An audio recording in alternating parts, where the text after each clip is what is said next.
Podcast is intended for mature audiences. The views and opinions expressed are those of the panelists and do not reflect in any way those of the podcast partners, sponsors, or affiliates. Enjoy. Hi, this is Michael Buffer, and you're listening to the Voice of the People. Let's get ready for Boxing Voice. Every day I'm hustling, hustling, hustling, hustling, hustling, hustling, hustling, hustling, hustling, hustling, hustling.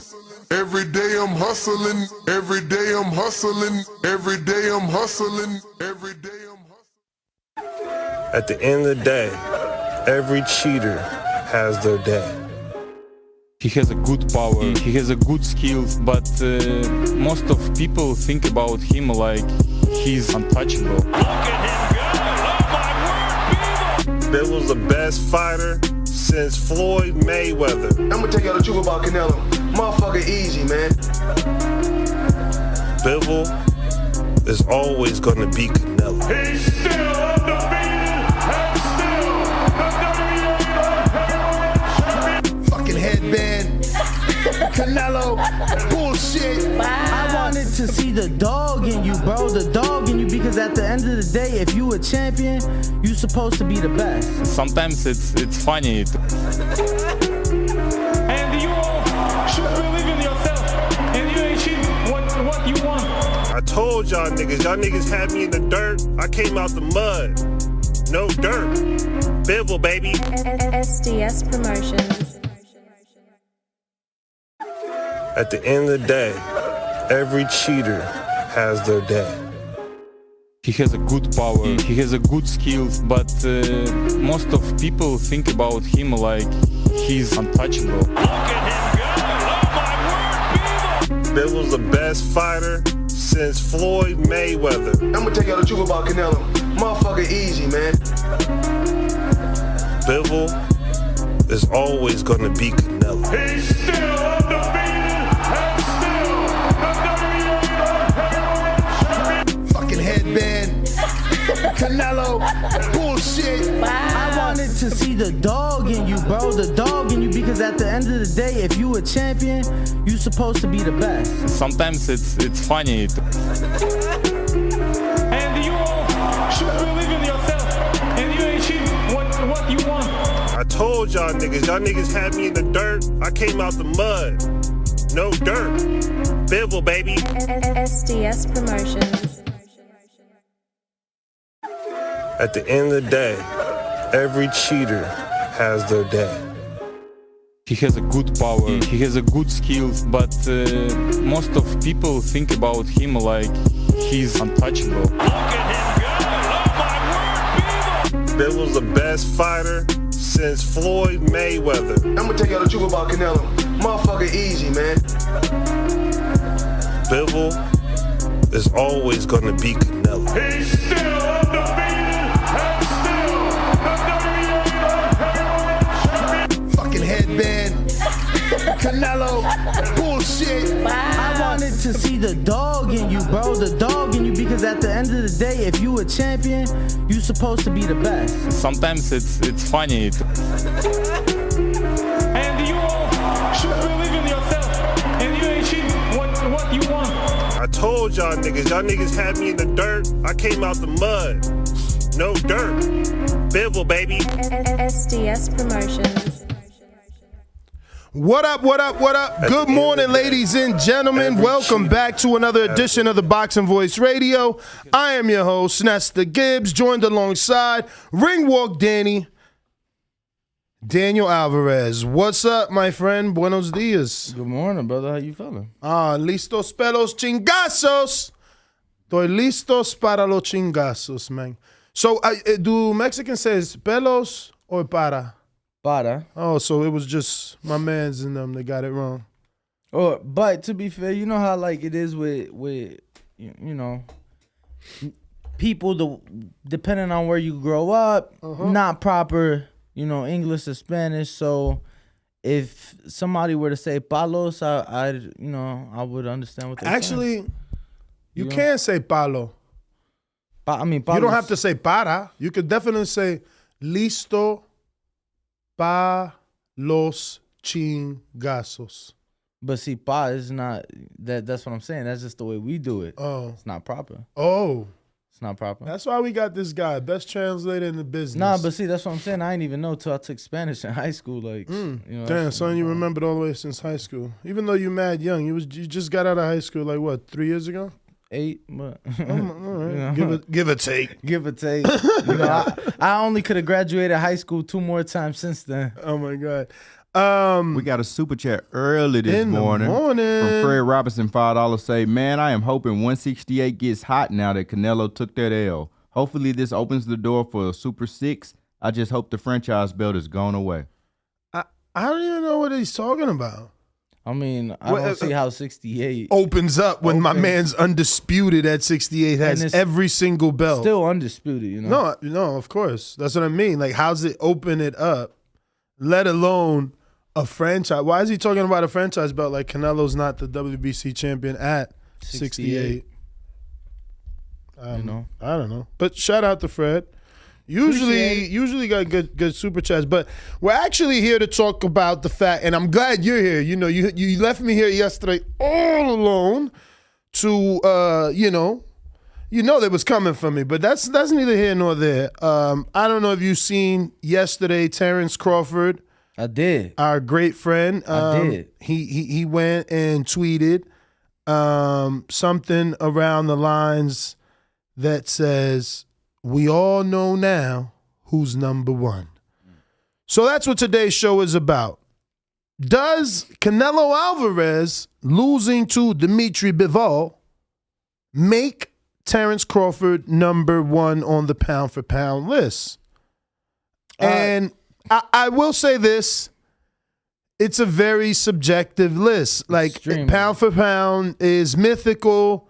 So, you know, it's up to the individual that's talking about the list to give their criteria as to why that person belongs on the list, where at on the list. So it is a little strange, but it's still something that needs to be spoken about because there are people that called in yesterday and we were already having these mini debates as to whether or not Canelo Alvarez was now not only not number one, but was Crawford number one.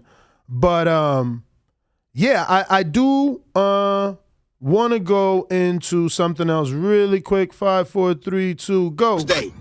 But did you see Canelo Alvarez lose? Trash. Bubba Dub. Oh yeah, you were running from Earl. Yeah, you were running from the Charlo boys too. Thought you were gonna run all the way up, but no. That Russian had something for your red rooster face ass. Do you hear me?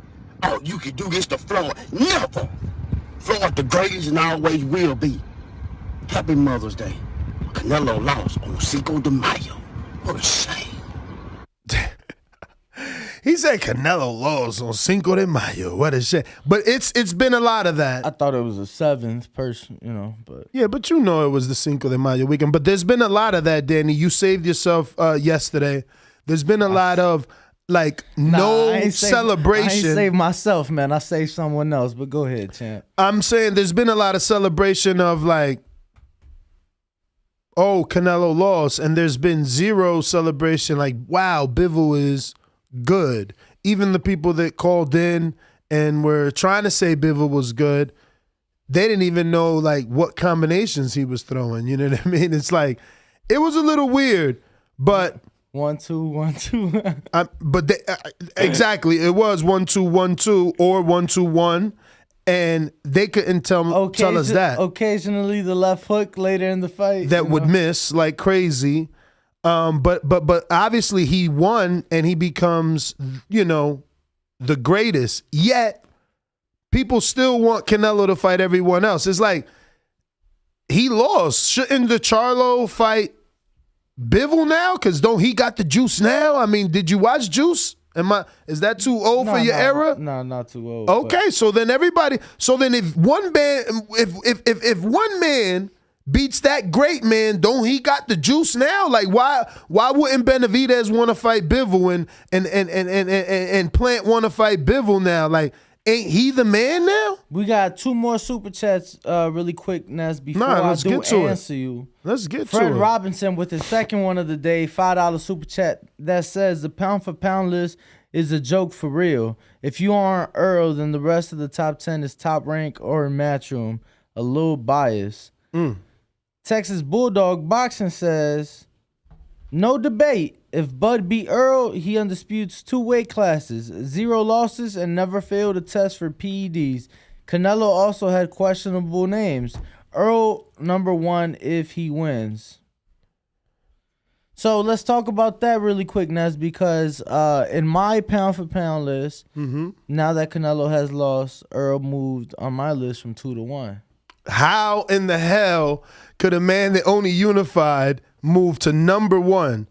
The definition of pound for pound is moving up. I just said Earl, didn't I? Yeah. I meant Bud. I'm totally sorry. Okay, how in the hell can Terence Crawford move to #1 based off what?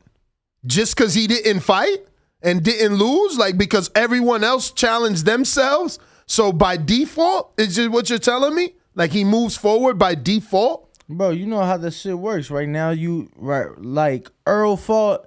Let's just say somebody had I keep saying Earl. Let's say somebody had Terence at #2 before, right? Before he fought Sean. He fights Sean. But that's my point, Danny, that if someone had Terence at #2, that is their flaw in their ranking system because the truth is Usyk belongs somewhere 1, 2, or 3, if not #1. He is the definition of pound for pound. He undisputed cruiserweight, and then he beat the unified champ and is the unified champ and Ring Magazine, which means he's two times he's the lineal champ at cruiser and at heavyweight. Currently, not old shit. Not old shit from when I was at 140. You know what I mean? Where people debate whether Danny's run was better. Where people debate whether Josh Teller's run was better. Like, what are we talking about here? Like, come on, man. So it's so unfair. It's ridiculous. Who you got #1? I definitely don't have none of those people. Who is none of those people? Whoever people have up there. It's just that simple. I don't have them there. So it ain't Canelo, Bud, Usyk, or Inoue. Let's talk about Bam Rodriguez and where he's at. How many fights does he have just stepping up, beating up a veteran, and becoming the world champ? Now his second fight is already another world champ veteran that he's scheduled to fight. Where's he at on the list? Like, we talking about dudes that's not doing nothing and that's moving by default. And by nothing, I don't mean nothing. Well, you know, Earl, he is unified, but at 1 division. Crawford did that at 2 divisions, right? 135, 140 unified, then undisputed. So it's hard for me to understand how they got Earl above Crawford. One dude moved up from 35 to 40 to 47. Who got Earl above Crawford? Whoever does. The world. The world. One dude was a champ at 35. Then he unified at 40, became undisputed. Then he moved up and became a champ at 47. Okay. Another dude, unified 54, became the lineal champ at 54, moved up to 60, unified undisputed. Excuse me. Did he not undisputed? No. Unified became the lineal because he beat the man in Gennady Golovkin, right? Went back and beat Daniel Jacobs for another unification just for good sake. Moved up to 75. That's another, 4 division. Come back down, undisputed 68.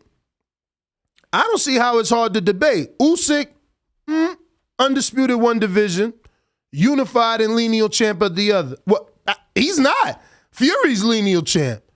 Correct. Take that back. You only get 1 Ring Magazine belt. Whereas Canelo had 54, 60, 68. Crawford had. And 75. Crawford had. No, he ain't getting no lineal. Oh, you saying lineal? Yeah, Ring Magazine belt. Yeah. Crawford didn't get it at 35. He only got it at 40, right? No, he got 2 because I remember I remember Bernie the Boxer on a live showing too, so he must have got it at 35 after beating Burns and someone else. I can't remember. But, you know, it's easy. Like, we don't have to fake it. All we got to do is write their accolades down, see who's done more, and it's there. The proof is in the pudding. No, people gonna call in like they did yesterday, and they're gonna say, no, Crawford is number one based off skill set.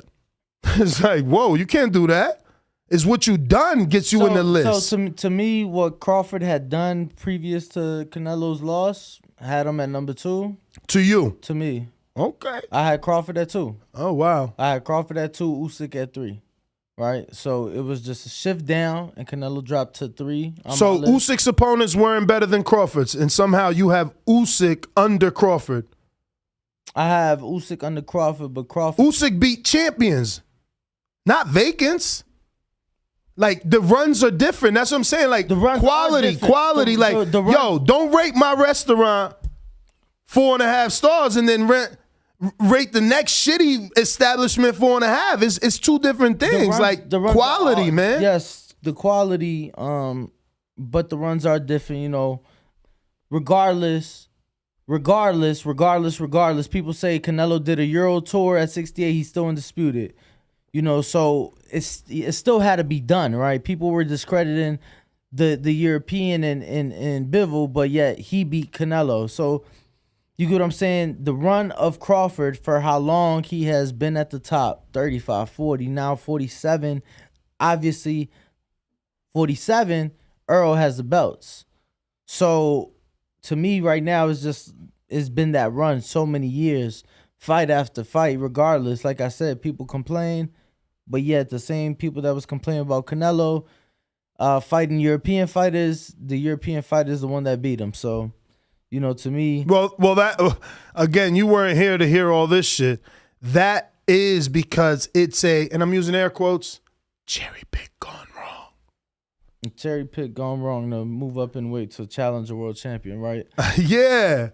I hear you. It's so crazy, bro, but this is what we got to deal with. And now I see why fighters hate us, man, because it doesn't matter what they do. You either won and you're great, lost and you haven't heard this one because you wasn't here. I'm sorry. You ready? Air quotes again. Fraud Nello. Because you lost moving up to 175 pounds, 35 pounds above your pro debut weight. To challenge a champion. You're a fraud. A reigning champion. Because you lost to a guy that beat Better Beef in the amateurs, didn't he? I'm pretty sure he beat Better Beef. Bivol did? Yeah. Come on now. Uh-oh. Of course. Uh-oh. So let me get to this whole no debate bullshit from Texas Bulldog Boxing. He says if Bud beats Earl. Well, I'm not even going to talk about that because that's a future super chat. You know, screenshot that shit and talk about it when that fight gets signed, man. Right now we have our first guest in the building. Amilcar, Maestro Boxing. What's going on? Travis, turn that mic on. Buenos dias. Buenos dias, senor. How are you, man? I made it to the big time, baby. Let's go, I'm on man. the boxing voice, baby. Let's fucking go. Yeah, I'm so happy you can make it in. I know it's super early, but we have a jam-packed schedule. But yeah, man, listen, this guy is flying out today, and he's still here. So you got to respect the hustle. You killed it in Amanda Serrano. Katie Taylor fight in New York City. Thank you. You're doing a phenomenal job, man. I love what you're doing, but I got to go straight into that fight, man. We're going to treat you like a regular guest here. Right. I thought Serrano won. What did you see as a person that was there live? Was it difficult because you were working, or did you focus on that fight? I mean, honestly, I was surprised when I was speaking to people after they saw it on TV that they thought that Katie Taylor won. Because at the time when I was scoring it live there in New York City, I had it 6-4. Amanda Serrano. So I thought she clearly won the fight. She was aggressive. She was the one on the front foot. the 5th round, she almost stopped Katie Taylor.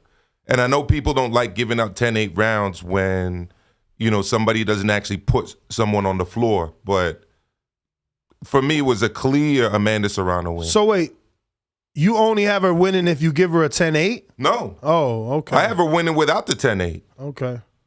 100%. Cool. So what was your best experience about being in Madison Square Garden covering that fight? Just the energy, Ness. Honestly, I've never heard it louder than that. I've never been to a Tito fight. Okay. So I'm sure it got loud for a Tito fight. Mm-hmm. I've never been there for a Cotto fight. So I'm sure it was loud there for Cotto fights. But since I've been going to the Garden regularly, it was the loudest I've ever seen it. The loudest I've ever heard it. For any sporting event? For any sporting event. And I go there for college basketball, which gets super loud. Right. Especially, at the championship season. Right. When they have the conference playoffs there. I was there for the Big Ten championship when they had it there one year. I've never heard it louder than that. It was a good environment, and it was very exciting that night, though. It was like 4 back-to-back straight great fights. You know what I'm saying? The French Sean Cruz Dazn fight was great. Yeah, that was exciting. Jesse Vargas, Liam Smith was pretty good. That was really good. Amanda Serrano, Katie Taylor was very exciting as well. So, I mean, thanks to the fighters for making it exciting, you know what I'm saying? Giving the fans something to react to, Absolutely. And we've had a string of big cards with, bad undercards. That wasn't one of them. Definitely not one of those. That was not one of them. Ammo Williams, obviously, great knockout. That was absolutely. That was the opening bout on the telecast. Let me grab a hold of this call one more time because I want to add some spice to this.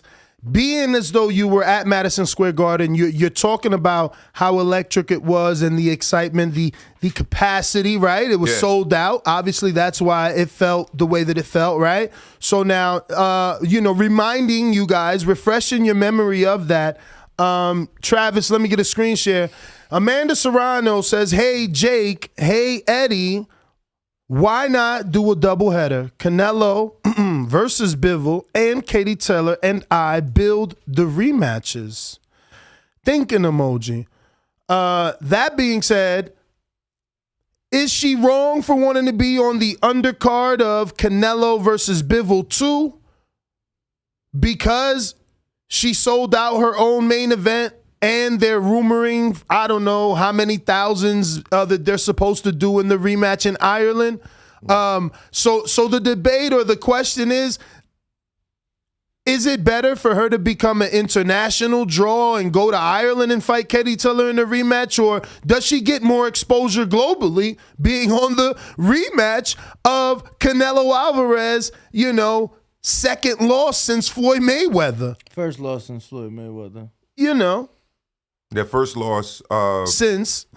Yeah, I think that's a great look, actually. I think it shows her humility, actually. Mm-hmm. And at the end of the day, as long as they put it on in a bigger venue, it will be a momentous occasion. I spoke to Frank Smith at Matchroom. I spoke to Eddie Hearn at Matchroom, and I asked both of them directly, why don't you put that card at Yankee Stadium? I think that would be huge at Yankee Stadium. And based on my experience at the Garden, the Irish people will come out. The Bronx has a huge Irish neighborhood. But if you so you're saying the Bronx, because I was gonna say if you take that fight to the Yankee Stadium, I'm pretty sure Katie's gonna feel like, yo, you're taking me to the BX. That's the heart of Puerto Rico, It's a lot of Caribeños over there. All right, then. Puerto Ricanos, Dominicanos. All right, so she's gonna feel like I won, and I'm giving up home court advantage. But Woodlawn, which is at the end of the 4 train, that green line that goes up the Upper East Side into the Bronx, and at the other end goes through Brooklyn. The end of that stop, Woodlawn, that whole area is Irish. You feel like you're in Ireland walking around there. It's Irish pub after Irish pub after Irish pub after Irish pub. So I think that the Irish fans will definitely come out for that. And there's another huge Irish neighborhood in Queens. And the beauty of Yankee Stadium is it's connected on major transportation links, so everyone will be able to get to it. No, I mean, and then let's see how many people flew out from Ireland to support Katie, it's gonna be no different. It's still the same city. We're talking literally a difference of boroughs, 100%. right? But I don't know. To me, a fight like that, seeing the success it had, I'd like to see it on its own. I like the humility in Amanda, but see it on its own, because you put those two fights on one card, it has to be a stadium fight now, right? But people are used to paying stadium fight prices. Now this is going to be regular fight prices, which means it's going to be more expensive for the average fight fan, because the average fight fan doesn't go to the arena. They can't afford the Garden, but they could afford a fight, at Cowboy Stadium because of the capacity, more tickets available. But why can't you just price it right at a stadium? Why can't you still do your expensive exclusivity for the lower half and do your, economical seats for the fucking stadium half? Like, it's a stadium. 100%. When I went to Manchester to see Fury with Wilder, bad comparison already. But the floor, dog, there's so much room on the floor. No, I 100% agree. The issue becomes, though, that you're talking about real fight fans. Selling it out, you mean? Yeah, I'm saying the UK, the overseas in general. No, well, I was just talking flooring. But I think that if I've been praising that, or pitching that Canelo and Earl would do 100,000. I mean, I'm not thinking they're gonna do 100,000 at $10. People want that fight, especially now that he lost. There's going to be even more people that think he can beat Canelo. I mean, you didn't hear it yesterday. I'm telling you, these phone lines were insane yesterday. The other thing, Ness, that I like about that is that if Canelo fights Bivol don't say Russia. No. I was about to say that and I corrected myself. If Canelo fights Bivol in New York City. Why? For the Russians? Look, if Bivol said after first of all, the taxes, man. Has Canelo ever? Oh, he did fight Rocky Fielding. I was there. It was a Garden fight. Yeah, I mean, that must have been Matchroom picking up that tax bill. Floyd stood away from there for a reason, man. It's crazy in New York. You live there. What's the tax percent rate? I mean, it's probably a lot. I got a good refund this year, but the thing in New York, you have to pay city tax, state tax, and federal tax. That's exactly why they and the city tax and state tax isn't cheap. And guess what? Over here, there's no state tax, right? No state tax. I never even heard of a city tax. Well, I didn't even know that was a thing. What did Jay-Z and Cameron say? Welcome to New York City. Mm-hmm. We have them in Chicago as well. No, Miami's its own state too. No, watch this though. Watch this. This is different. Miami. You got to read up on Miami. The rules out there are even crazy. People paying for the gas. It's crazy. I mean, the taxes in Miami are insane. When I get my first $1 million, I'll read up on Miami. But until then, I ain't got no reason to go. Chicago, they do it. Let me tell you, they do a fucking. So it's not even just the city of Chicago; it's the entire fucking county. Cook County. Cook County. I never even heard of a city tax. Oh, what's up, Bo? What up, Bo? What the hell? Doubling up that. What? Somebody got me dubbed around here. Recording my voice. But that's different. That's crazy because you saying for Canelo and Bivol to come to New York. That's what I want. But look, obviously I'm biased. No. I'm going to admit that off the jump. I live in New York City. That's cool. I would love to see a stadium fight at New York City. Bro, look, let me tell you, New York, if I wasn't from Chicago, I tell people all the time, New York would be my favorite city. I love New York. Literally everything about it. But except maybe the winters. But yeah, the winters are harsh sometimes. Yo, I wouldn't mind. I'd come to New York for Canelo. But you must be used to the winter anyway. Chicago's way rougher than New York. Yeah, but I mean, I've been out of Chicago for 7 years. Oh, that's true. You know what I'm saying? So that's true. 50 degrees now. I'm like, oh shit, 50 degrees in Chicago. We, grilling and taking we shorts weather. That's shorts weather. So, but yeah, man, I don't know. I think that'd be a good fight to put together or separate. I mean, successful events nonetheless. So now you were in New York. Come out to Vegas. Did the Mexicans come out as much as the Irish and the Puerto Ricans did, or was we're here? Yes. I mean, it was all Mexican there. Saturday night. But so was the T-Mobile as louder than the Garden? Nah, the Garden was way louder. Way louder. And what's interesting about Canelo, this is actually the first fight I've been to. Canelo clearly brings out a lot of casual fans. The night before the fight, I walked the strip. I was asking people for predictions, mostly Mexicans and Spanish. And I was hearing stuff like Canelo by 3rd round knockout, Canelo by 5th round knockout. And I wasn't insulting them because they giving me a little interview, giving me a little prediction. But in my mind, I'm like, dog, you don't know shit about boxing to predict that Bivol is going to go down in 3. But that's what people felt. There was a lot of people thinking he couldn't take it to the body. Obviously, I want to say David might have helped put that stigma out there. He'd been doing interviews saying that he sparred Bivol and he didn't like it to the body. Nobody likes it to the body. That's what most fighters say. Who likes it to the body? That's like saying somebody doesn't like getting kicked in the nuts. We know Keith Thurman don't like it to the body, according to these haters out here. So, yeah, I mean, the other thing I was going to say, Bivol was clear. His manager, Vadim, was clear at the post-fight press conference. Vadim ducked me, man. I called him Sunday. What time? Did they tell you when they was leaving? No. I actually reached out to him through a message. He was probably really busy. I should have hung tight with this Russian media that was there. Bro, shout out to Stan from allboxing.ru. He was the only one there. But he himself said that for him to do this again, like they got to come with more respect. Bivol? Yeah. Yeah. He's talking about new negotiations. What does he mean? Well, I mean, just as someone who was there observing, right, from way up top, seeing everything there at the T-Mobile. I mean, I cannot remember the last time a champion defending his belts came out first. He was the champion defending his belts. He came out first. Well, belt. He came out first. He was announced first. I could tell you the last time it happened. Yeah, that was recent. That was extremely recent. I couldn't remember. Jamel Herring, Shakur Stevenson. No. That was a unification. No, was it?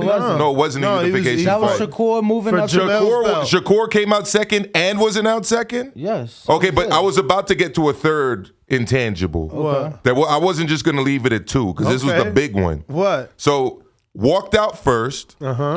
Announced first. And they didn't play his national anthem. That's worldwide. I've never heard of this. Worldwide right now. I've never heard of this. I've never heard of this. Mr. Political. I've never heard of this. Wait, Maestro, you gonna tell me you don't know why they didn't play this Russian anthem? I'm not. Look, you don't know why. Come on. Everyone knows you're smart. Don't do this. Ness. They're watching, bro. Let them watch. Put his socials up there. They need to know where to find this guy if he says something crazy. Oh, okay. Yeah, put my channel up there, too. I'm trying to grow. You growing, So, look, I'm not saying that I don't understand why they did it. All right, then. Okay, but I'm saying... So it's irrelevant to bring up. No, but I'm saying it was unprecedented. It's a worldwide ban. A milk cart. It's unprecedented. You can't, bro. They said this shit months ago. So why are we acting like I know. He's lucky. No. I got you. Tag me in. He's lucky WBA let him fucking represent that belt. Remember, every other champion don't even. If you Russian, they're not even recognizing you. Who was it? Butayev. They. Butayev and Stenonius. Butayev couldn't win the belt. Wow. Look, no. It's not that he couldn't win the belt. It was just they're not winning. They're not. Those were that fight and this fight were the only two fights where they allowed. They sanctioned a Russian fighter in a fight. I know. I'm gonna go to the WBA rankings because I know they stopped even showing Russian fighters rankings. Look at the end of the day. He got lucky. Ness, he's a civilian.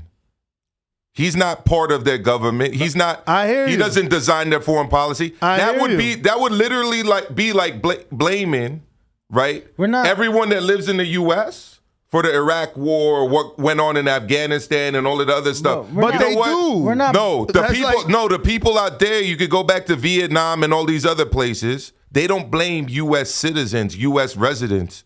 They blame the government. Yeah, but we're It not depends who blaming you're talking Kim. to, though. We're not blaming And Kim. neither are we. We just We're telling not you what the blaming WBA Kim. He's a civilian. is doing. He has nothing to do with any of that. We're not blaming Kim. We're just saying when the shit popped off, this is what the sanctioning bodies were saying. Yeah. So I at don't the end agree of with the sanctioning bodies. right, And that's okay. I'm That's not your saying- opinion. I'm not saying that But that I doesn't agree. make it any different. Like not it's not like they set up Bivol. It's like it's like he said, nationwide. So then don't play any anthems. Did they play anthems at the Errol Spence Jr. fight? not for that fight. No, No, they didn't. So you don't have to play anthems. Why didn't they just do that? Because Canelo is above boxing. Nah, I'm joking. And he wasn't just the A side. He was the A plus side. He brought the payday. But let me ask you Yeah. guys this before I get to these super chats. But we got to get to these super chats. Listen, and I just want to say, hold on. I just want to say, let's not pretend that it's only because it's Canelo. Like, I was there when Shakur did it. Yeah. Like, a fight where... I'm pretty sure Tank did it, too. A fight where Shakur made the most money, or like more money than the champion. Than the champion. A fight that... But I think the same for Tank. Didn't Tank and Barrios? Tank wasn't the champion. Barrios was. And I'm pretty sure you're the almanac, so help me. I mean, you was there. I know, but that's a detail that I don't even care. Like, I didn't even know the champion walked second. It's something that I've never cared to remember. Really? Why do I care? Who comes? I just want you both in the ring. It's part of the tradition of the sport, but Bro, I hear you. Let me tell you. You know what I remember? Anthony Joshua's ring walks, Canelo in Miami ring walk, Vladimir Klitschko ring walks, Fury, Prince Nassim, Floyd when he fucking fought. Maybe Pacquiao. When was it that he brought the goddamn circus? I was so mad at Floyd. You don't remember? The circus? Bro, he walked out with a circus. I'm trying to remember. Like, what? I want to believe he also walked, like, it was also the Burger King dude, but like he brought out Barlin Bannerberry, whatever circus, bro. Like I'm like, what the fuck is he doing? You know what I'm saying? Like that's what I remember. I don't remember who comes out first. And even in those things, I wouldn't. When Pacquiao took the selfie, I don't remember what fight it is. I can't tell you.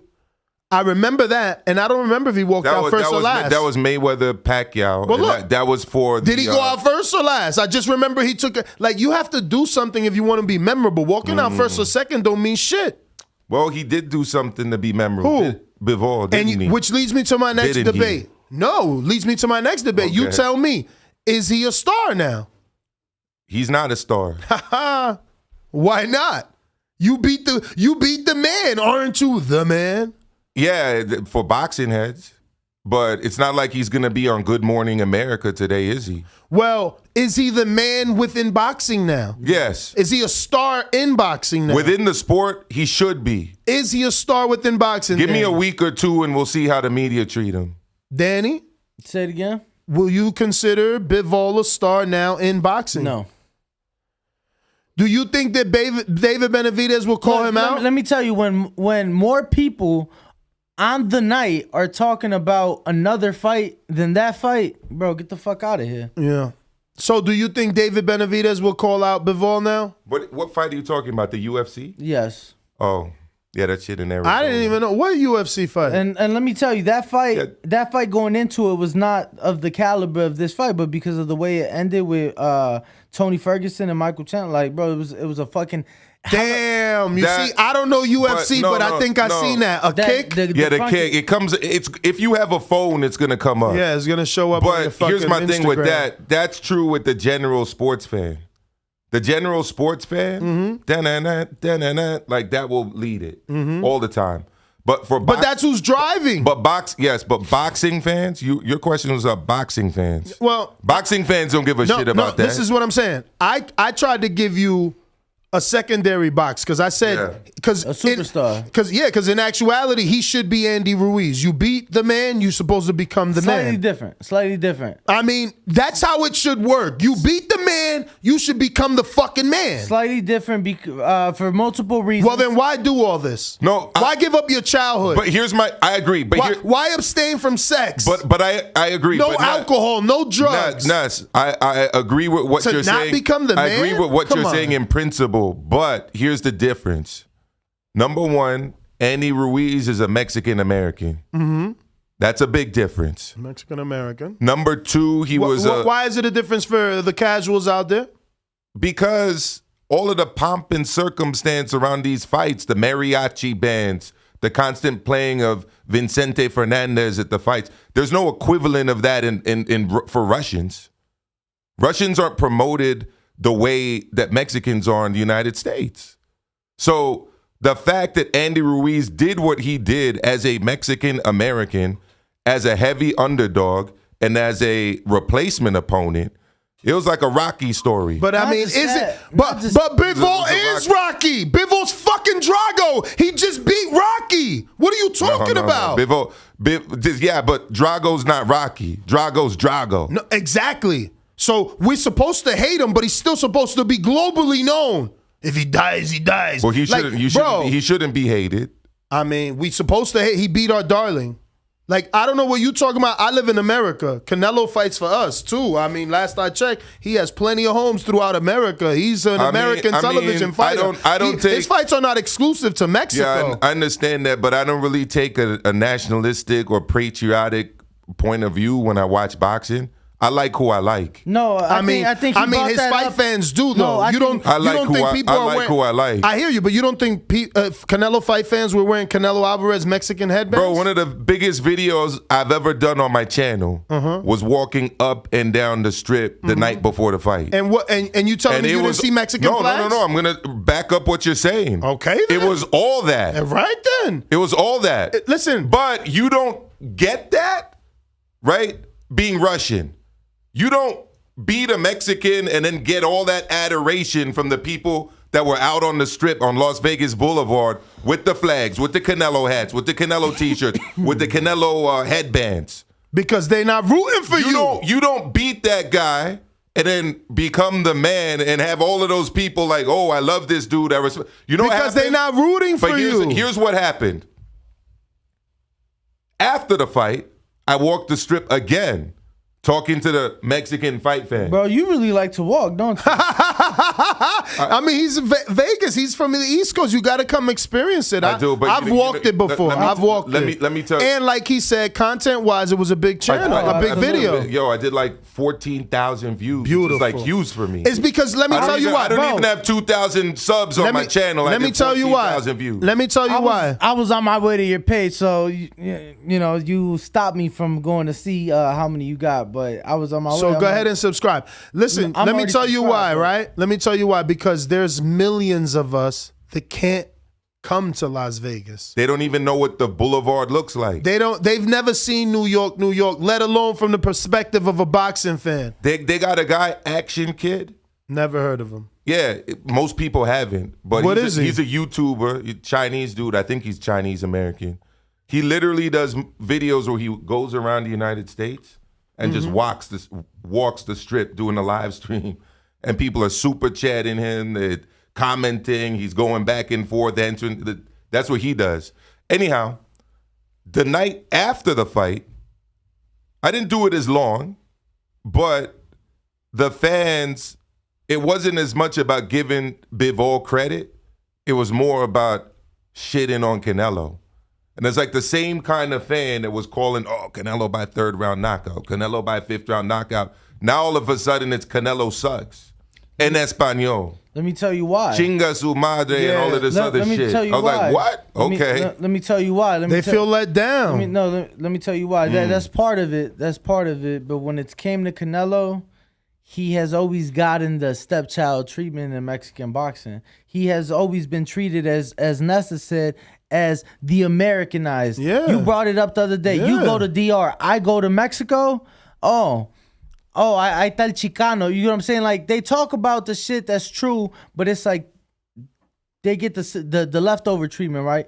Canelo hasn't had the love of the Mexican people the way Chavez did, right? No. So it's like they'll ride with him a little bit when he's on top, but when he's down, he's down. Yo, Chavez could lose to a cab driver. He could, you get what I'm saying, do whatever it wasn't. It didn't matter. So for Canelo, of course, they were going to sit on him. And as far as Bivol growing, I agree.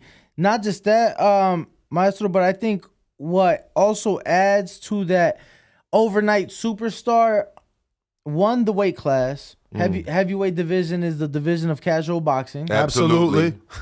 Second thing is it's always great to be a heavyweight. Second thing is, but so is welterweight though. No, I mean not as big as heavyweight historically. Though. Yeah, absolutely. Second thing is in the fashion in which Andy won versus the fashion in which Bivol won. Exactly. I was Hold about on, to, listen. 5 times on his ass. What? AJ? Damn, was it 5 in one fight? I thought it was 3. Oh, yeah, wow. It was. I think you counting both of them because didn't Andy go down twice too? No, Andy went down once. So maybe I got it wrong, Yeah. but I was counting the total. It was a lot. It was a lot. It was a lot. Yeah. But you get what I'm saying? So no disrespect, AJ fanatics. Before they, yo, Maestro, you don't know shit, man. What you mean 5? Yo, they'll get mad. AJ, No. you gotta be I'm glad careful. you corrected me because I didn't mean. I just meant, but like in the fight. Mm-hmm. I mean, it was he got knocked down. Andy, then Andy came up, then Andy knocked him down, and then Andy knocked him down a couple more times. So no, it was a magnificent fight. You know, it's crazy. And then everybody remembers the call too. Everybody remembers the call.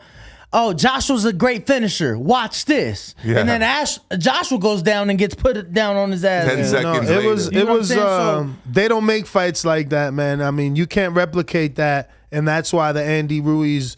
AJ2 didn't look like that, man. That was an amazing out of nowhere fight. And I'm so glad and just grateful that I was recorded, bro, because my reaction is there forever. It's one of my biggest videos, like you're saying. That was what I hate that AJ has fallen from graces. You could talk about AJ and do 20,000 views. Just, hey, AJ, he's on the toilet. It's like, God damn. No, AJ is like next level. No, he fell off, though. It's not like that no more. No. I mean, not for me anyway. I don't know about your channel. Not for me. No. I mean, going back. He's dead Beginning with winning the 2012 Olympics, which a lot of people didn't think that he should have won, but whatever. It was London 2012. The big Not to be disrespectful in any way, yeah, but it's big time television. We got to bring it back. Give me your thoughts better on this whole Terence Crawford believing that he is number 1 now because Bivol beat Canelo. Pound for pound. I mean, he should think that. Do you think that? Do you agree?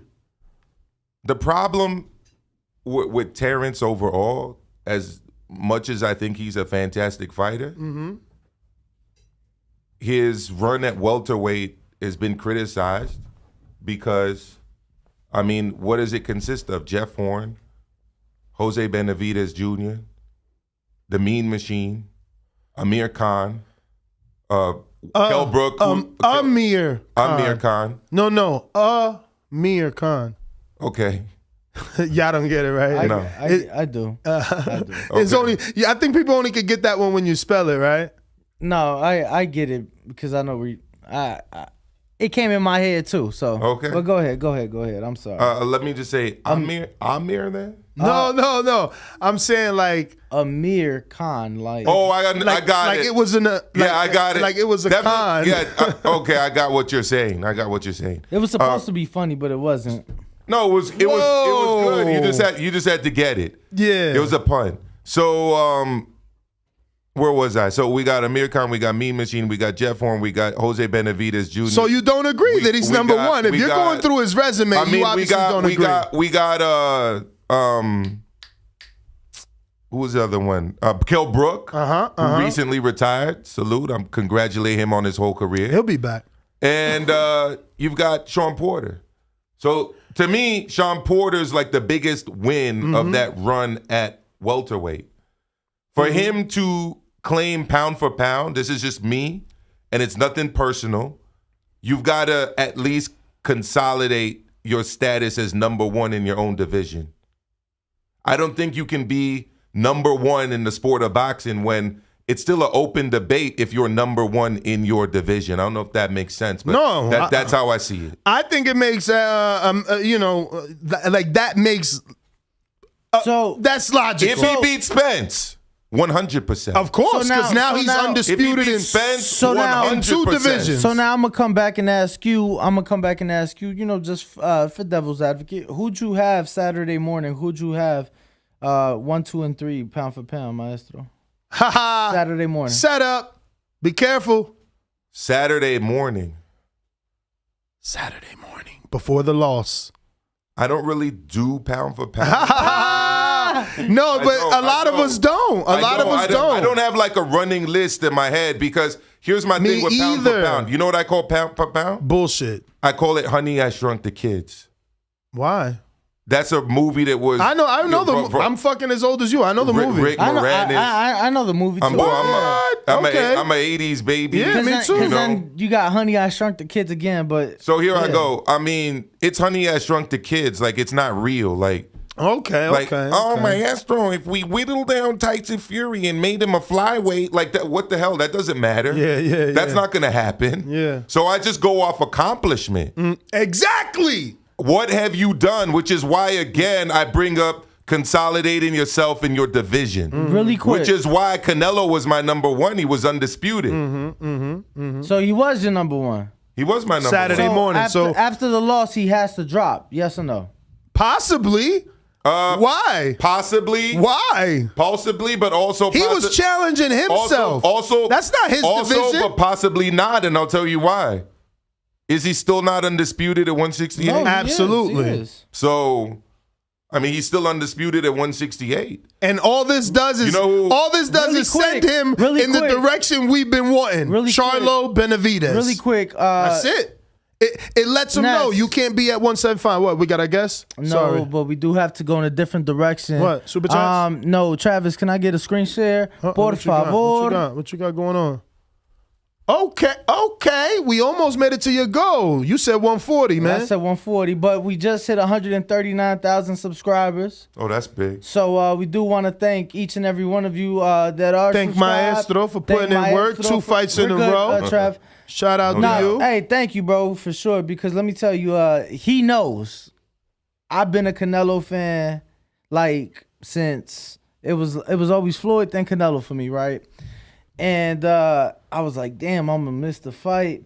And he was like, you want me to tell him like you want to do it? I'm like, nah, man, let him do it. I'll go to San Diego. I said, because bro, I know what it's like to cover a big Vegas fight. Yeah. I don't know if you've covered one before, but I'm like, nah. The only fight I covered in Vegas was when I met Ness in person. I came out here with my wife to see Haney. Oh, Diaz. Haney Diaz. That was the only one. Slightly different though, right? Way different. Yeah. So no disrespect for those two fighters, but they're obviously not Canelo. No, it's just a Canelo fight is always gonna be different. A Canelo fight's always gonna be different. So let me tell you, I don't think there's another fight in this world that I would fly to New York for, or that I would fly anywhere in the world for, to see Rocky Fielding. And I'm glad. I'm going to fly to New York to see Canelo Rocky Fielding. And just know, when I told Danny that was before you purchased your flight and all that, but I'm glad that it worked out the way that it did so you get that opportunity, man, because I remember when I did, when I came out here for Mayweather-Pacquiao, it was next level. That's something that, I'm going to die with. Mayweather-Pacquiao, Mayweather-McGregor, that's the biggest fight weeks, fights, environments. Like I think Mayweather-Pacquiao, they were selling tickets to the weigh-in, right? And then it was going to charity. Technically, yeah, they sold tickets and it went to charity. Technically, allegedly, it went to charity. I know Floyd be giving out turkey, so I'm sure it went to charity. You know what I'm saying? So yeah. Well, no, I said the only reason I said technically they did is because by law you can't. So what they did was they did sell tickets, but like you said, it did go to charity. And the good thing about charity, Ness, is that when you do charitable things, you're able to write that off as a tax write-off. It's a tax write-off. Absolutely, as a business person. Absolutely. So if you're Floyd or Pacquiao or anybody else who is doing charitable work and you need a tax write-off or you're having any type of tax issues, you got to make sure to give my guys, the tax doctors, a call. Absolutely. Because let me tell you, Ness, I was having a couple issues young, and made some mistakes, and they helped me out, bro. They helped me out a lot. I'm extremely thankful. The tax doctors. Yeah, the tax doctors, man. Oh, wait, you give them a call. You need some help? No. You need some. I know you in New York City where the taxes is high, baby. I know you in New York City where them taxes is high. If you need some help, we got you. But the number to call is 1-833 TBV, TAXX. That's the tax doctors, and they will definitely help you out if you have any sort of jams. And listen, you want to give them a call anyway. If you're a business or an LLC, you definitely want to make sure you're writing off the right amount and, you know, staying in that green. The biggest hustle is when these guys set up their own foundations. Mm-hmm. Like the Bill and Melinda Gates Foundation. See, but the Clinton Foundation. See, that's the thing, Maestro. They're just washing their money through their foundation. A lot of these people don't know that, but if they would call the tax doctors at 833, they'll be informed. 828 8299. 8299. It's a foundation, but I was trying to do it on my phone. Like, all right, what's the next letter? Like, I'm looking at my keypad. It's a foundation, but you're flying out on first-class jets and staying in 5-star hotels and paying yourself. Like you should. You know? I'm not going to listen to me. If I remember one of my listeners Facebooked me years ago. He's like, Ness, you need to start a nonprofit. And I considered it, and I would pay myself. You think I'm going to fucking work for free? No. All right. So what? And you think I'm going to travel? You know how inconvenient it is to travel fucking regular? Bro, I came out here. What you think? Matter of fact, this guy's 6'5". You know. Fucking 5 hours from New York over here, and we can't get first class. Hell yeah, if I'm doing a foundation non-for-profit, I'm flying first class now. Look, even now, I don't fly first class. I just went to San Diego, fucking Spirit. The seat don't even fucking move. You doing the premium economy? Premium, my ass. I just told you, my seat don't even move. You gotta get that exit row. And let me tell you, I told my lady. That's what I told him. No, no. I told my lady, I said, yo, fuck it. Let's spring for the big seats, right? Because Spirit is called the big seat. They want $50 each way. That's why Southwest. Southwest, reach out to me, man. I need a sponsorship. Matter of fact, good one. Remind me to text Adrian Clark, man. He got a Southwest vice president, man. We need to get a Southwest. This is ridiculous. They're killing us in the air, man. You know, it's funny you mentioned Spirit because I almost booked with them to come out here, and I didn't even know about the seat thing. What I noticed was they try to upsell you on everything. To bring a bag on was like a ridiculous amount of extra money. First of all, it's the only airline that allows you only 40 pounds. Everyone else is 50 pounds. No, it's 50. They is not 50. How much you want to bet? I want to bet right now your whole fucking check. This pay semester. Let's go. Do it. I just flew. Let's go. Don't do it. I just paid. Let's go. Don't do it. I had to fucking take out 10 pounds. Wow. Fuck Spirit. 10 pounds, bruh. Like, and let me tell you, they petty as all fuck. I was at 41.3. My man said, take it out. I had to fucking put my chanclas in my computer bag. And my Yeezys. I was about to kill his ass. You was right, bro. You was right. Bro, don't tell me. Come on, man. I told you not to do it. No, look, let me tell you. So I always fly That's Spirit. not fair. They terrible. Then, another complaint. So now you in a rush. You got to go to that kiosk or you paying them 10 or 15 to talk to a real person. They want to charge you to talk to somebody, man. For the UK fans out there, because I know you got a lot of Ryanair. It's the equivalent of Ryanair. They want to make you punch them right in the face. You're good. So for me, bro, I've always flown Spirit Frontier because I just got out the military. So I wasn't paying for bags. So I'm like, bro, cheapest flight, I don't give a fuck. And then, bro, I would go up to the counter. Do you guys have an exit row seat? Bro, I'm chilling. Feet, I got leg room. The seats don't recline, but you know, it's cool. I just want to be clear. I did not book that. I don't book Spirit. Mind you, I got the credit card because I used to. So I even got on there like plus membership and try to. It's not a good thing. Even with the credit card, even as a member of there, it's just like Spirit is trash. So, for the Bud question, one last thing. Yeah. To me, the best boxer in boxing is always the heavyweight champion of the world. I grew up as a Lennox Lewis fan. He was listening to the show on the way in. No, I wasn't. I was listening to Legend Daddy. Who the fuck is that? It's Daddy Yankee's last album. Oh, okay. It's actually pretty good. My wife told me. I actually just found out about it at the fight. I didn't even know he dropped the album. Oh yeah, he is Legend Daddy at the end of the day. And the intro, has Michael Buffer doing the intro. It's dope. So to me, the best fight. And he likes boxing, man. Yeah, they tried to cancel him, but before, but it didn't work out. He's still doing his thing. Bro, you follow politics heavy. What'd he do? I didn't even know. He supported Trump.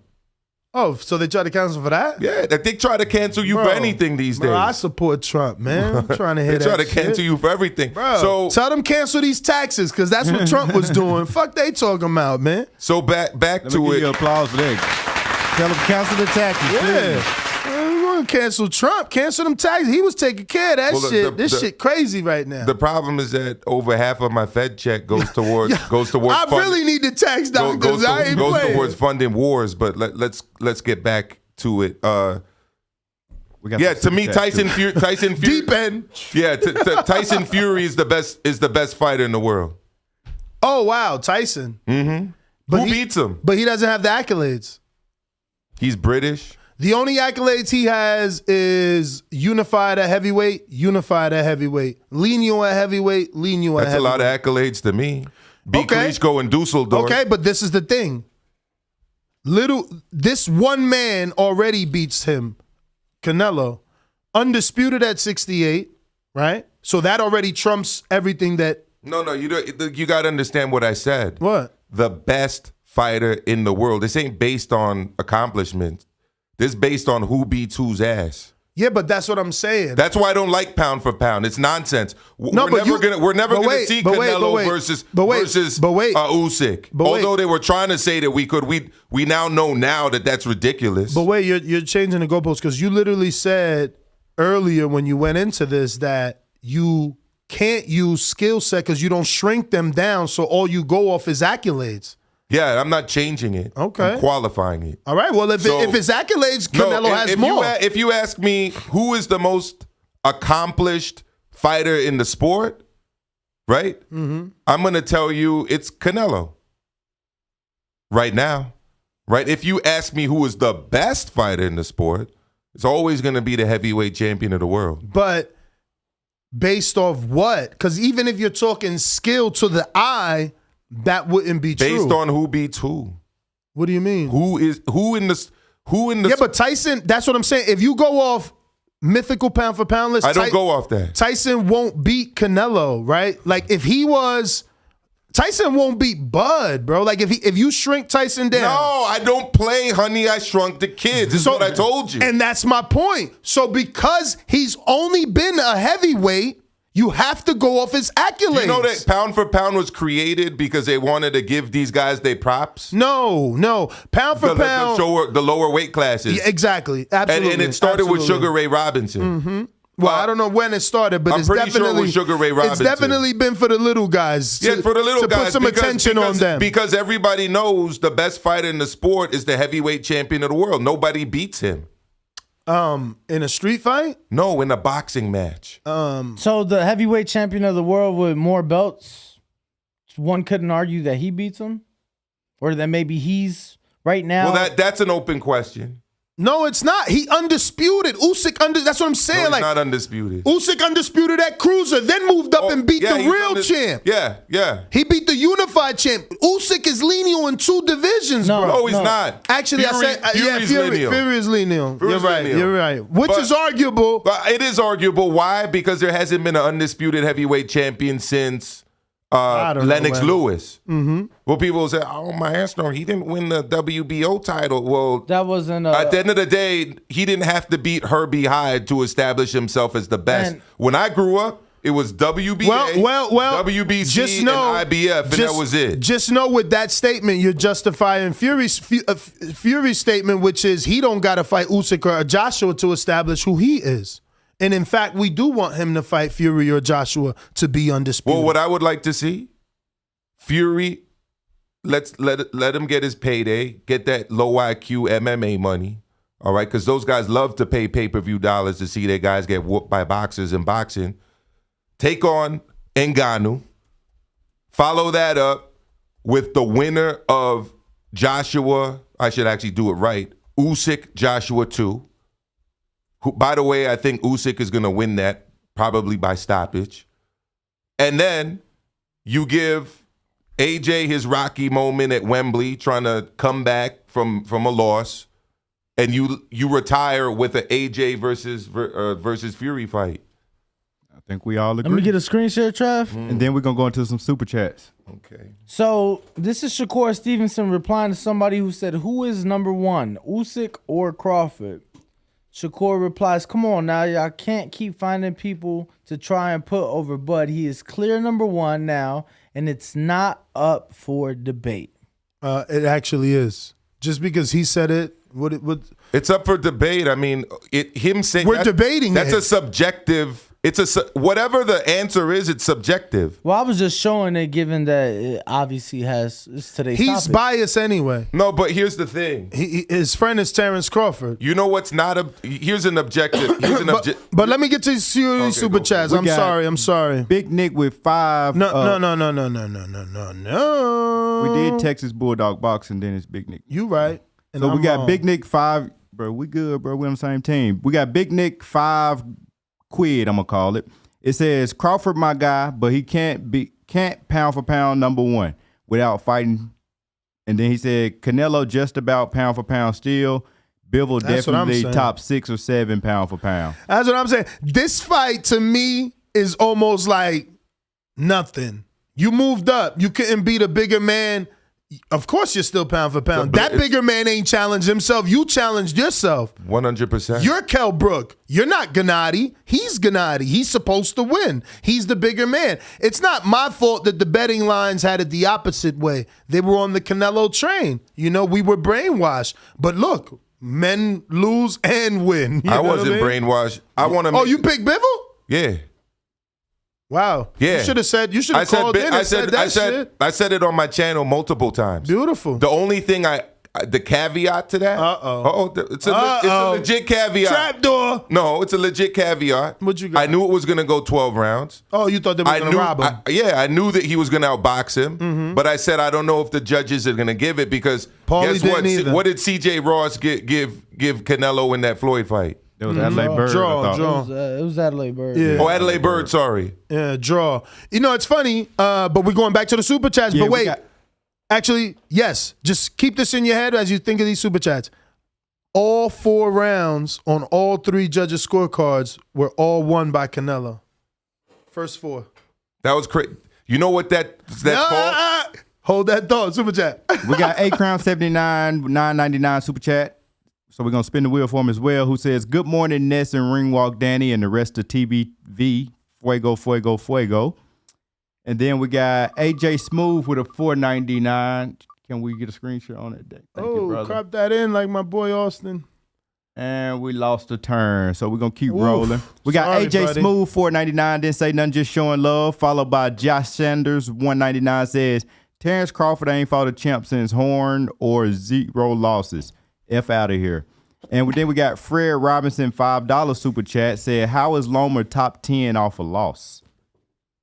Loma top 10 off a loss. What does it even mean? He is top 10 just because he lost. He don't drop out the top 10 pound for pound. But Loma hasn't lost since Tio. I know. And he's faced 2 good fighters. Since Tio. We need to get the likes up, though, ladies and gentlemen. No, I know that 739 people. You get in this great show for free.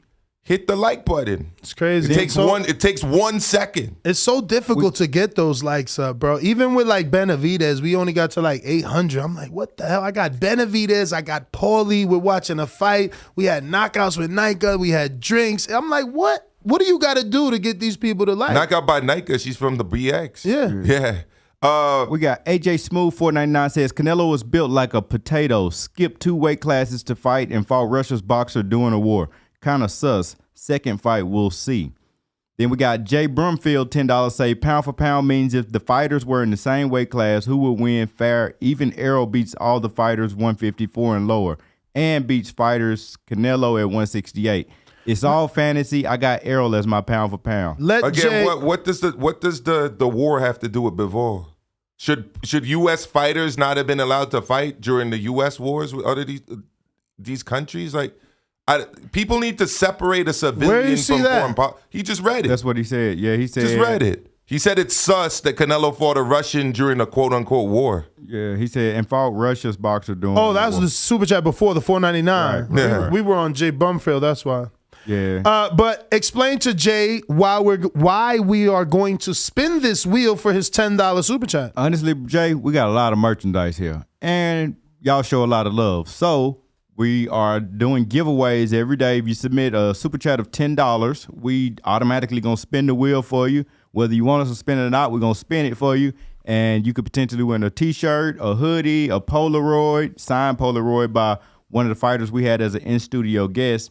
Keep in mind, if you do land on the hoodie, it is $15. So we'll give you an additional minute or so to super chat that $5 to win the hoodie or be entered into that raffle if you did land on that one specifically. I'm going to have Bo actually add the glove, and we can do a raffle for the David Benavidez glove. We'll do that all the way out from today till we only got 4 of them. No, we only have to do one. Okay. So what I'm saying is we'll put the glove on the wheel every day from now. I want to say until his fight. Should we give it away the Sunday after the fight?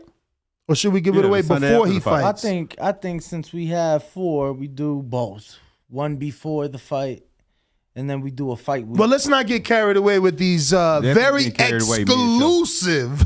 Can we spin it for Jay Brumfield while we going through this? Well, I wanted to see if we wanted to do it. But now. You know what? We are going to spin. You ready? Put the picture up and stuff.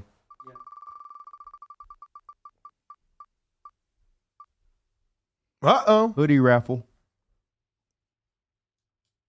It sure is. It was hoodie or t-shirt. It's definitely hood day. It'd be right on the cusp. It'd be right there. It's on hood day. We got Texas Bulldog Boxing $2 said, feeling irrelevant. Bud can be 2-time undisputed, 0 losses. And feelings irrelevant. Then we got New York Bullet 199. Shout out New York Bullet, always coming through. He says, he's right. Woodlawn is a huge Irish neighborhood. Nice. Then we got Omar S2 Quid says, great to see the legend Maestro live in studio. Shout out Maestro. We got Benitez Boxing 199. And that's all the way from the UK. Did they play Cuban Anthem in Spence fight? Of course not. I ain't hear it. Danny, you the almanac. Not that I recall. Well, he's actually come out against the government, so. Benitez Boxing. Yeah. Then we got Walt, South Florida with a $5 super chat says, most casuals are talking UFC in my office this morning. Maestro is the man. Then we only got a few more. Joey Choppa 199 says, bro, the fans booed Canelo. Then Boxing Archives and Facts sent $84.99 in TRY currency. And it says, my video proves Maidana's split decision on Floyd didn't rely on clean face or body punches, but just shoulder blasting. Canelo walked Bivol and landed. Big Matthew, 2 more quid, says, shout out to Bivol and the Caucasoid Mountains with a little mountain emoji and a thumbs up emoji. We got Kent Stone, Bill 199 USD says, Bivol wants to fight Canelo at 168 for undisputed. And B-Dog, $5 says, fighting someone your favorite to beat by odds makers and majority fans is daring to be great, question mark. 2 days ago, Canelo could beat Usyk, laughing emoji. He probably still can. No. That's just you guys that jump off the bandwagon of your favorite fan. That's what's wrong with this sport. And that's why, like, look, you either win and you're great or you lost and you're a fraud Nello. No, you're fraud Nello. You undisputed one division, unified another division, and got the Lino in that division, got the Lino at 68, got the Lino at 54, beat Miguel Cotto. I mean, like, how many things you got to do not to be a fraud? He is crazy. He is great. No, he's a fraud. No, he's not a fraud. He is a fraud. No, he's not a fraud. He's a fraud. No, he's not. You are not looking at these chats? Well, I don't base my opinions based on YouTube chats. But I have my opinion. That is the and audience. I'm not letting it sway. That's the audience. That's the public. Right. So that's his. They booed. If they booed him in that fight, these people that are super chatting could be the same. So in the People's Republic of Maestro, right? This is what's going on. Canelo's still great, all right, but he does not beat Usyk. Let's keep it real. I mean, we don't know. No. We don't know. Come on. How can we know? There's weight classes for a reason, guys. How can we know? Well, okay. Well, why don't we say he could beat Tyson Fury then? He might. If he beats Usyk first, you never know. We got Boxing Exposed 999 says, new subscriber. Good morning, TBV. Good morning. Good morning. Good morning, new subscriber. We're going to give you a wheel spin in just one moment, Mr. Boxing Exposed. I got a counterpunch from CYP, California. Uh-oh. Good morning. Good morning. What up, CYP? What up, Maestro? My track and field brother. I'm gonna go easy on you today because we brothers in that lane. But listen, so he's already champion at 175 on his first fight. His second fight, he loses. The problem was in that first fight, he became a champion and a 4-division champion. So now he loses. He's too small for the division. So if he's too small for the division, if we take away his fourth belt, because that would mean he cherry-picked the 175 guy because really, he's too small. So what the hell? How did you win a belt in a division that you're too small for? Okay, cool. I find it funny that he loses to an underdog, but he can't drop it off. You don't lose to an underdog and don't drop slightly. I'm not saying he's off the top pounders, but he lost to an underdog. So we can't have it that way. And then Bivol can't move up if he beat a guy who's too small for him.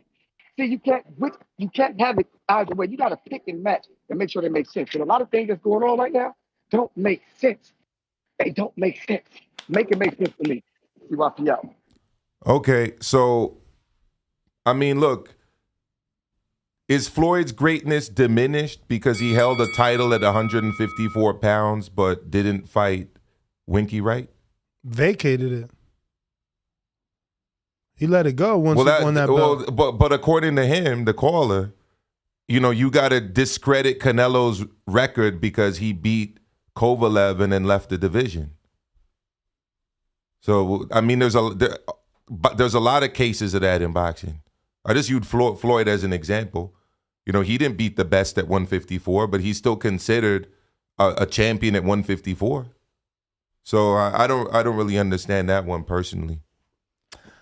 I'm gonna go ahead and open up the phone lines, but we're gonna go to the super chats right now after just a few of these quick messages. Remember to rate us 5 stars on iTunes. Subscribe to youtube.com/theboxingvoice for the latest and greatest interviews with your favorite fighters. What's next? One spin for Boxing Exposed. And while we do that, we're going to go to Texas Bulldog Boxing. $2 says, Fury never I'll respin because that, Texas Bulldog Boxing says, Fury never undisputed. Bud has and 3 classes try again. And we got D-Red, the blue collar scholar. $5 says, Canelo never been pound for pound when you've been ducking fighters for years. Put him in the shirt raffle, and whoever just super chatted doesn't know shit about boxing. We got a counterpunch from CYP. He's not on Discord. There he goes. There he goes. Oh, we got the screen back. That's lovely. I know, right? Missed that. Sheesh. Yeah. Yo. Y'all hear me? Yes, we do. All right, listen, this is what I'm saying for the person who tried to pretend like he didn't understand. When Floyd fought at 154, that's cool. He won the belt. He did not fight there again, then lose and claim he's too small for the division. That's the difference. If Canelo did not take the second fight for Bivol, talking about want to be undisputed at 175, then guess what? I have no argument. You don't get to cherry pick one champion to cement your legacy as one of the greatest ever 4-division champions. And then when you lose at that same division, cry, I'm too small for the division. If listen to me, I'm not about to go back and forth. If y'all don't get it, it's totally fine with me. Today, y'all can have it. Y'all can have it. CYP out. All right, so I was at the post-fight press conference. I stayed there for the whole thing. It was actually very difficult to get into because there's a ton of people there. Canelo never once cried and blamed the weight. Never. The Mexican media asked him multiple times about the peso. Mm-hmm. He didn't want to blame it on the weight. The U.S. media asked him multiple times. He didn't want to blame it on the weight. So TBV, you guys got the video up there. I sent it. Mm-hmm. Show me the moment where he was crying about the weight. He didn't do it. And by the way, he's not. I don't think he's talking about Canelo. He's talking about Canelo fans. Okay, he's just not. Okay, he's not. By the way, the thing that. with Floyd would matter if Floyd went back up and fought a Winky, right? But he didn't. So he. I mean, it would have mattered had he lost. Had he lost, but he didn't. He didn't fight him. His career has a lot of divisions that he went to where he didn't fight the person that everyone felt was the best. Mm-hmm. So that was the point I was making. Canelo, yes, fought Kovalev. You know what they said when he fought Kovalev, Ness? Kovalev ain't Bivol. That's what they were saying. So the next time he went up there to test himself and fight the guy that everyone was saying was the best at light heavyweight. There's nothing wrong with that. I don't think people were saying, Kovalev ain't Bivol. Yeah, they was. Oh, they definitely were. They was down in Kovalev. They definitely were. No, they was down in Kovalev. And I was one of the people who said Kovalev wasn't that great. But the fact that he been moved calling up to that Bivol weight, that guy at light heavyweight. Nobody ever called Bivol that guy at light heavyweight.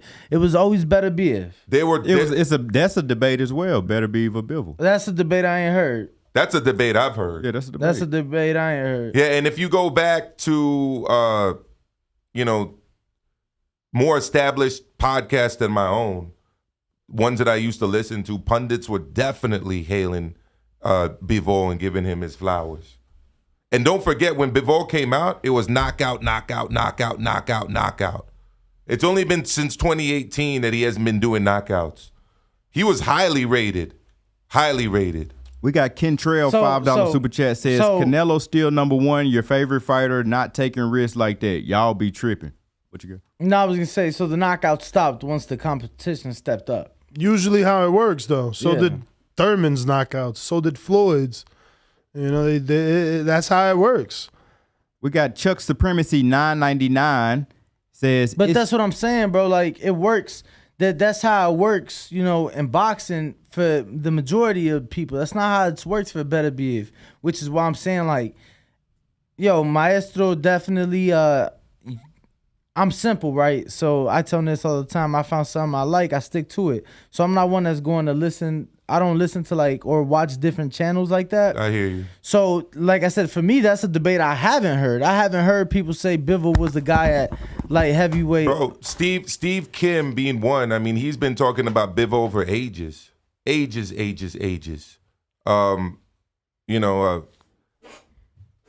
the end of the day, the light heavyweight division has not really been a forefront division for a while in boxing. So I understand that a lot of people haven't necessarily been hearing about Bivol like that. But when people have talked about the light heavyweight division, it's been Bivol, it's been Baturviev for a few years now. Yeah. And it was not Kovalev, the WBO champion. And Canelo was criticized for going up to fight him at the time.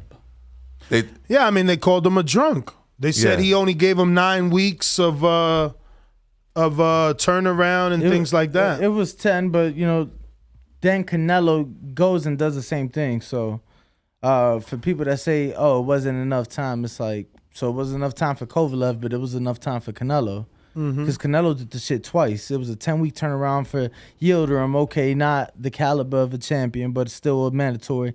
And then does it 10 weeks later in a unification with Billy Joe. So where we at, Bo? We got Chuck Supremacy, $9.99 said, it's fight week. Charlo and 9. Spin the wheel. Let's effing go.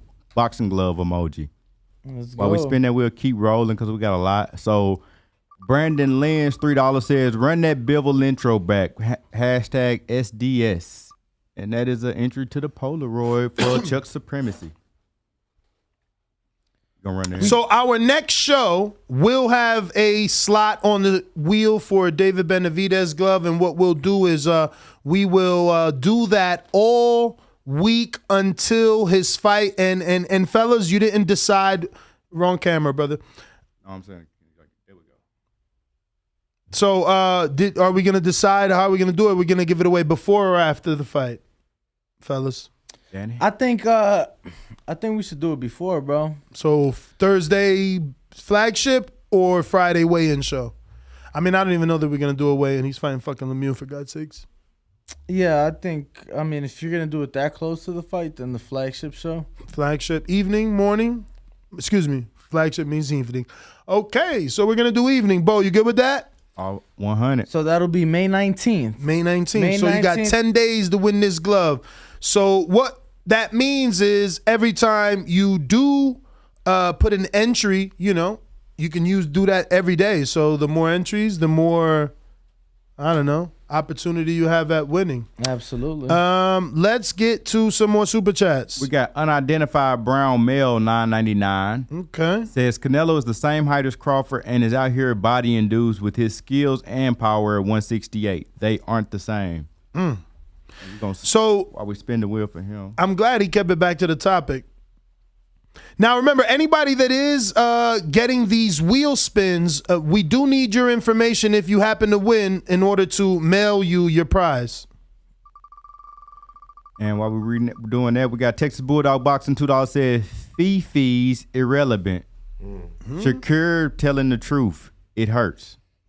Fifi? Feelings. And he is in the running for a hoodie. And that was obviously unidentified. Responding to Ness. Then we got Boxing Exposed $9.99 says Canelo gave us a special fight this weekend, something special. He challenged the Terminator and gave him a good fight. Canelo goes back to 168 and dominates. That's right. Let's get a wheel spin, Trav.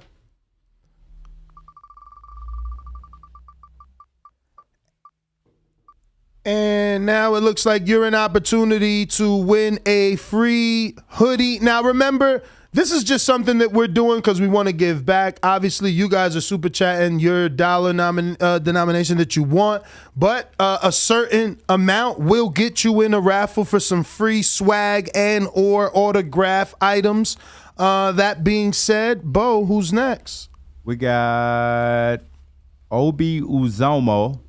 $9.99 said it's funny with $9.99. Yes, it says it's funny how the same people who says Bud is number one are the same people calling Bud trash when praising Spence. And then we got Jones. Let's spin the wheel for that $9.99. Let me get a wheel spin.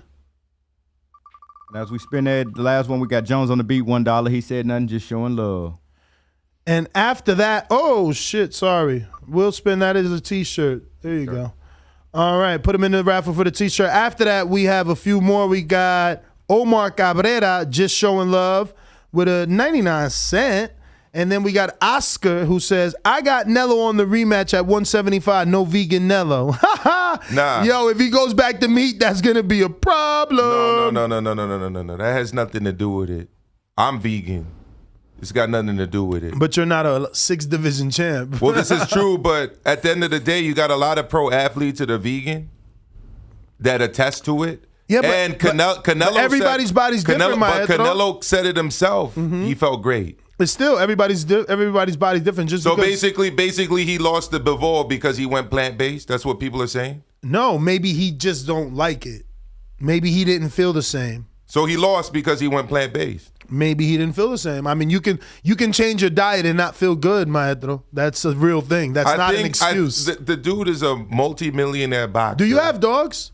No. Okay. I have dogs. Give them some cheese by accident off of your table scraps. They gonna have the shits, right? Cheese ain't plant-based. I'm just saying. I don't changing eat your cheese. diet. I don't eat dairy either. You changing your diet though. It could affect you in some way. To be fair, how long you been vegan, maestro? All his life. No, not all my life. I've been 100. He's from New York. This guy's been vegan for since 13. Nah, probably like 4 or 5 years. But before that, I haven't eaten dairy for 10 years. Have you planted in one of those New York City abandoned building, cleared out gardens? You know, we got a lot of those in the Bronx. But have you planted? No. Oh, I was because I feel like you're the type that you went and you planted. We've got a farmers market on the concourse every Tuesday. New York is crazy. Yeah. I love New York. The only reason I was asking was because I was vegan for a few months and I saw my body did change. And I'm gonna be honest with you, bro. In a good way or in a bad way? No, in a great way. Thank you. As far as me. And it was great for me because I was unhealthy and, I was out of shape and I was working out. So with the working out plus that, but I'm going to tell you, because I was working out before I did that, bro, I definitely felt that I didn't have the same amount of power in the gloves. Were you eating like a high protein vegan diet? Though? No, I mean that's the main issue. Because a lot of people don't substitute the protein they get from animals with plant-based protein from nuts and from tofu and from tempeh and from those kind of things. So that's the main issue. Fellas, I gotta get back to the money. I got some cash apps before you get to the super chat. I got Brandon. We never spoke about that one. He said Bud was pound for pound before Canelo lost this weekend. What do y'all think? I think that's wrong. I think that's an opinion. A wrong opinion. If I ask you what's the capital of the United States, what's the capital? I have no clue. Washington. Right. Can we debate that? No. No, because it's an objective fact. Mm-hmm. It's not debatable. If I say Joe Biden's the president, you may disagree with how he got there. But he's the president. Joe Biden is the president. That's an objective fact. Mm-hmm. That, what he said, is a subjective opinion. So that's his opinion. But what I want to hear with these subjective opinions is at least a logical argument behind it that's somewhat factually based. Yo, is that Bob Marley or fucking Jesus Christ? We don't need to worry about that right now. Is that a Jesus Christ? Like, what is that? We don't need to worry about that. How are you gonna wear a shirt and cover it up? What make it make sense? We got a lot of haters that don't like the people that I like on the Boxing Voice. Why are you covering up your shirt, Ness? I ain't covering up no shirt. You are. How? Because you have a hoodie on top of your shirt. He has a jacket. Bro, you fell for it. Look, Trav. Fell for it. Ah! He's doubling. I bleed this shit. He's doubling it up. I only my blood pumps TBV. He's doubling it up. So listen, my sock is TBV. I'll tell you right now who it is. I mean, where did I go on? Where did I go on vacay a couple weeks ago, Ness? Oh shit! Weren't you in Cuba? Yes, in Havana. Thank you. Fidel. There you go. Whoa, you're pro Fidel? I like Cuba, bro. You better be careful. These Cuban fighter Rances has been in his mouth. He gonna win. If you see a Mercedes, be careful. He don't fuck with that. That's fine. But you know what my family loves over there? The opportunities they got because of the revolution. Now, it's been limiting in some ways. Very limiting. Come on, man.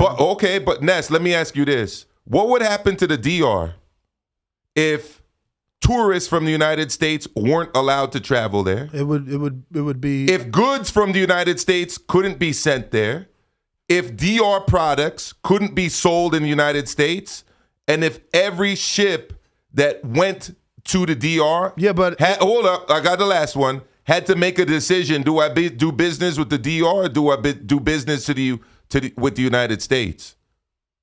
The economy would fail. Mm-hmm. The place would be in ruins. That is the condition that they're living under right now. And based on that condition, things are as best as they can be. I have roots in Cuba. I have roots in Jamaica. But based off they rules? They the ones don't want to fuck with people. No. So open it up then. It's not about opening. I mean, Obama opened it up. They should start dealing with other people. You hit the nail right on the head. Yeah. Obama opened it up. Okay. But they're begging for the U.S. to open it up. You don't think they want to open it up? Nah. You're wrong. They want to open it up. It don't look like that from the outside looking in. It don't look like that because you're a victim. Based off the fighters that I speak to. You're a victim of U.S. propaganda. I don't follow politics. I only follow the Cuban fighters. Every Cuban fighter who has sat in that chair has said the same shit. Yeah. Right. You know why? Because they can't make money in their sport. They can't make money in their sport. The decision to come here is mostly an economic it's beyond that. It's beyond that. It's about if a fighter is telling me that his friends are being brainwashed, right, into staying there by giving them a used car or giving them little advantages that you and I wouldn't have if we lived over there. So it makes them superior to us. So those people choose to stay because they have a better life. But those same people are also blinded from everything that's happening over there. Let me ask you something. Does the U.S. Embassy in Santo Domingo give out tourist visas and green cards to come to the United States? Yes or no? Yeah. Well, the U.S. government over there in Havana doesn't do that. Mm-hmm. If they wanted Cubans to immigrate here, well, why are they not giving out visas? Why are they not giving out green cards? Well, I'm pretty sure. So you see, I don't follow politics, but I'm pretty sure it has to do with the fucking 80s and the shit dump that Fidel did, right? Right? I mean, no, it's not. He didn't send over a bunch of criminals over here. Anyways, let's get. I mean, that's pretty historical. Let's get back to boxing because we could have a convo about this later. Shout out to Oscar with the 199 super chat. Says I got Nello on the rematch at 175. He started the vegan beef. No, we read that one. Nello. Next one is DJ for a $10 wheel spin. What do you got? He says, but Bud doesn't get a free ride to pound for pound #1 by doing nothing. Can't hate Canelo for taking on challenge. 168 rematch with Bivol, different story. Spin that wheel. Shout out to you. Look, that's actually someone that wanted the wheel spun. Shit. He got a lost turn. Then hey, we got man, Jeopardy status, Kevin baby. Destin, $5 says, I think Canelo is still on pound for pound, but Bivol is small, light heavyweight.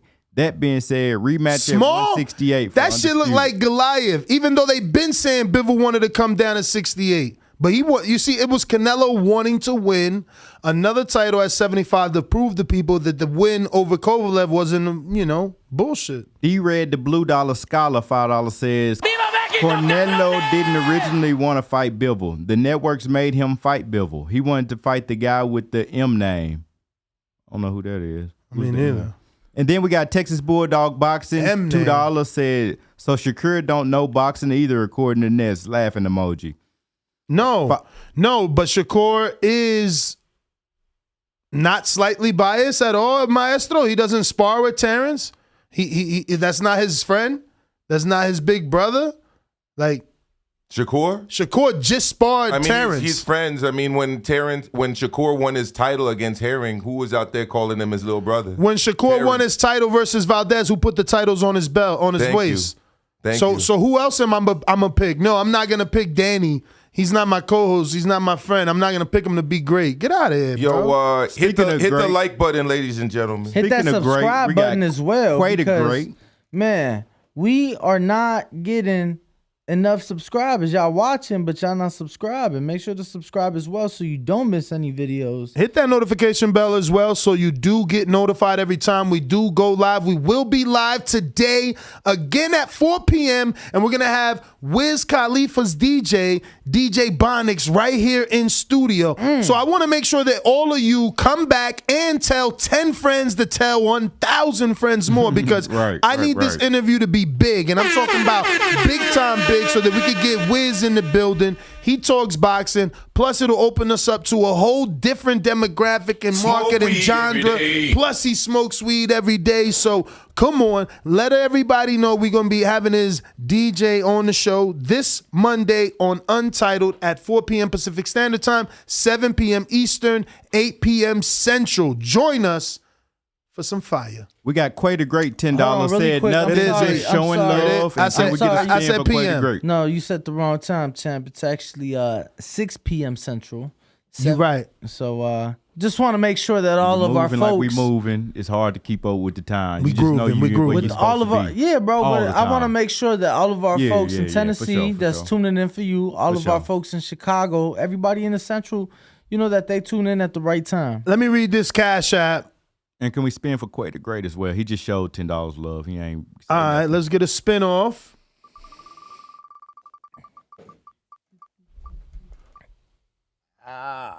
Oh, you got it, Quay. You going. There you go. You in the hoodie. Boom. So, Quay, you in the running for a hoodie. For those that don't know, obviously, we always appreciate every single dollar that you send us, and it goes to getting our big guests. We're still talking to Keith One-Time Thurman.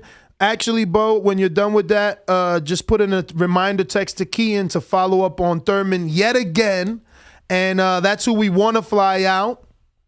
We also want to fly out Jaron Ennis. So your super chats go to flying all our guests in and out, co-hosts as well. So that being said, because you're generous, anyone that super chats, what's the amount?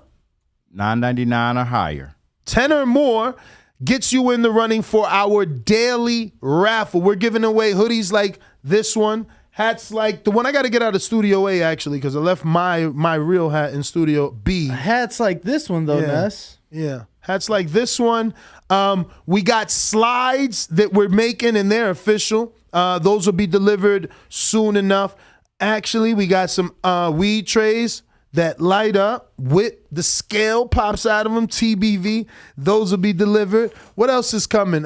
Some different gloves, too. We have these. These are by Sabas, but we also put in an order with another company to see how they do because they are the, what do I call them? The merchant or no? The I don't know. The warehouse? No. The distributor?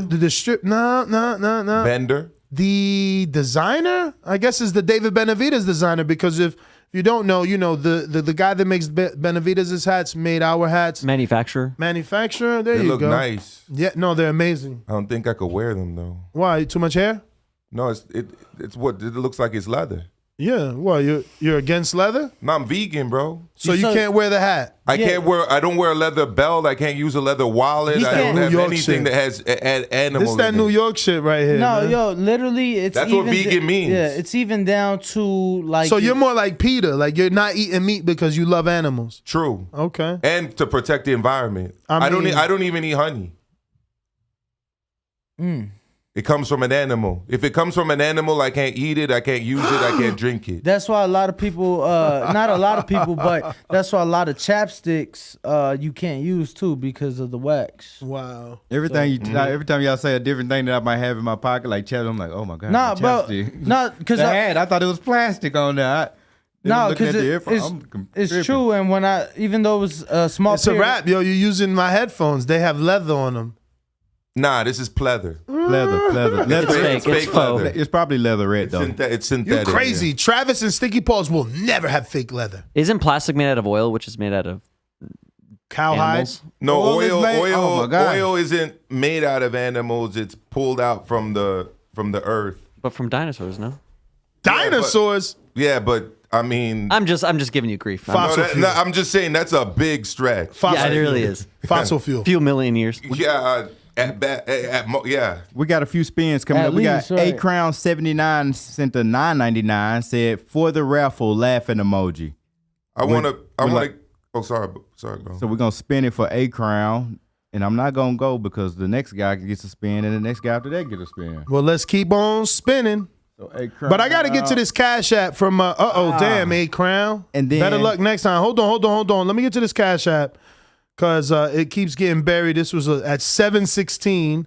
And this is Jonathan Sims. He says, I'm a big Earl Spence Jr. fan, but how the F is he top 5 pound for pound?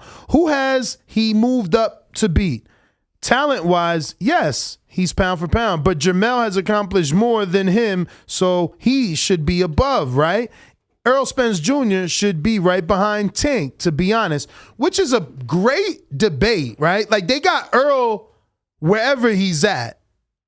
How is he there when Jermell did what he did before him? I've been saying it for years that Jermell has been two things. One, associated with his brother, and anything his brother does, he catches the shade. Yep. Like even that restaurant, like somebody came up to me or talked to me once, and I was like, "Yeah, what about Jermell Charlo?" He's like, "I don't like Jermell Charlo. He did that thing in the restaurant." I'm like, "That wasn't him." Mm-hmm. The other thing too is because of that loss to Harrison, people are not like rating everything he's been doing since. I mean, he's carrying 3 belts. He's about to fight for undisputed. He's taking on all challenges, and what I never understood too is. I mean, I appreciate it as a consumer because his fans are on free Showtime. Mm-hmm. But I get to watch an undisputed fight with him that's a great fight without paying any extra money. And then I got to watch Tank versus Barrios on pay-per-view. I don't understand why Showtime does it that way. Because one person draws and the other doesn't. What about Tank versus Pitbull? I mean, that was a last-minute replacement, though. I mean, if he's that star. Right. Which I mean, AJ fought Ruiz. He's that star, and he's not even in his own country, and he sold out Madison Square Garden.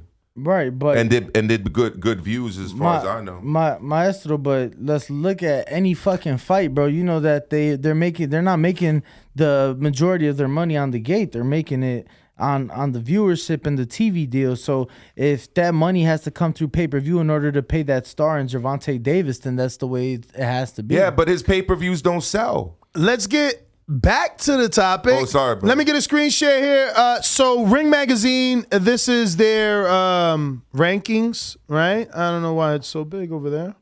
But they still have Canelo number 1. That's probably because there was no update. But going straight to Earl based off the last super chat, Earl has IBF, WBC, and WBA. If you go to the rankings, you see that Jermell Charlo obviously is the ring, which means he's the lineal champ. He's the IBF, the WBC, and the WBA. So he's accomplished more than Earl, which means he should be before Earl on this list, yet he is not even on most people's list, this being one of the most quote-unquote prestigious. All right, you can take that down. Any more super chats? We got Oscar 999. So he'll get a spin. Says, other athletes are not getting hit for a living. Canelo on vegan for 3 months. Thinking emoji. We're going to spin the wheel for him as I scroll to the next one. And let's be clear, that's just said mostly vegan. It was a mostly vegan diet. That's hoodie raffle for Oscar. And then we got A Crown 79 sends another $9.99 and says BR. Who is BR? BR. Just announced Bivol wants Canelo's 168 belts in rematch. Bleacher Report. Just announced Bivol wants Canelo's 168 belts in rematch. We're going to spin the wheel for A Crown. I'm going to give him some horns. Whoa. Yo, that's crazy. Think about it. Yo, that's if that's true. That's perfect. But true. It pushes Gennady back for sure. Yeah, and Charlo and Benavidez. But if Canelo wants, he can, because he has now said that although he wants the rematch, it may not be next. So it could be Gennady next. Then Bivol. Take a fight at 68. Yeah. You do need a softer fight to get reacclimated to 68. Gennady's a little less danger and less movement than Bivol. It's a great comeback fight. Yeah. And it would be a similar situation to I guess most recently Leo Santa Cruz and Gervonta Davis, to where the fight was at 30, but not just was the belt at 30 on the line, but Davis's WBA regular lightweight belt for 35 was on the line as well. I mean, wasn't Leo able to go back down and be a champion in the division below? He was. He never was not champion. Exactly. So it's the same situation with Canelo. But I got a couple of $2 cash apps. The first one is from Ra, and he says, Canelo been getting over. Laura, GGG, almost did again. I don't know. And then he got another one. He says, after Bud smashed Spence, I can't wait for excuses. Laughing out loud emoji. All right. And what do you got? We got Boxing Exposed send to $199. We need to still spin for A Crown's last one. Oh, let me go to the spin. He said, ready? Was there a weight clause for Canelo Bivol? No, he didn't want to do a catch weight. He that's going for greatness, bro. Yeah. 100%. They offered it to him and he didn't want it. Now, in retrospect, he should have did it. So they probably arguing like, man, we should have sucked him down. That would have been an asterisk win. Fred Robinson, $5. Fucking asterisk 10 years from now, 5 years from now. Who knows about asterisks 10 years from now, man? Fred Robinson said, let's be honest, size didn't beat Canelo. He got outboxed. Bivol didn't lean on Canelo like Fury Wilder did. Yeah, 100% he didn't initiate any clinches. But he used his reach. And the reach came from being longer and taller. And he was the taller man punching down. How did that go with Callum Smith? I guess it's because the arm factored in. Did you right? see? He took the jab away from him with the arm. But did you see? All the difference was Bivol endured more. Did you see his arm? Yeah, it was swollen and it had like internal bleeding. And he said himself, he fucked up my arm. He said it's the only thing that he got hurt. All right, there you go. I got to counter. Go. No, I was going to say, I literally saw an interview he did with Fight Hub in the hotel afterwards. Yeah, so at that point, it's probably like 2-3 hours later, and he lifts up his sleeve, and it's like all bruised up. Yeah, it was messed up. Counterpunch. CYP. Yep. What up? Hold on. Did Maestro just say if he put a weight hydration clause on Bivol, that would have been an asterisk? But didn't he put a weight hydration clause on Jacobs, the last black fighter he fought? where he beat him 115, 113, which is 1 round away from a draw, but he had a hydration clause on that man. Does he get an asterisk for that fight? I'm confused, Maestro, because I've been listening to you talk. I noticed that Canelo just lost, but you said something bad about Tank, something bad about Bud, something bad about Charlo. It's funny. They didn't lose yesterday. Canelo did. You have nothing bad to say about this man. So I'm going to ask you one more time, and then you could talk another hour like you usually do. Does Canelo get an asterisk for sucking Jacob down? Okay, so number one, I never said weight hydration. I was talking about catch weight. So that's number one. Number two, the hydration clause. The hydration clause wasn't a Canelo rule. That was an IBF rule. IBF has the hydration clause rule. Yeah, but I think that Canelo still put it in his contract because for unifications, you don't have to rehydrate at the 10 pounds. That's the IBF rule. In a unification, there is no next if day. If that's the fact, then I concede to it and I take back what I said. But it was my understanding that the IBF had a 10-pound rehydration rule in their championship fights. They do. And that he was fighting for Jacob's title. And it was because of that. So if I'm wrong on that, then I'm wrong on that. Allegedly the rule is non-existent in the unification, but Canelo in negotiations wanted it to be there, and Jacobs accepted. Are we on Quay the Great? No, we got DJ with $10 super chat says, "Give me another spin." Oh, shout out DJ. Shout out to you. Got one more spin. Oh shit! It's DJ. been a hot one today. It's always one that lands more than the rest for every day. Damn. But we got $1 trillion dreams. Yo, how they gonna throw confetti when you lose a turn? Like you're celebrating that. $1 trillion dreams since 1999 says Crawford would beat Canelo ASS if they were in the same weight class. So would Spence. Canelo is flat-footed fighter. Canelo is no longer in top 5 pound for pound. As a matter of fact, he lost to a guy that's not on the pound for pound. Bias. And we'll spin for you, my man, $1 trillion dreams, $100 nightmares, successes in the arm's reach. I can feel it right there. We'll spin. Polaroid That's entry an for expensive $1 trillion Polaroid dreams. $1 trillion dreams. That's why it's gonna be signed by one of your favorite fighters, so it could be worth way more. We got Tino Melendres, $5 super chat says there was a law called Pies Mojados. Yo, we need you. We need you. Yo. Oh, there was a law called Pies Mojados, Pies Seco. The wood. What? The wood legalize every Cuban. Oh, yes. So he's talking about when you touch American land, a Cuban automatically becomes a citizen. Right. Is that true for Dominicans? No. Is that true for Mexicans? A Mexican gets to just come to the border and get resident? Only Cubans have But you know what they got to do to get that? Mm-hmm.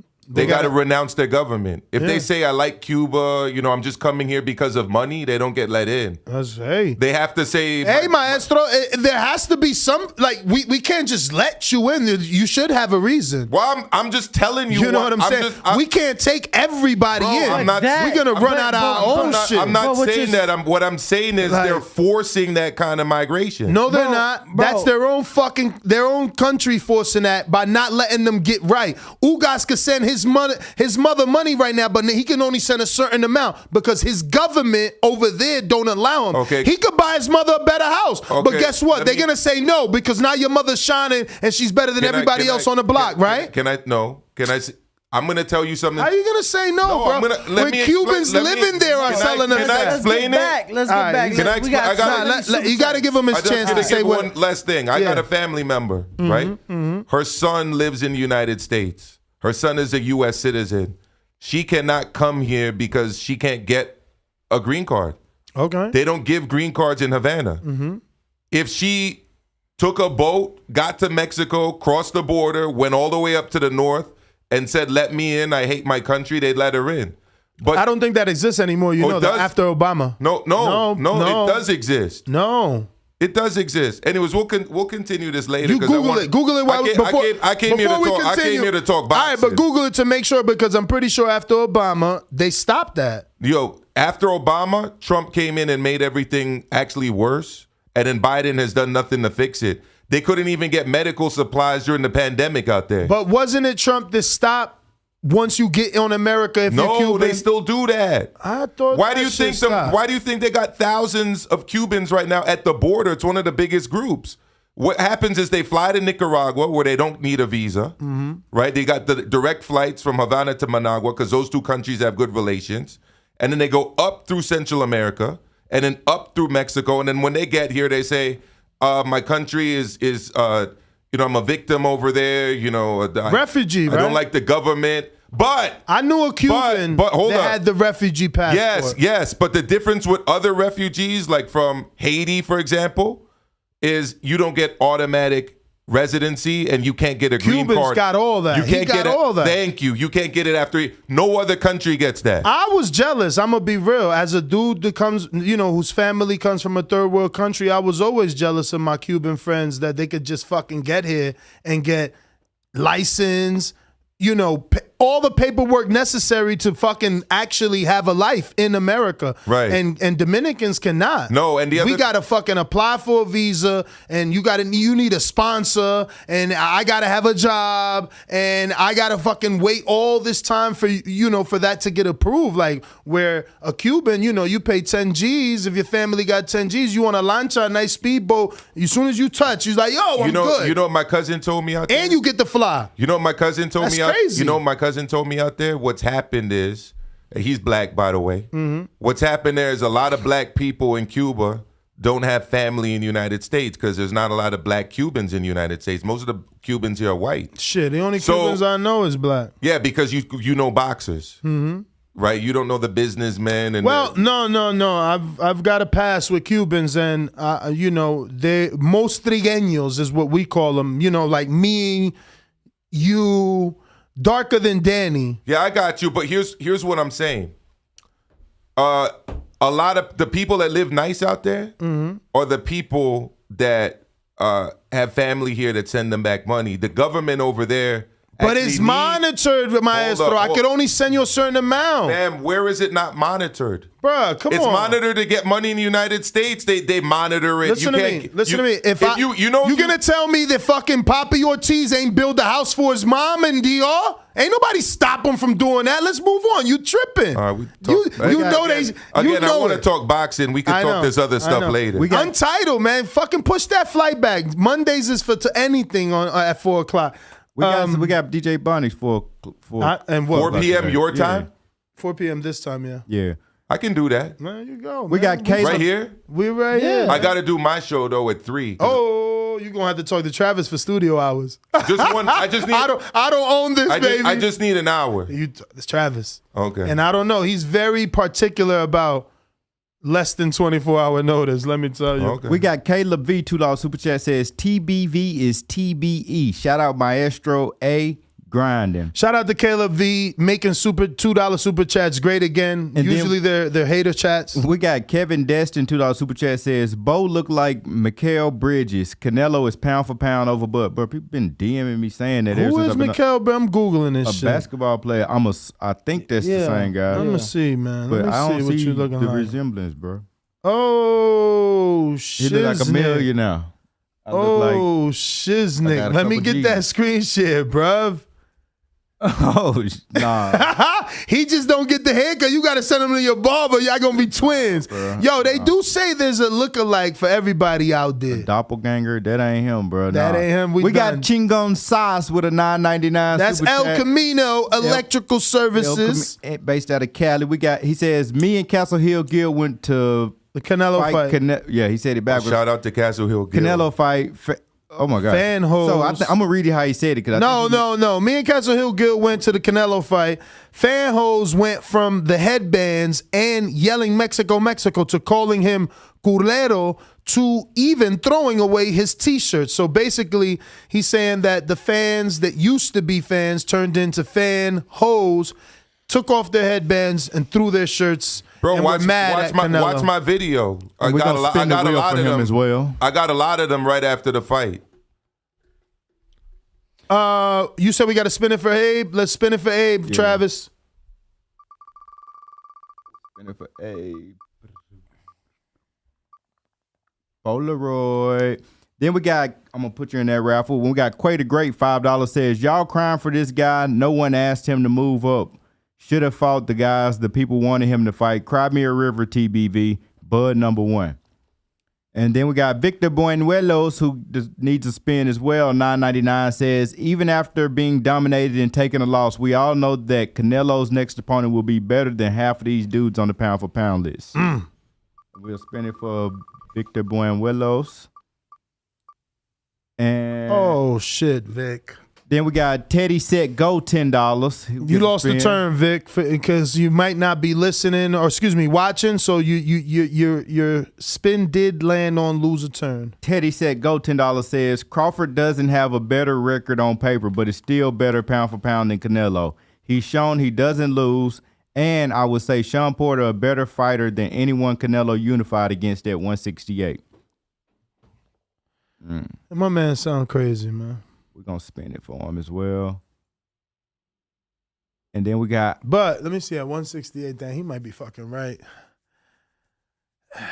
What's Porter's biggest win? Devin Alexander, Paulie Malignaggi, Danny Garcia. Oof. That might get Billy Joe. Billy Joe got Eubank, then Lemieux. No, he also has Andy Lee, too. Former world champ. Yeah. And he dominated him. But none of those dudes they're not up. are Porter. I don't think they're up there with Porter. None of them. He might have a point on that one. The problem is that if you keep it real, like 168 has not had like the big names, you know. Every now and again you get a Roy or Canelo, but Callum was a big name. He won the World Boxer Super Series. You know, I wanted that fight with Benavidez. You know, that shit never happened. That would have been great. I wanted that fight with Plant. Plant didn't get in the World Boxing Super Series. You know what I'm saying? That would have been great too. You know, so I don't know. I mean, callers. Yes, we got a shitload on Blog Talk. Let's open up these phone lines. I already did that in technically, so let's just let me plug my shit real quick because I'm getting people asking me. It's Maestro that's my channel. So I'm trying to get to 2,000. So it's YouTube. Do you get to do that yet? Because I heard ages ago, bro. All right, so it's youtube.com/ Maestro for Milcar. Maestro A, for those that don't know what I mean. Maestro A. Yes. Maestro A. We got Marcus in DC. What up? Yo, what's good, Boxing Voice? Great show today. Yo, Maestro, I'm just curious, man, because it's like if you let you talk long enough, you contradict yourself. You immediately told somebody else that they can't be subjective, right?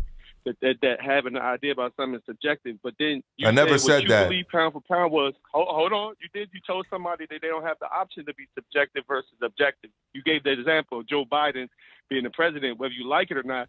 That's an objective thing.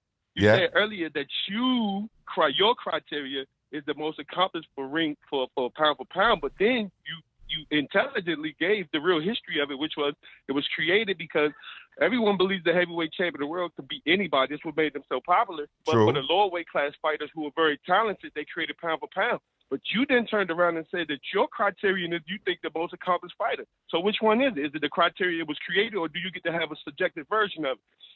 Terence Crawford will beat the shit out of Canelo if they were the same weight. That's the point of you might not play Honey, I Shrunk the Kids, but that's the criterion. If you don't like it, that's fine. You can say Canelo's the best fighter because he's the most accomplished. You can say Canelo's the most accomplished, but you don't get to determine you don't get to change the definition of what pound for pound was created for. Okay. Number two, I saw Amir Khan go up 2 weight classes to fight Canelo. I saw Kell Brook go up 2 weight classes to fight Gennady. Whether it was advisable or not, I didn't see them get shoe shine like Canelo did going up to dare and to be great. You know, why you all either honor undisputed or you don't? And if that's the case, then why wasn't Canelo trying to be undisputed at 54 or 60? It was an easy path. Bud had been undisputed when no fighter had for 14 years. But now y'all want to discredit it because people are saying he's number one. Unless you don't watch other sports. But if the number one team in college football plays the weekend and the number 2 team doesn't play, and the number 1 team loses, they drop down. Okay? That's how this works. So Key word being other sports. No. In boxing, it's not like Terence Crawford hadn't had a fight within a reasonable amount of time. He just fought in November. He moved up to number one. If you had Canelo. Cut it. Keyword, man. We got Tito in the Zoom room. So we got a guest. Tito, what's going on? Mercado. Thank you for joining us. Yeah, I'm not sure he can hear you just yet. Damn, I had my rebuttal straight off the dome, really ready to just body that dude. Tito, what's up, brother? Now I'm gonna forget everything I had to say. Write it down. Put it in a note. You got an apple right there. Talk to me, Tito. ¿Cómo está? How are you? Buenos dias. How you doing, man? I'm good. I'm good, man. How are you? I'm doing good, man. I'm already ready for my fight this weekend. Bro, so I've been told you're the man. Yeah, 22 national wins? Is that true, or did we I make a mistake Googling you?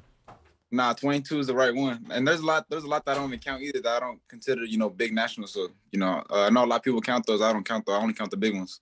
And by big ones, which one are those to you? Golden Gloves, Junior Olympics, the national team, the one that gets you on the Team USA, for example, something like those. Nice. So, how long have you been boxing? Since 4 years old. I've been boxing since 4 years old. Wow, 4 is extremely early. What got you into it so early? My father, he started training out my uncle in the beginning, and I kind of saw it, and I was like, that looked kind of fun, and I wanted to get involved. So from there, I just kind of took onto it. So you're saying your father used to be a fighter? Yeah, he used to be a boxer previously, and then he stopped for a while, and then he kind of got into it with my uncle a little bit. He started training him, and then I was like, you know what, that looked kind of fun. I want to get into it too. So I hit him up, and the next day I was up at 5 a.m. running. Nice. So you've been having all your fights, it looks like, in California, right? Yeah, we've been having it all right here, and it's been cool because I get a lot of my fans, a lot of supporting people, so it definitely hypes me up a lot more too. Absolutely, man. It makes you a draw, man. We've kind of gone away from allowing people, or rather allowing fighters to build their fan bases locally. So I'm happy to see that. 20 years old, which is extremely young in your career, man. What are you envisioning? Give me 5 years from now. Where do you see Ernesto? I'm over here calling you Tito. Is that the nickname though, right? Yeah. Is it because of Tito Trinidad or just Tito because, I don't know? Now, well, my dad's name's Ernesto too, and in Spanish they call us Ernestito. So yeah. No, it's so funny. Your name is Ernesto, bro. My name is Nestor, and they used to call me Nestico, so I know exactly what you mean. Yeah. I'm Dominican, but okay. So, yeah, man. So who's your promoter and manager? I'm a free agent right now, and my manager is my father, which is also my trainer as well. Nice. Yeah. That's crazy. You're telling me 22 nationals, no manager tried to come at you? No, I mean, we got a lot of offers from promoters, managers, stuff like that, but we got a vision for the way we want my career to go, so we kind of, handling it, and I like it, man. I'm able to fight. I'm probably more active than any prospect right now. I got fights lined up, so, I'm happy right now. No, you're right. I see that you have a fight lined up for May 12th, and then you have another one already scheduled for June 5th. And I get what you're saying. Not being promotionally tied allows you to jump around wherever an opportunity and or fight presents itself. But like you said, you have a vision for your career, so you don't want to be tied to a promoter. I need you to give me that vision for my audience. Tell me, what is it that you and your dad want to show the world before you actually sign to a major promoter? I mean, man, we just want to show them that, like everybody else, whether it's fans or the promoters, that we got the goods to become world champion and become a big star in boxing. A lot of fighters talk that they this and that, but they don't back it up necessarily. And we try to show them that we talk it all that and we back it up. So in these 5 professional fights that you've had, how have those ticket sales been? Because that's what promoters care about, selling tickets. And you being a person from California, I could see you being in a StubHub. What's some other of those locations where they can use a ticket seller, Danny? No, I mean, obviously, you got the StubHub, the Forum, the Toyota Center, a lot of venues. I'm actually going to be in LA this weekend for the Charlo Undisputed fight, and there's like 5 or 6 cards in the LA area. I'm like, holy cow. So definitely a lot of venues, a lot of opportunity there for you. So, have you been eyeing maybe a certain area, a certain venue or anything like that? I definitely want to take over, which is now called the Crypto Center, which is Staples Center. I definitely want to take. I think that'll be big for LA, and I think I'll get a lot of draw right there, especially me being from over there. And I think that'll be dope for me to take over that. What's your nationality? My father's from Nicaragua and my mother's Mexican. So okay. Yeah, I bet. So is that? I think that's where Mercado comes from. Well, no, you say your father's Mexican. No, he's from Nicaragua. He was born over there. Where was Walter Mercado from? No, that's not. That is Mercado. Yeah, right. You don't know Walter. You're too young, right? You don't know Walter Mercado. Ask your mom or your dad about that. Wow, bro. I feel like every Hispanic should know. Yeah, bro. Like I know who Walter Mercado. But you're older than him. He's 20. Yeah, I'm 25, but still. Yeah. He's rocking the Slam Magazine AI shirt, so I know he knows a bit about history. Yeah, you got Allen Iverson there. Yeah, we both got something in common. We a problem. Oh, there you go. Oh, I like that. So is that the ring name? What's your ring name? Right now it's Tito. I mean, maybe something might come up, but right now everybody knows me by Tito, so we just sticking to that. But you never know. So tell us something about your fighting style, and why should the audience tune in? Because, bro, just in the middleweight division, there's 1,500 fighters. There's a million fighters out here trying to, get the attention of the boxing fans. So why should they invest in you? I mean, for one, like I said, I talk a lot, man, but I back it up. Every single thing I say. I'm an exciting fighter. I like to come forward, throw a lot of punches. I'm not really with the, nowadays a lot of fighters, they try to mimic too many styles, whether you got, people trying to mimic Floyd Mayweather or, just all these styles, man. So me, I'm very unique and different. And the mindset I bring into the ring, man, when I get in there, I want to kill you. So it's a lot different from what these fighters, they feel comfortable enough to win, just doing, what they can just to get the unanimous decision. Me, I'm trying to go in there, I'm trying to knock your head off. So I think that definitely plays, and everybody that's been to my fight so far, I haven't had not one complaint. 5-star review on Yelp for sure. Yo, so you said your father is training you. Yeah. And has he trained anyone before, or is this just father-son duo, kind of like Danny Garcia, Sugar Shane Mosley and his dad, Jack Mosley? I mean, like I said, besides my uncle, he trains my other brothers. Okay. My younger, my younger brother Daniel Mercado and Damian Mercado, which they're younger than me, and they're still in amateurs right now. But other than that, it's just all of us. It's a family affair. Sorry, go ahead. No, go for it. No, your manager's Antonio, right? No, he said his dad. Yeah, it's my dad as well. Oh, your dad manages you too? Yeah. Okay. I thought I meant your manager over the weekend. My fault. No, he's from Pomona, California. Yeah. There where you broke up there, what? Right there where Sugar Shane's from. Oh, okay. Yeah. Okay. Yeah, we like the block from his where his dad lives. So it's pretty cool. Yeah, so tell me about this fight that you have on the 12th. Yeah, so the dude I'm fighting, he's I know he got some MMA experience and stuff like that. The last dude he just fought was Keyshawn Davis. Davis out in round 2, I believe. And I mean, there was a couple shots that slipped in. Oh my God. Now I know who I'm talking. I seen your post on Instagram. You was like, oh, Keyshawn got him out. I'm gonna get him out in the first round, right? I mean, I don't want to misquote you. What exactly did you post?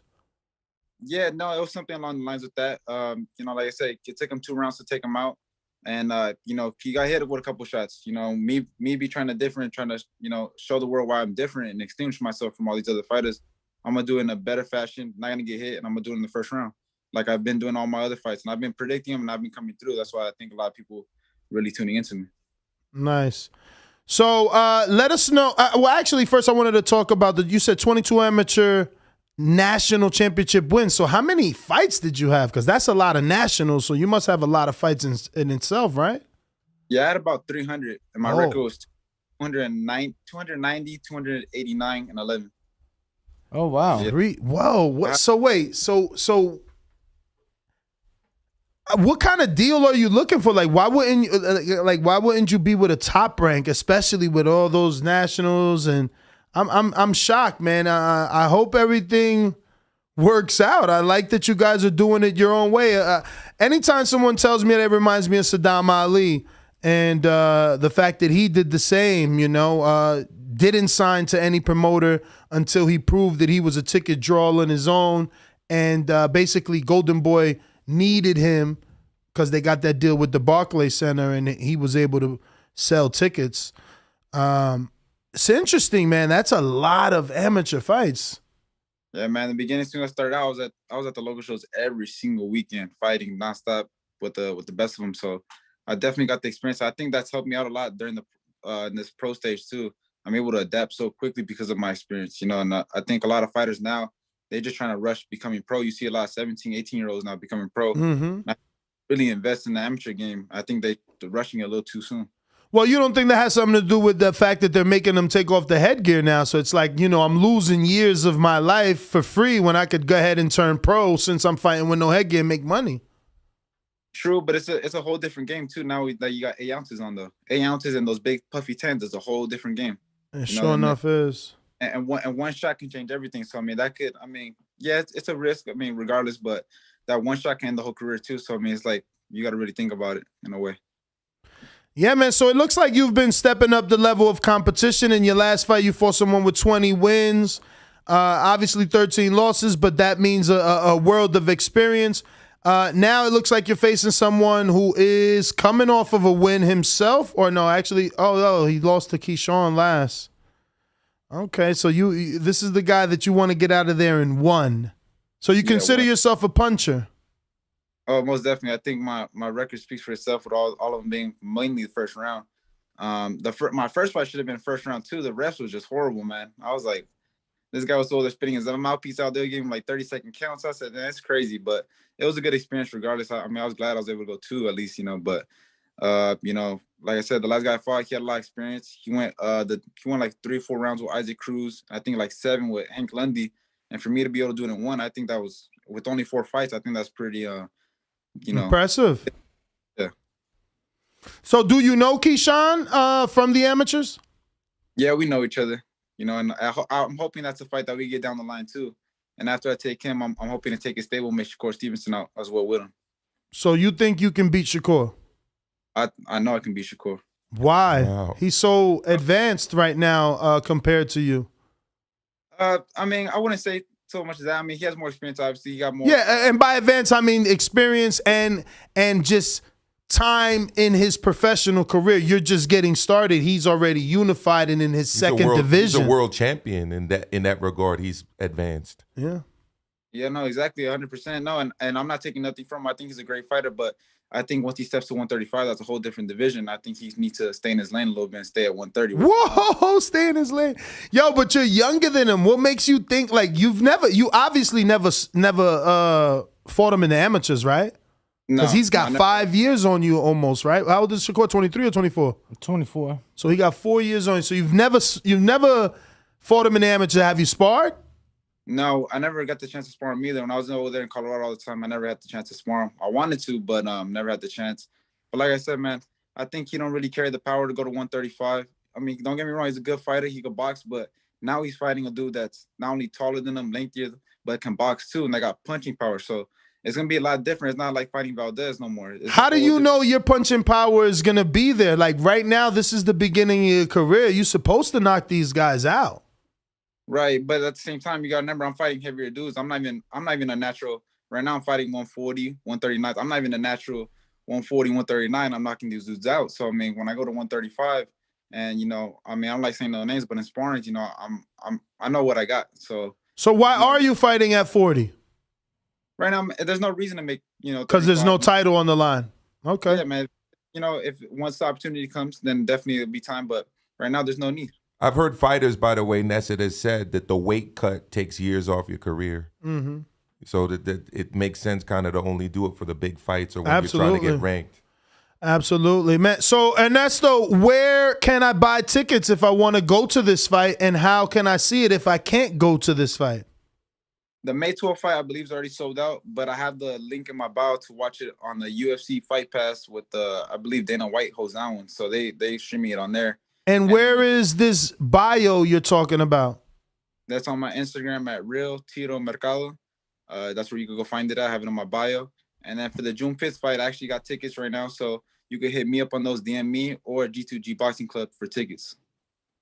All right, let me get a screen share, Austin, just for those that may not know where to follow him and how his profile looks, this is Ernesto Tito Mercado, 35,000 followers, and out here doing his thing. Looking ripped, champ, looking ripped. Uh-oh, we got some sparring. Let's see what you got here. Oh, music, be careful. So who's this guy just shelling up, champ? You got to get somebody who's going to give you some work, man. This guy he's on some... I ain't no disrespect there. He looking like a punching bag, or you got a great editor that only found you pounding on him all night. I don't want to say no names, man, but that's actually a veteran fighter in there too, man. So I don't want to say no names though. It looked like Joet Gonzalez, bro. No, it's Is his brother? Is it his brother? Nah, man. Oh, yeah, Joet's too small for you. That's right. But I sparred him when he was a little heavier and I was a little lighter, and I'm telling you, I beat him up worse than Shakur did. I'll leave it like that. Oof, this guy's talking greasy. We're gonna keep following you for sure, man.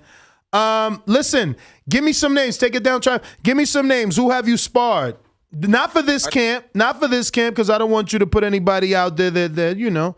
But like, what's some of the names to get my audience excited about you? Who have you shared the ring with, both amateurs and sparring?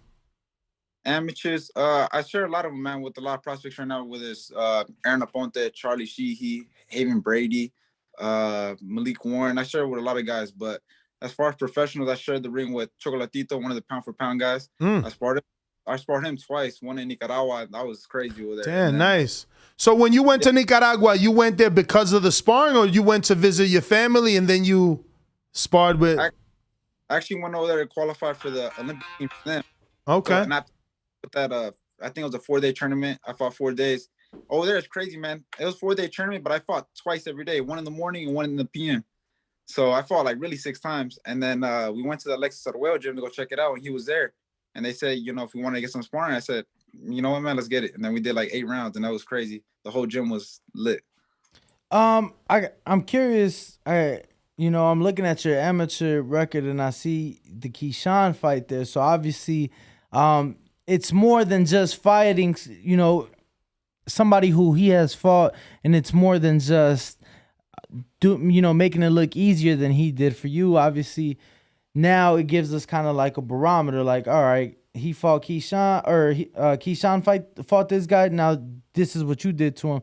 So that fight took a loss in the amateurs, but that's obviously something that you are looking to avenge. Was that your last amateur fight? No, I didn't lose to him. I never fought him, never shared the ring. That was a walkover. That was due to, we had medical reasons. I know he had something, I guess, issues with his hand, and they gave him the walkover win. But we were trying to get a box. That was for the Olympic trials, and we were trying to get a box off over there in the Olympic Training Center, but they wasn't really having it. So, I decided to, and that's what I was talking to Ness about. That's why I went to Nicaragua to go qualify for the team, so I could go see his ass in Argentina. But unfortunately, the COVID thing kind of ruined a lot of plans for a lot of people. Okay. He says, see his ass in Argentina. Do you think that Keyshawn knows you? We just had him in studio here, but I don't want to interview him one day and be like, yo, you heard of Tito Mercado? He been talking great. I don't know, son. Everybody going to call me out. He can act like that, man, but I know he know who I am. Like I said, we was both at the camp at the same time, because after the trials, they had us in an evaluation thing where they wanted to see who was, training harder, who was sparring better.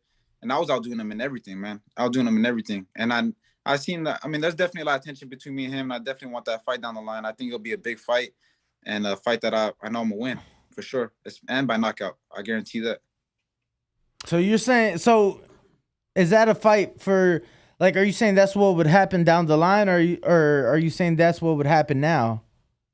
I'm saying both, man. But unfortunately, with stuff like that, it's definitely not gonna happen right now. They want to build it up, so obviously, the promoters want to get big revenue, big money out of it. So that's fine, but I definitely want to see him down the line. And I'm not waiting 10, 15 years. I'm talking about within 2 or 3 year margin. You know what I'm saying? When we're both, I don't know if he becomes champion, but if we you are talking greasy. You don't know if he becomes champion, but you becoming champion, right?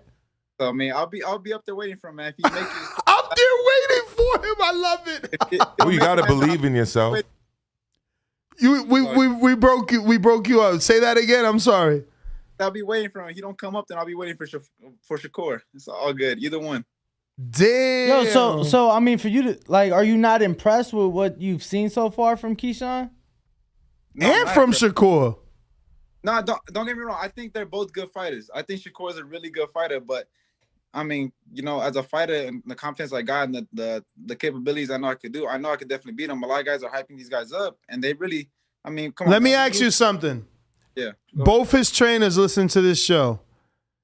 I'm sure someone's gonna send him this. If they ever invited you to spar, would you spar, or would you say this is something we're gonna do in the ring, not sparring?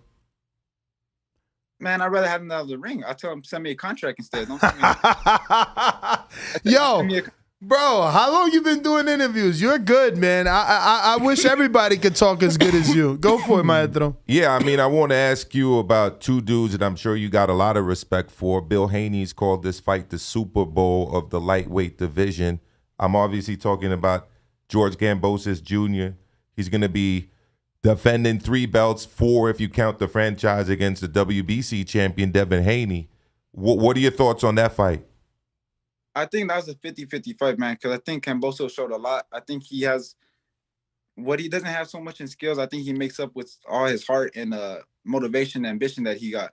I don't think he's the most skillful fighter in the division, but I definitely think he got a lot of that, and he showed it in the Teofimo fight. So I definitely wouldn't count him out. I think he does have the power to maybe hurt Haney and maybe do something, but I think if Haney sticks to the game plan and doesn't try to get too overconfident, try to prove something so much, especially in the inside or something like that, because I feel like his chin's a little suspect, I definitely think he could win a unanimous decision for sure. Were you impressed by the fight at the Hulu Theater in New York when Kambosos beat Teofimo? I was impressed. I mean, I didn't see it coming, but at the same time, I don't think that was the best Teofimo that we saw. I think he was really lost. I think his corner was out of the place. I think the man that is. We're listening. Yeah, so I don't think really had the right game plan. So, but nonetheless, I mean, you can't take nothing from Kambosos, man. He put on a show and he did what he had to do. Absolutely. Man's taking all these weight classes, kind of taking a shift, man. You don't even know who's becoming this. I mean, you don't even know, man. This whole game is just shifting and shifting. So, I mean, you don't even know who's becoming champion now and anything. Well, Tito, man, I want to thank you, obviously, for coming on. Please give out your social media once again in case anyone isn't following you can do so. And we want to get you on after the win. I'm definitely going to be tuned in to you and your career now because I want to see you live up to the hype, man. You've got me interested. Yeah, man, like I said, everything I said, back it up, man. That's not a lot of fighters do that no more, so I'm definitely going to show that. Let's see, bro. But where can they follow you? Yeah, you can follow me on Twitter, Instagram, and Facebook at Real Tito Mercado. All right. Well, Champ, man, we appreciate you. Thank you for joining the program, and we look to have you back on soon. Good. Thank you, man. I appreciate you guys. All right. Best of luck at the fight, even though la suerte para los Mereoka.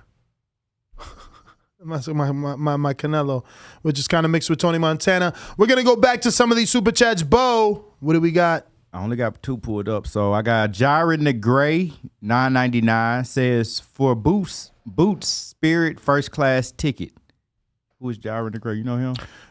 Did we do Teddy Set Go? Yeah, we did Teddy Set Go. Okay.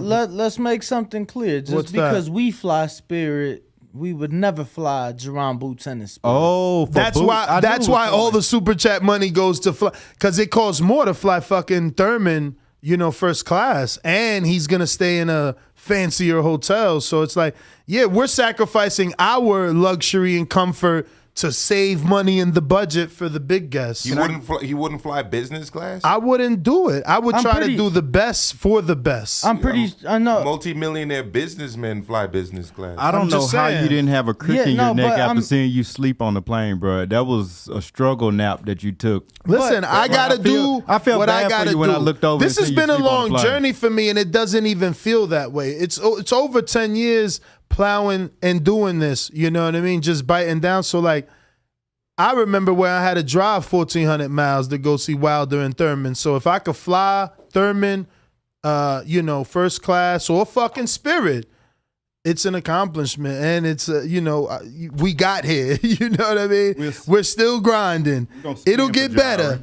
It'll get better. Me and Danny won't fly Spirit one day. Don't you worry about it. But thank you for caring. because it does mean something. We'll spin for Gyra, and then I'm going to go to... We're going to spin. Let's go, Trav. This is an interesting game even for myself. I like watching to see what's going to happen. Shirt. T-shirt. All right, I'm going to enter you in that raffle. We got Texas Bulldog Boxing with a $5 super chat says, how many eye socket stops does Canelo, Mel, or Bud have? Question mark. Errol almost died in his eye. It ain't what you do sometimes, it's how you do it. Either Bud or Usyk, number one.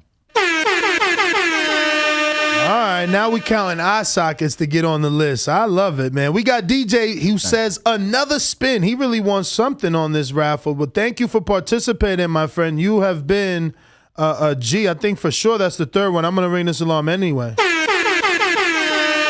now we'll do the spin.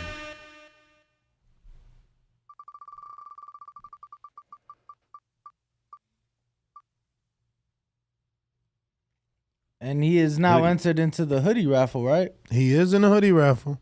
Let's go. Who else we got next, bro? He definitely had 3 super chats, so I'm right. Victor Banuelo. No. Chuck Supremacy, $10. He says, Canelo and May fought at catchweight. So does that take away from his victory? CYP.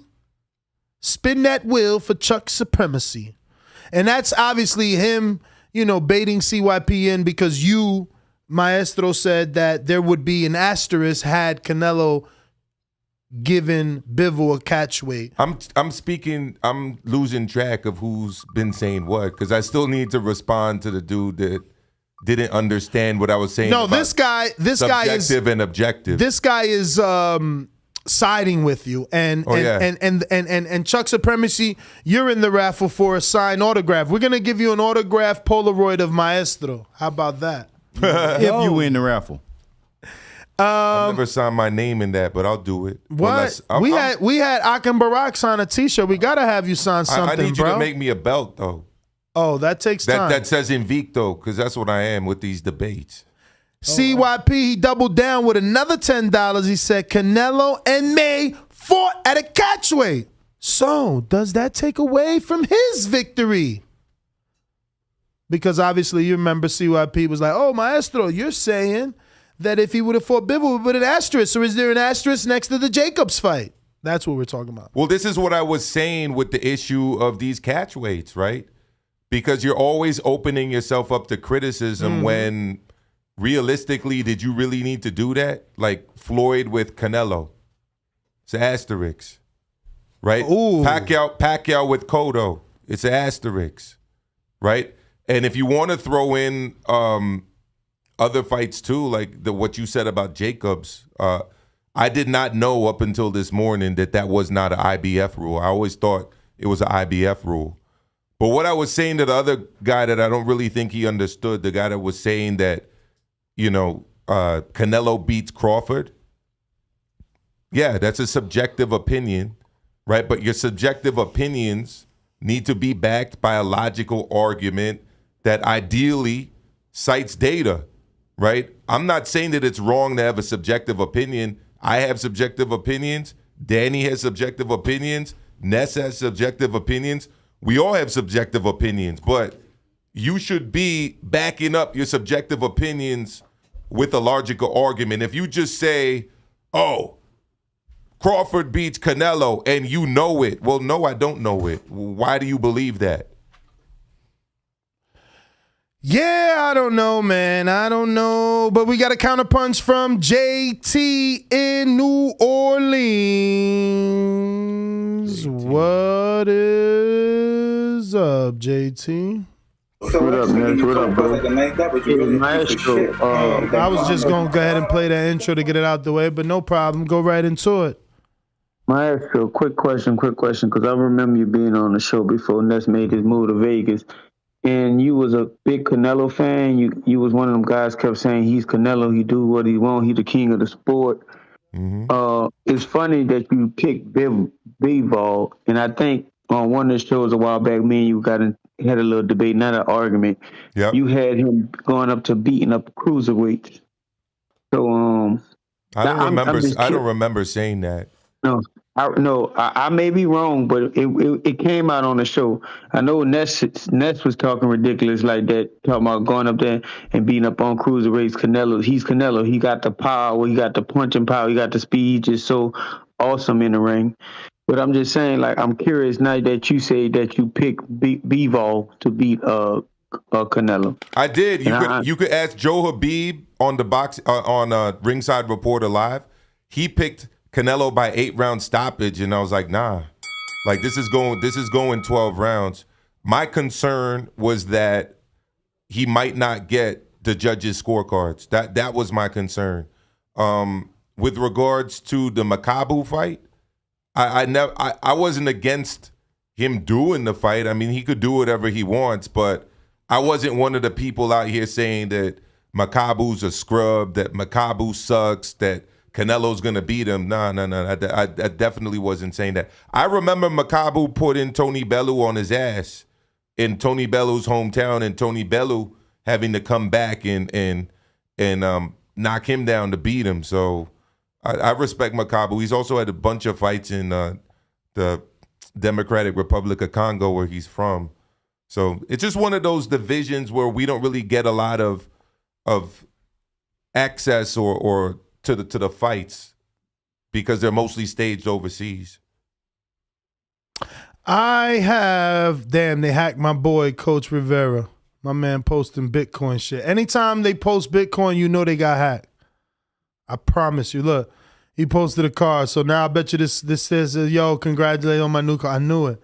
Damn, Coach got hacked. Yo, y'all got to stop clicking these stupid ass links, man. Oh, weird. Anyway, I got a super chat. It's going to spin that wheel yet again. We got D. Haven Alexander. How do you feel about Cuban boxers are going to be able to turn pro?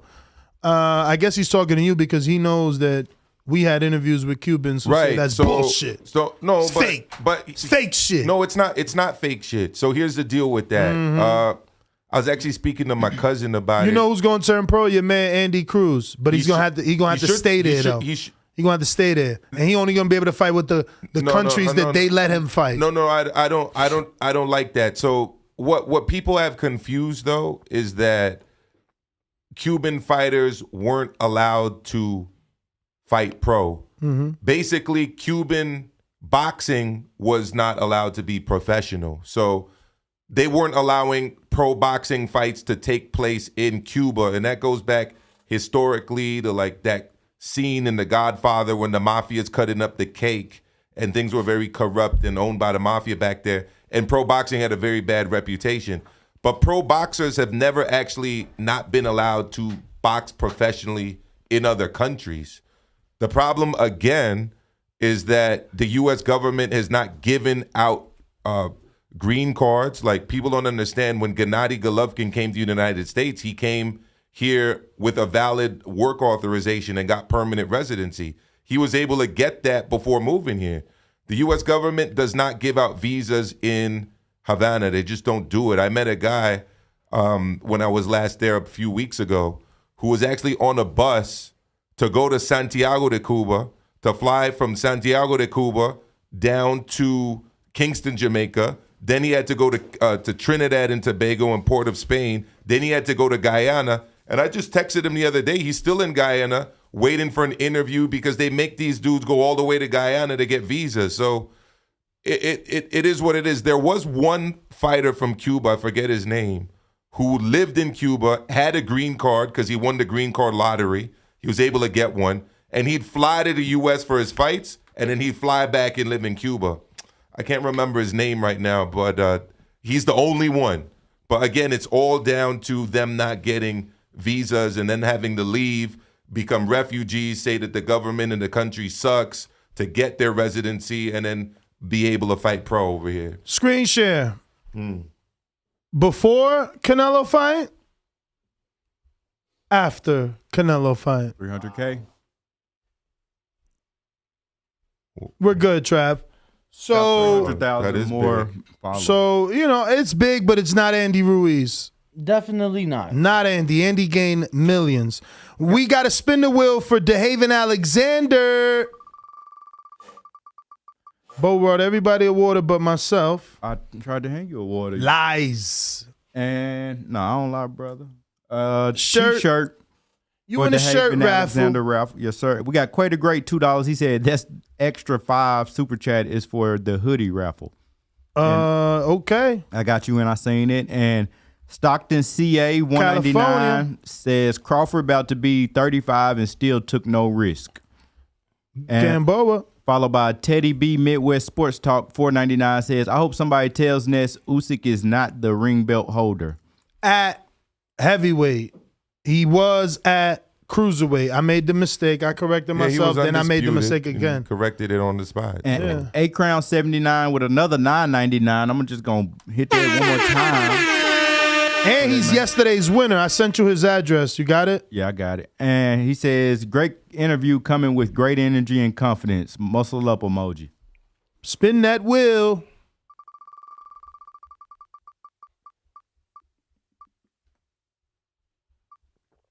T-shirt. So we got T-shirt for A Crown and T-shirt for DeHaven Alexander. Entered into the raffle now.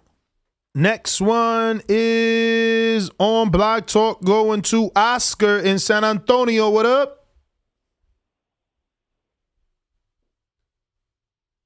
What's up, man? Chilling. I'm doing my extra highlight. Hey, didn't Crawford start at 135? Sure did. So he had undisputed 135? No. Nah. Undisputed at 140. He couldn't undisputed? I think he just got a belt. I think he unified though at 135. Could he have undisputed 135? I mean, if he could have made the weight, but I remember watching Portrait of a Fighter with Crawford where he was, going through a lot to get to that weight. Now I hear you. Well, he couldn't make the weight, so he moved up and he went to a weaker class in undisputed there. And he went to 147. Now he has one belt. That sounds a lot like Canelo, huh? Leaving 54 and 16, just a little bit more. Going to 68 and undisputing a weaker weight class, and then getting a belt at 175. Now, had he got that belt at 175, doesn't that sound like Crawford? He would have been waiting on the other 3 belts. Someone else would have did the heavy lifting. Is that not right? That's right. I get what you're saying. One more thing. I get what champ. Everybody's on a time limit, Oscar. You're going to have to do that counterpunch. I get what he's saying, Ness, but at the end of the day, Canelo did beat Triple G and he beat... But that's at 60. Yeah, at 60. No, but he said that he went from 60 to a weaker weight division at 168. No. You heard him wrong. He said he went from 54 to 60.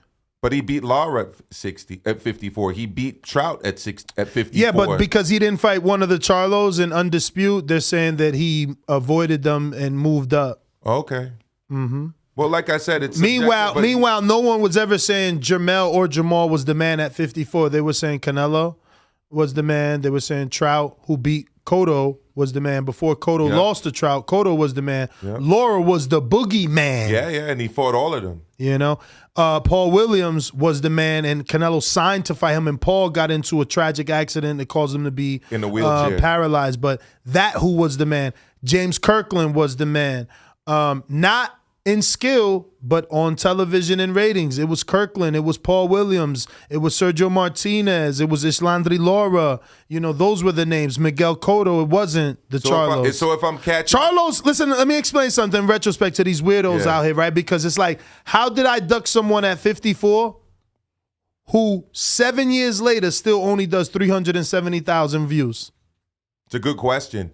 But what the fuck was you doing when I ducked you at 54? If right now you're doing 374, like, please, man. So basically the argument, if I'm to understand it, is that Canelo ducked Charlo at 154 and then ducked him again at 160. Well, duck both of them at 54, then duck Big Brother at 60. Got it. I got what you got, Bo. Tony Salgado, $10. Shout out Tony. Shout out Tony. He came through the studio. You gotta go watch the playback. Oh, you met him. Yeah, you met him. He You met him. Danny and He came Dallas. here. He met Bro, my Ness man before. looked like he met was me Egyptian yesterday. with all the gold he had on. Gold rings, Bro, gold he necklaces. was a pharaoh. He was a pharaoh. He had like 4 I heard gold you yesterday rings. though, but you didn't like OT Genesis with all that bling. I didn't like that though. I didn't like that. I didn't. It's not that I didn't like him. I just didn't know who he was. And then people like, yo, how you don't know who he is? And I'm like, because anybody that like Cut it. Yeah, I know. It's crazy. That's my fucking. I cut people using that. Right. But is that the only thing he's known for? Well, that last song. Oh yeah, OT. I really look good today. Oh my God, that's I really him. look good today. Oh my God, That's him, bro. So He's he's the got king. hits. He's the king of catchy hooks. And shout out to him because let me tell you Yeah, something. exactly. That's his too. Yes. So Yes. he's a catchy hook king. Because let me tell you, I don't know. king, I bro. don't know any words on Cut It, Yeah. and I don't know any words know on Cut I'm It in song. love with the Coco.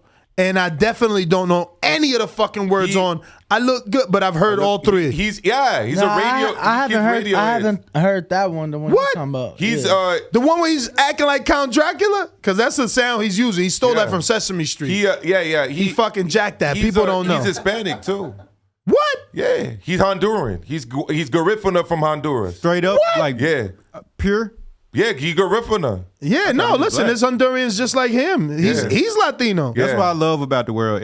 All the people come in all different colors. And absolutely. Stuff. And I We got to like spin that. this wheel. Did we spin it? We got to spin for Tony Salgado, who says, "Shout out TBV, my TBV sweater feeling good right now." Oh, you about is still to, top about to 3. get you something. We're going to have to throw hats up ahead, too. We're gonna fill this wheel up for the next show. because that's what we got more. As we like lose inventory in certain things, we're going to have to put more of the stuff we do have. So hats and hoodies is what we got the most of Polaroid right up. now. Polaroid. Bo, it's funny you said that because I swear to God, I got family in Mexico right now that's shooing. That's literally like all 3 of y'all. Well, yeah, I got family that's literally all 3 of y'all complexions in Mexico. Well, if you go to the Pacific Coast, a lot of people don't know this. Mexico had a black president like well over 100 years ago, Vicente Guerrero.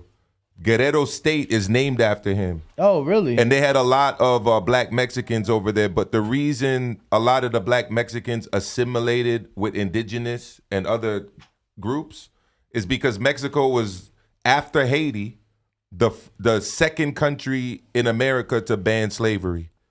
Before the British did it in their islands, way before the Spanish did it in their islands and in Colombia and places like that, and before the U.S. did it. So they had a lot of black Mexicans at one point, but because they banned the importation of African slaves so early, the black people there assimilated with the other people there. But you still have some black people there. You go to Acapulco, you'll still see black people there. No, it's funny because Acapulco is a coastal city, and you know, a lot of my family that is darker are all from like coastal parts of Mexico. Did not say it. You know, so The other area too is Veracruz. Veracruz, which is very south. Yeah, it's on the Gulf of Mexico. My granddad immigrated, or actually his family immigrated from Cuba to Mexico, and he was born in Mexico. Oh wow. Yeah. So even that's another way that there's black Mexicans too, people that immigrated there. Absolutely. From Honduras, from definitely from Cuba. You got a lot of Cuban fighters that moved to Mexico. One of Cuba's most famous singers, Benny Moré, he moved to Mexico. So yeah, they've always had black people in Mexico that you just don't always see them. We got Fonts One Jones with a $1.99 super chat says, "How many undisputed champions have we had in boxing?" Male is All 6. time? I'm assuming so. Yeah, He didn't put really male men is 6. Well, it's difficult to say. Here's how I'd answer that question. We've gone through eras, right? So there was the one belt era, and anyone who held a title in that era was undisputed. Then you had the 2 belt era. Anyone who held 2 titles in that era was undisputed. So quite a few is what. Quite a few. At. Then you had the 3 belt era, right, which was Mike Tyson, Lennox Lewis, etc., where if you held the 3 belt, you were undisputed. Now you have the 4 belt era. So, you know, it depends what era you're looking at, because if you go all the way back to like Jack Johnson, you got a lot of undisputed heavyweights, you know, or boxers in general. Because right now we've got 4 title belts in like a bunch of divisions. in addition to the original ones, because you got a bunch of divisions now that didn't even exist, a while ago. So good question though. I have J. Will in Ohio. What's going on? Like I know, you should lie low.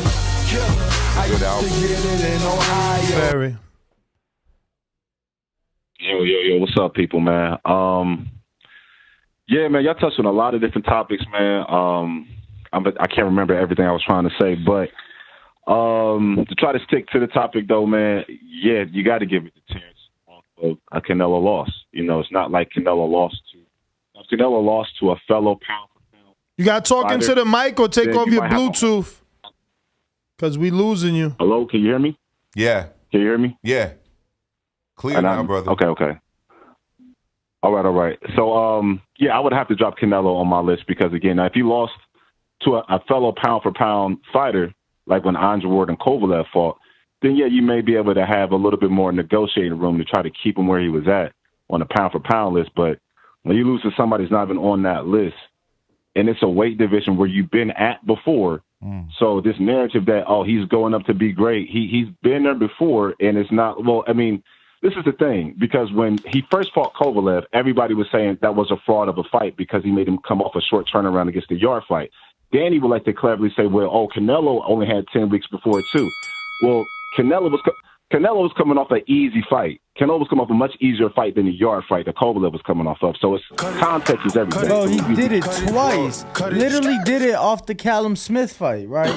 He did it off the Callum Smith fight, which if it was that easy, it wouldn't have gone the fucking distance. He did it off the Callum Smith fight, turns around 10 weeks later in a mandatory in Yildirim, turns around 10 weeks later in a unification with Billy Joe Saunders. Did it. And the other thing, too, is with the Kovalev Yard fight, they actually wanted to pay Kovalev to step aside, but to pay Yard to step aside, but Yard wanted his shot. Refused it. So it's not like Canelo planned it for Kovalev to take that fight in the interim, right?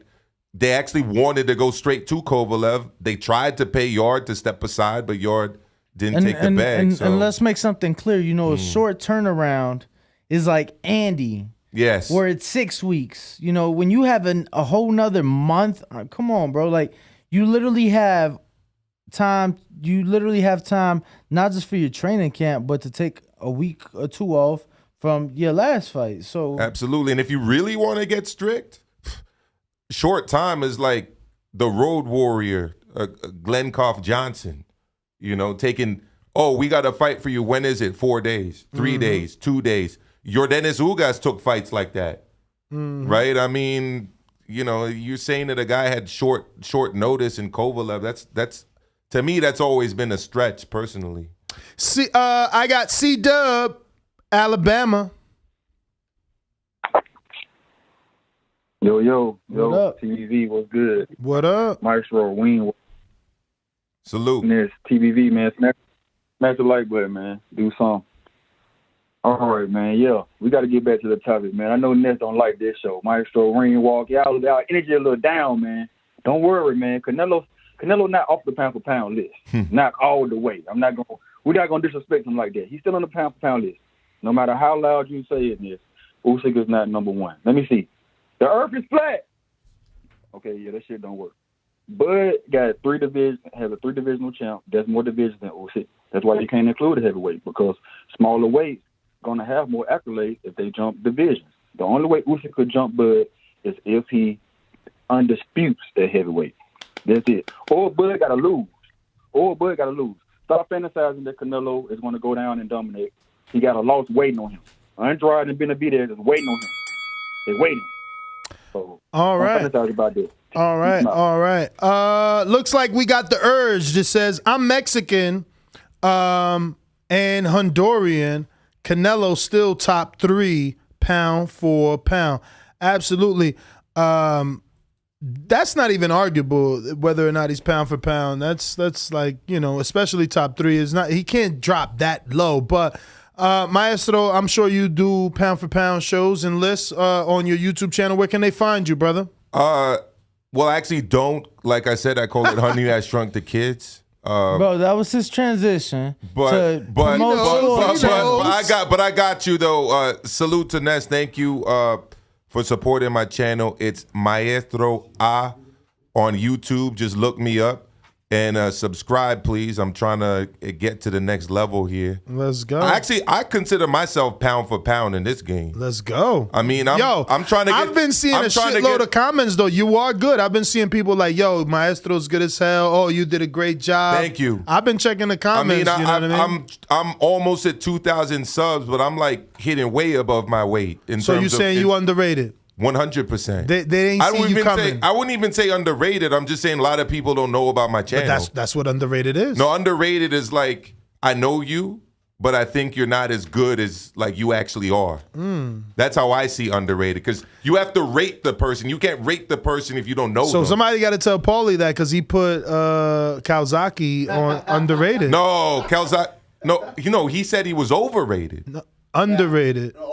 No, he said overrated. I watched that show. I felt Kawasaki's underrated. I thought he was, he deserves, I thought he was underrated. But looks like we got Boxing Exposed. He says Canelo probably going to hit 100 pro fights before he retires. Who else has done that lately? Lately ain't been nobody doing it, baby.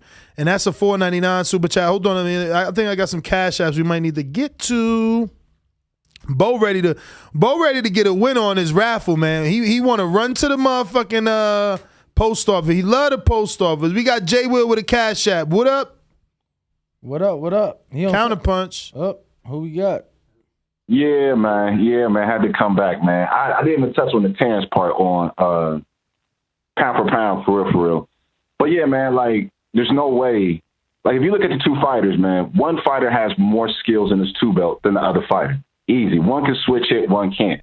One's been easily, I won't say easily dominated, but one's been dominated in two of his losses, one hasn't lost. And the two ways that he lost in pretty much the same fashion, by a guy who can stick the jab and move at the same time. So, and one guy's got champion belts in 3 divisions, the other one's at 4 or 5 already.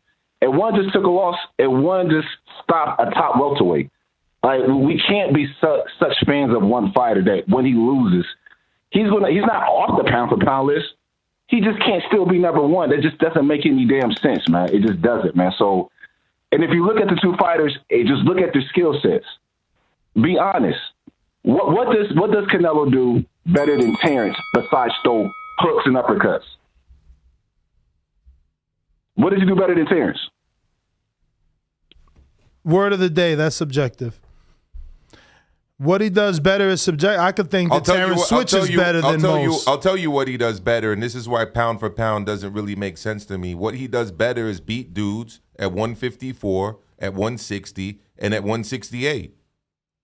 Terence hasn't done that. So it's like, again, we're trying to act like, well, Maestro, what if we whittle down, like we don't whittle people down in boxing, unless you're talking about cutting weight. Like, we're not going to get a heavyweight fighting Inoue. It's never going to happen. So you can't compare the two other than to look at accomplishments. That's it. Quavo, ATL. Yo, what's good? What up? Y'all, hey, go ahead and change my name to Quay the Great. That's me. Quay the Great on YouTube, huh? Yeah, that's me. All right. Hey, I just want to say, bro, a lot of people butt hurt by Canelo losing, bro. I know y'all like him, bro. I fuck with y'all, man. But, hey, he lost, bro. Nobody didn't ask him to move up, man. And, yeah, Bud number one, bro. What Bud do in that Porter fight when he thought he was down on the cards? He turned it up. Canelo knew he was down. He didn't have no dog in him, man. And one more other thing, bro. Man, that nigga Maestro, sometimes, bro, he talk too much. God damn, bro. That nigga need to be teaching the class, man. That's my thought. He is a teacher. Hey, Quay. Hey, Quay. He figured it out. I'm a talker. That's what I do for a job. You still there, Quay? Yeah. Yeah. Hey, Maestro is a teacher, and if you could do me one favor and hit that subscribe button and that notification bell, I love you forever, brother. I'm already subscribed, bro. That's what I'm talking about. Quay the Great, thanks for calling in. Let me see. We good on the super chats before I get to the next caller? We got Jay Flores with a $5 super chat who says, I want to see other boxers call out Bivol like Canelo did. Usyk, David Benavidez, Charlo, Andrade, They'll never do it. They're gonna call out Canelo. Oh, wait. They're gonna call out Canelo now. They more like, yo, he lost. Now there's a blueprint. Who we got on the Discord? We got Andrew in LA. What up? 90 seconds. Andrew. Who's Andrew? In the 909. Block talk.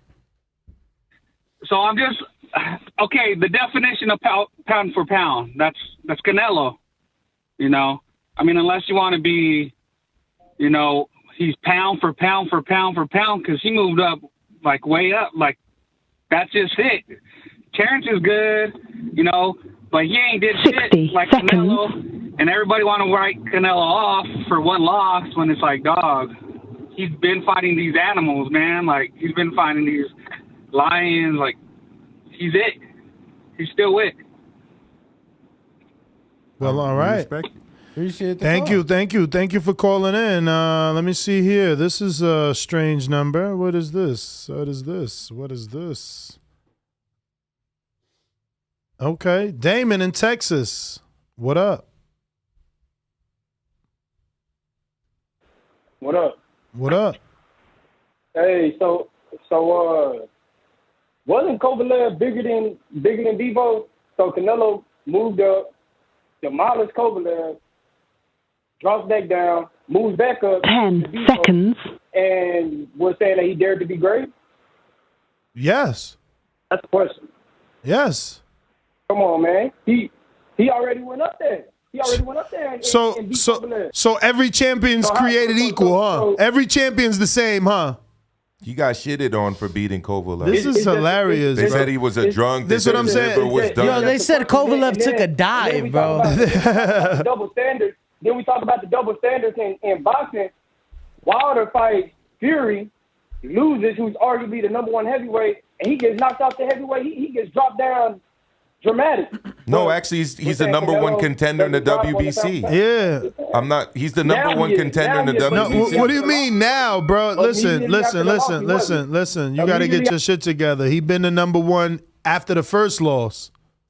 What is you talking about? He never went nowhere. He's always been the number one. People are actually complaining about that. Like, how do you lose 2 times and stay number one contender? Like, let me check where he's at right now. As of today, Deontay Wilder's, screen share this shit. I told you, he's number one. He's still number one. That's insane. They want him back. Yeah, I want him back. Tell him fight fucking Andy. Word. Anybody on Discord? We got Boxing Archives. Look like and Facts. JP on Discord. What you got, Boxing Archive and Facts? He sent $34.99 in a TRY currency. We gotta figure that out. Who is Turkish? TRY? That's Turkish. Turkish currency. Thank you for the turkey cake. And he says, what Crawford do better is fight easier opponents. Turkish currency. Yo. Dinar, yeah. My name is Denario, so I rock. I got a counterpunch. JT, New Orleans. Yeah, I can answer that question between the difference between Crawford and Canelo. And that last caller before that caller that just got off, he didn't even sound confident explaining why Canelo is pound for pound. You need somebody to come and promote Canelo better than what you just did. You didn't sound confident at all. But let's talk about Canelo style. He comes forward. He don't have a Pacific jab. He has a power jab. He don't know how to fight backwards. He fights in spurts. Bud don't fight in spurts. But Bud know how to fight backwards. He know how to step east, west. He know how to feint. He know how to do different things. He know how to make adjustments. Like the other caller just said before that, when they told him that he was down on Sean Porter's scorecard, he went in there and stopped Sean Porter the next round, like literally. But Canelo knew he was down in that fight. Canelo didn't make no adjustments. The coach didn't make no adjustments. How you keep giving credit for it? And then daring to be great is him moving up to cruiserweight and fighting. Because the other caller just said as well, made another point. He fought at 175 already. Cut it. JP, Long Beach. We got CYP with a counterpunch. CYP, counterpunch.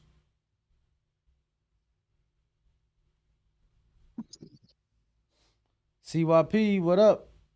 Y'all done got me mad. 'Cause I think about it. Think about this. When Adrian Broner first moved to 147, he fought Paulie Malignaggi. Okay, then he got his ass whooped by Maidana. Where was the sympathy for all champions aren't created equal? All champions aren't created equal. Where was it then? Where was it then when he walking out the ring and the Mexican fans throwing water and drinks and beers at him? Where was his dare to be great at? Where was it at? Because the same people who now get as sensitive and all soft can remember back then when the black dude had to go through the shit. Quit fucking crying, and I mean that shit. He took his L like a man. Take the L, move on. I can't stand this shit. I'm telling you, Latino fans, you are looking like fucking cowards right now. I'm not trying to be funny. Let it go. He's a great boxer. He's going to be pound for pound. He's not off the list. He's going to be one of the greatest boxers of all time. But right now, y'all looking like y'all can't live without Canelo, man. This shit is sad. Have a good day. Honestly, I don't know what he's talking about. Can you live without Canelo, Nas? No, I don't think he's talking to us. He's just talking in general to boxing fans or Mexican fans. But, man, I lost. Well, Maidana's Argentinian. That's what I was going to. I mean, he's saying that the whole Mexican fans were throwing beer on him after no, he but lost the whole to Broner Maidana. thing, Like, what? the whole Broner thing, Broner was daring to be great. And that's the same phrase that was used when he fought Maidana. Like I'm lost. Whenever someone jumps 2 weight divisions, you're usually daring to be great. And were there people that shitted on Broner for losing? Yeah, just like there's a bunch of people shitting on Canelo for losing. There's Mexicans shitting on Canelo for losing. I shot them on a stream the night via of the fight. video.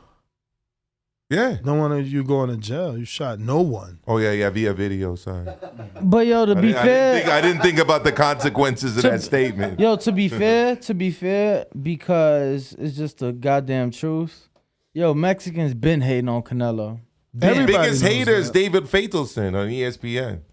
Oh, but don't even mention that. He has never anything positive to say about Canelo. I always say that to people, but I never. Faitelson is the biggest can't pronounce that last name. I didn't know it was Faitelson because he's I don't like even from know how you Spanish. pronounce it. It's irrelevant, bro. So, and he does that. Let me tell you, he does that with all fucking sports. The dude's a clown. I don't even want to give him any airtime. I got you. But as far as Canelo haters, bro, it's always been his people. It's always been his people.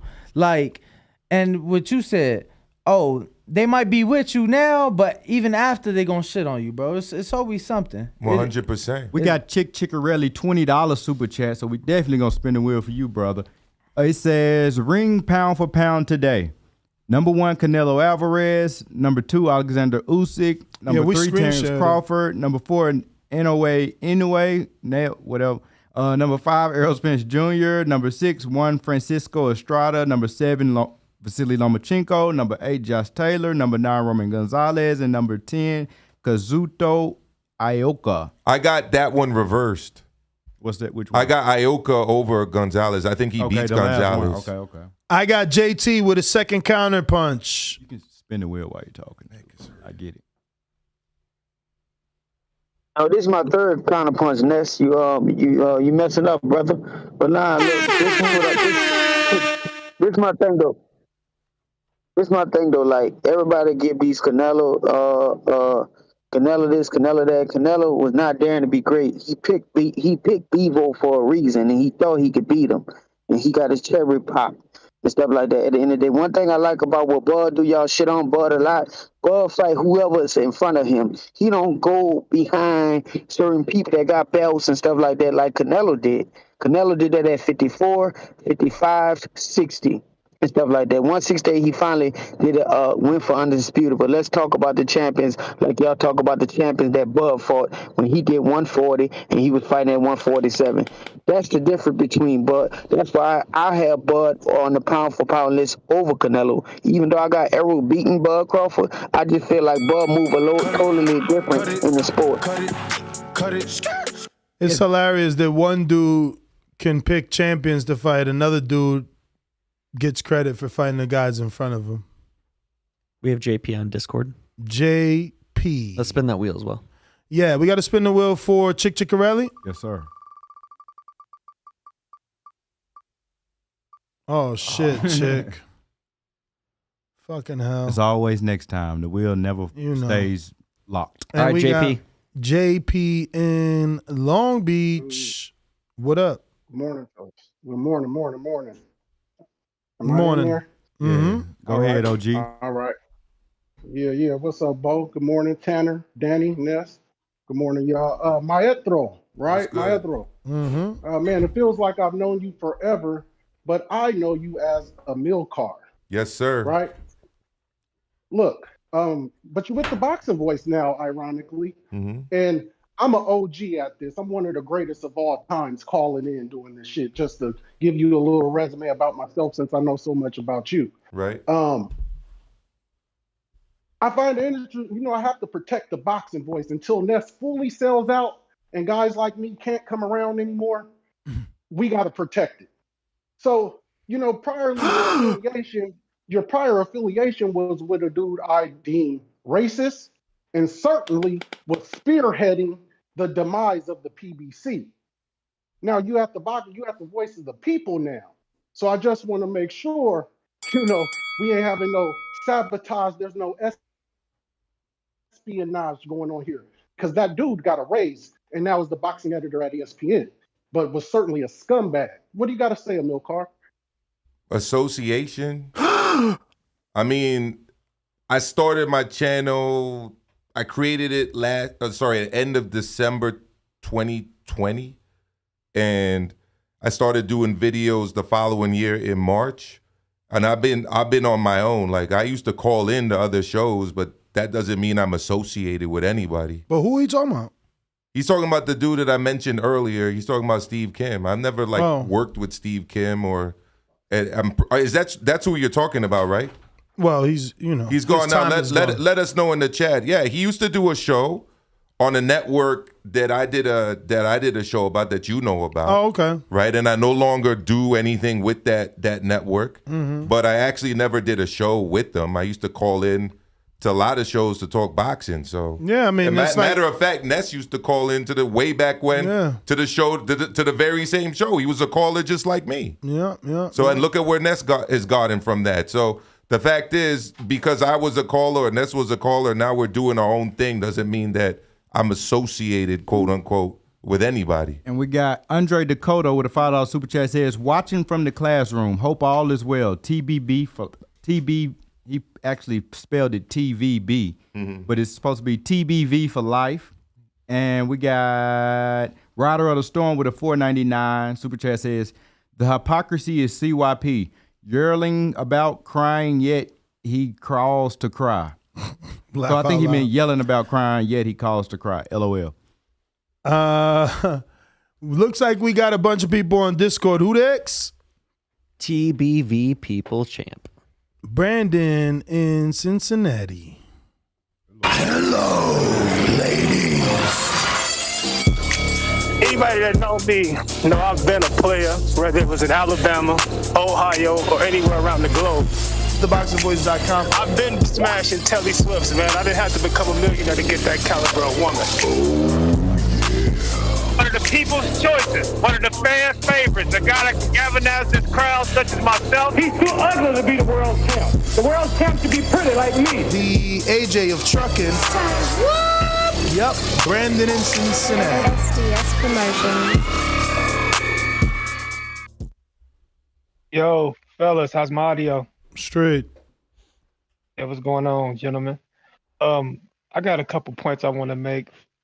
First of all, I find it funny how we gotta disrespect Terence Crawford because Canelo lost, and I'm a Canelo fan. People were debating whether or not Terence Crawford was number one pound for pound before Canelo just recently lost. That's been a debate for a while. That ain't nothing new. Some people had him number one. Some people had Canelo number one. It was neck and neck. That's the first point. Secondly, pound for pound is for when you look at a fighter's skill set, not who sells tickets, not necessarily who has the best resume, because politics playing a lot of that. When you look at a fighter's skill set, do they have the ability on common grounds against another fighter to win that fight? So when I look at Terence Crawford's skill set, I would give him the edge on any other fighter in the game that if they fought at a same weight class, this, that, and the third. And I would pick him to beat Canelo on those same terms. Who next? The great one. He talking about why people degrade. And Terrence the one didn't fight, but wants to get elevated in the list. He ain't say congratulations to both men for getting in the ring and the best facing the best. No, he says we all know who's number one now. Like, you taking a gimme victory. You number one by default in your own eyes, because you're not number one in my eyes. But in your own eyes, you're number one by default. Like, oh, he lost. Guess we all know who's number one now. You don't even want to earn it. Shit retarded in this sport. All man. I've said is that he hasn't established himself as the best in his division. He has to fight Errol Spence Jr. I don't understand how that's being disrespectful, but if you don't, because you're either an extremist as a fan, you're either a fanatic or you're a hater. You can't be anything in between. I mean, if you don't tell people what they want to hear, you're being disrespectful. Okay. Who we got next on the Discord? The great one. Yo, what's going on, guys? What up? What up? So listen, for me, man, Canelo, he's still number one. I mean, I wouldn't take a guy off the number one pound for pound because he took a legacy fight, right? And listen, let's not forget someone like Andre Ward, who we all know and respect. Even he was telling Canelo, stay away from Bivol. But he went and took that fight. And listen, what kind of message would this send to other boxers, right, who already don't really want to take risks? And then their managers and their promoters are probably now going to use Canelo as an example if we keep doing this and trying to degrade his accomplishments. That's what I've been saying since yesterday, man. Fight. And the other thing is, Ness, people forget, right? Around the plant negotiations, Bivol was a standby back then, right? So let's say that Canelo fought Bivol back in September, lost, and then in his fight just now, he fought Plant and won. I mean, for me, he'd be back to being undisputed number one. Would he be the same for you guys? Yeah, I mean, he would be undisputed. If it would have happened backwards, he'd probably be back at number one because he lost to Bivol, but then came back and undisputed. That's exactly what I'm saying. It could have easily been the case, but yeah, that's my call. I got a couple of counterpunches here. I got JT counterpunch followed by Brandon counterpunch. JT there? Yeah, I'm here. I had to agree. No, it's all good. I just didn't know if you were there or not. I can't see Maestro, you said Crawford hasn't established nothing at a division, correct? That's just a simple yes or no. You say yeah. I heard you say that. No, he said at 47. At 40, he hasn't established himself at 47. I say at a division. I didn't say what division. But that's not what he said. That's what I'm saying. You can't call in and change his words. Okay, hold on. No. I am gonna do it because y'all do it all the time. What? Canelo haven't established himself at 54 before he moved up to 55. You haven't established yourself at 160 because he wasn't fighting the best at 160 or 154. If y'all want to use the same stuff that y'all give all these other fighters, bro, y'all got to use the same shit for Canelo. That's all I'm saying. That's what make people dislike Canelo. And then he got a basic-ass style. Bro, you can't even compare Terence Crawford style and Canelo style. Like Brandon said. Yo, you are the definition of a hater. I was just about to say, you can't call in and say, well, I don't care if that's not what he said. I'm gonna just say it anyway. Like, bro, look, go find Jesus. Well, I remember that. Jesus Christ, I cannot believe you're that angry. Like, that makes no sense. The man didn't even say, like, fuck it, you said it because I said you said it. You remember that the Chappelle Show skit, the Players Ball? Or the Player Haters Ball. Yeah, Player Haters Ball. He belongs on that.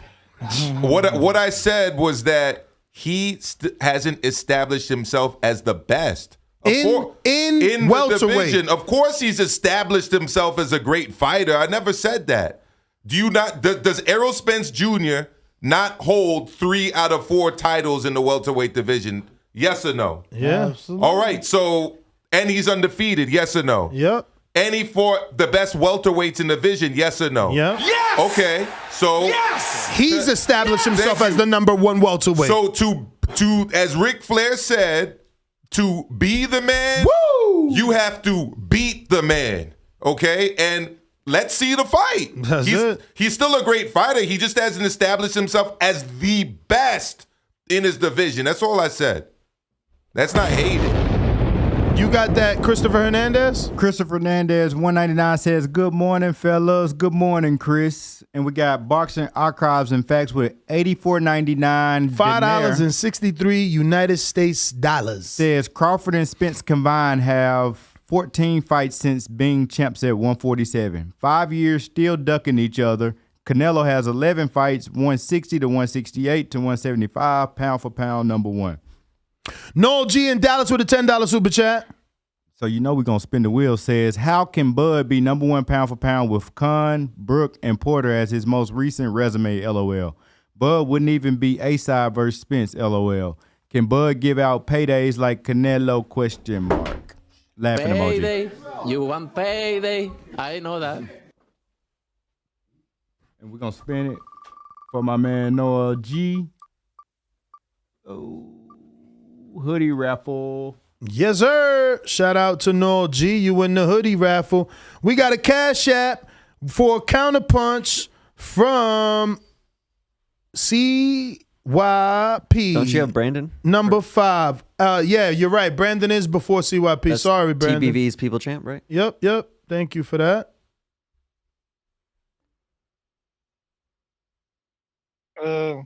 Shit, man. I don't even know what to say, man. Y'all be tripping.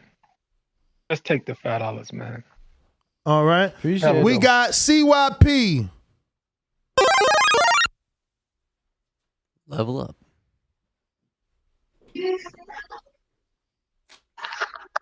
Hello, y'all hear me? Yep. All right, listen to this fact. The pound for pound list everywhere you go has Bud Crawford above Errol Spence Jr. So the fact that he has not been the man in his own division doesn't mean shit to the writers, the voters, the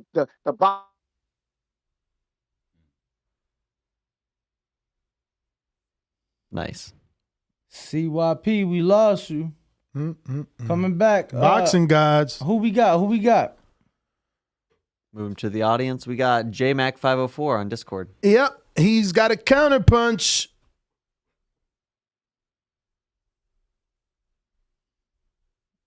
You got to unmute, champ. Yo, good morning. Yo, buenos dias. All right, Ness, run my counter punch and just run my 2 calls, please. Good, sir. What up, Ness? What up, Danny? What up, Bo? What's good, bro? The best addition to the show. Thank you.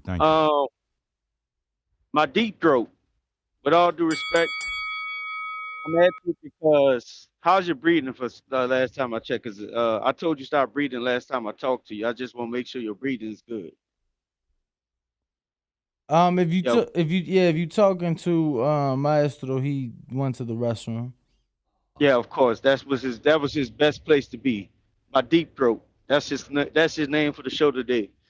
As far as the topic, Bud is pound for pound number one. Like Brandon said, ESPN, I think CYP said that before the call was in, that Bud was number one. He's always been considered because he has established himself as a great fighter. I'll use my deep throat argument point. Bud has established himself as a great fighter. Has he established himself as the best at 147? No. They still have unfinished business. He got to fight Errol Spence Jr. So I do agree with that. But establishing yourself as a great fighter and being recognized as a great fighter is an argument for pound. Like Brandon said earlier, the pound for pound list was created since heavyweight guys are the top or viewed as a top fighter. For the guys that can move up in multiple weight classes with their skills, how would they match up against any and every fighter? Not who your favorite fighter is, not who you want it to be, not accomplishments, not this, not that. It's moving up through multiple weight classes and showing that you have the superior skill set to be pound for pound best. That's what the argument is. That's what the argument has always been. Boxing fans of the day, they take it, they run with it, they switch around and try to change it around. For as Ness, what my brother said on his call earlier is, he said, y'all do that all the time. Meaning, when we say you switch it up, you don't come back to us actors. Did we say that? Did we mean it? You just run with your narratives. You spin it around. So when he said he's going to run with it and stick with it, that's what he was meaning. So he was doing the same thing you do on a day-to-day basis. Last but not least, I don't know where I'm at with my time. Shout out to Canelo. He tried to conquer another division, but was proven to be wrong. Bivol was a good fighter and proven to be a great fighter. That's my time? Nah, not yet. Okay. Proven to be a great fighter after conquering Canelo in a fight. Yes, I had Bivol winning the fight, but the only thing I was afraid of is hard to beat Canelo on the scorecards. I have seen many times when you cannot beat a Canelo Alvarez on the scorecards. Y'all got to call it down the middle and keep it even. Canelo has not accomplished, excuse me, I don't want to say that. Canelo did not conquer 175. Yes, great. Yes, he will be recognized as a great champion, a great Mexican fighter, and all those accolades will go down in the history books.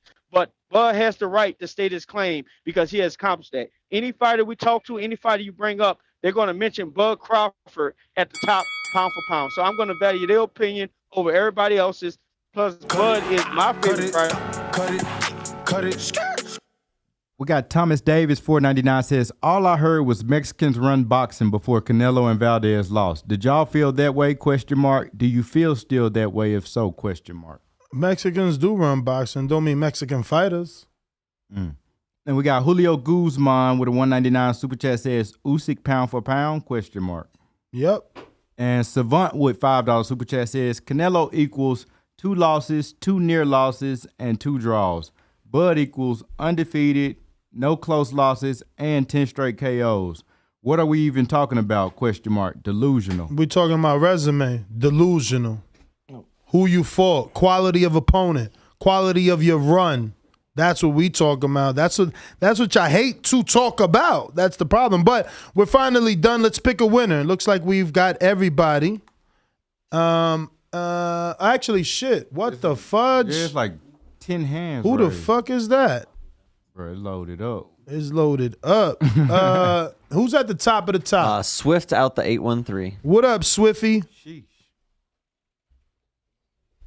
Mic check. 1 2 1 2. Hey man, good day first, man. Good morning, man. How y'all doing today, man? Danny Ness, Maestro. Straight.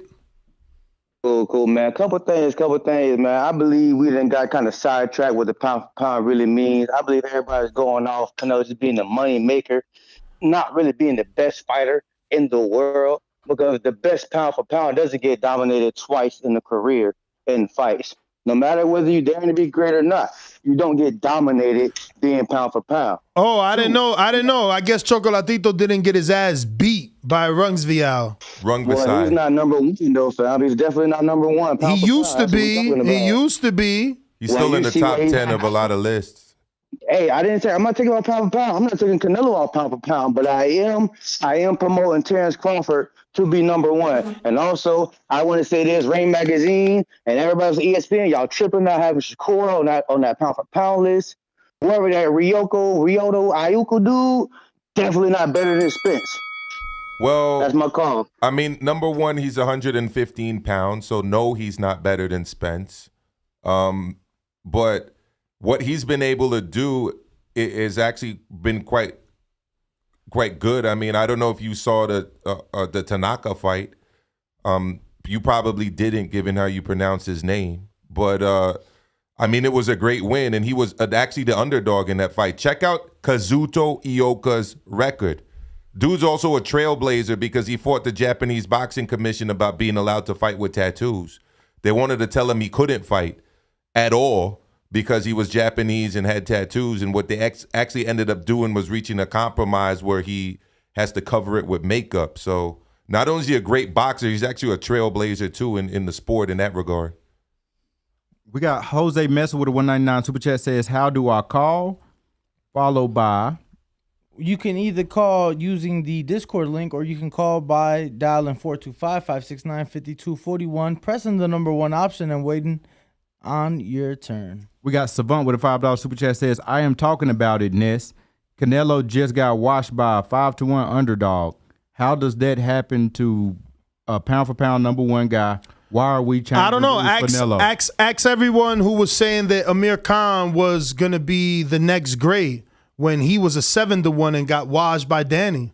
That's how this sport works. This is 4-1. What were the odds of Tyson against Buster Douglas? Like 40-1? I thought it was 32. No, I thought it was 41-1. Yeah, it was something huge like that. And what about Andy Ruiz, who was a 14 or a 16-1?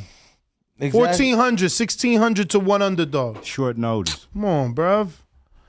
It's just the Well, hatred, bro. You can't be that great and not get this. It was plus 14 or 1,500, not 1,400 to one underdog. We got a lot of callers right now. plus 1,400. Yeah. So you put 100, you making 1,600. No, I know how the shit works. What I'm saying is. So it is 16 to 1. No, it's 16 to 1 for every $100. Ness, bro, you said 1,600. I'm just saying because people gonna come in the chat. 1,600. All Big right. Fish My Vega? bad. My bad. What? Is there any counter punches? Not yet. Wait. Yeah. Go to Vega. Go. Actually, J Mac has another counterpunch. J Mac. What up? Yo, can you hear me? Yep. Yes, I asked you to run the intro so I can, come in. I won't come in hot. And you run my intro because I missed it on my last one. He got you. We got you. Just one moment. Un momento. Got to pull that up. I'm in the ocean. You say you the big fish. I'm looking for you. Maybe a spins, get his tail out his butt, and he'll fight me. You are watching a master at work. Y'all get practice, baby. When I stop him, y'all gonna say he was too weak. Oh, big in the motherfucker, man. We ain't gonna be able to fire your punk ass out. You wanna bet? You can bet 100,000 on that. Let's bet $1 million. I'll break your fucking neck. J-Mac, New Orleans. Don't like what I said, nigga? Do something fucking about it. No. Give me the towel. Give me the towel. SDS Promotions. Get ready for the back attack. Yo, and I live by that. You don't like what I said? Do something about it. Hey, look, my asshole, my deep throat. I don't know what your name is. Why do I always get the homoerotic nicknames? I don't understand it. That says more about you than it says about me, dog. Exactly. Like what? I mean, I'm a happily married man. Like you could swerve, you could swerve me with that homo. Swerve me with the homoerotic BS, dog. Right. Swerve me with it. You keep that homoerotic stuff to yourself. I'm here to talk boxing. I'm here to talk boxing. I'm not here to talk. I'm not here to talk the gay pornography you must be watching to talk to me like that. Get the fuck out of here. Okay. All right. Get the fuck off of here. I'm here to talk boxing, bro. I'm still paying for my call, so I'm going. Yo, you pay for your call, sucker. Okay. All right. Hey, you the one that said something about fucking dogs on this show before. Don't forget where you came from. You wasn't talking about so what was the gay homo shit when you said that? We out. Thank you. Did I get my call? Nah, he gotta get his call. Get your call. Nah, hold on. Let's bring it down retrospect where it all started from. Because you want to sell a narrative like I just came at you. You don't want to start talking about fucking dogs on this show. I remember exactly what you said. You were asking me to prove an unprovable. You asked me to prove an unprovable.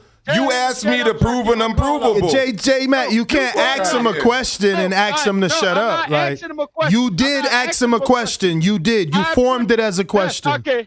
All right, Ness, it's not a question. It's context. It's either rhetorical or it's a question. But usually people say that's rhetorical.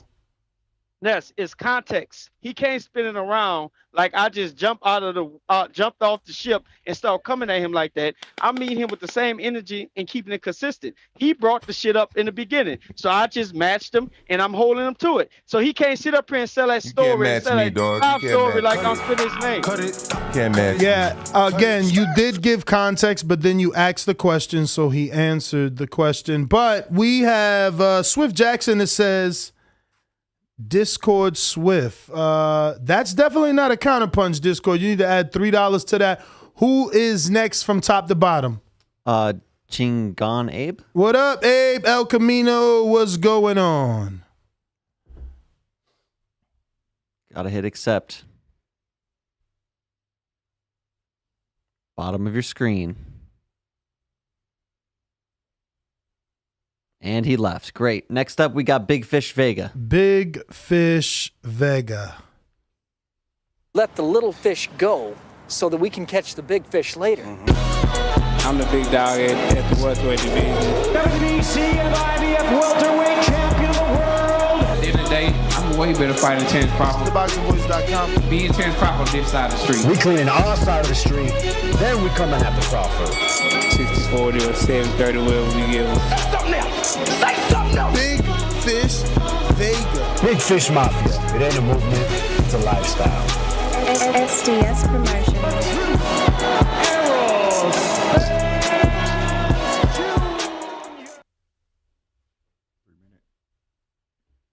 No audio. And he left. All right, moving to J-Mac for a counterpunch. Yep.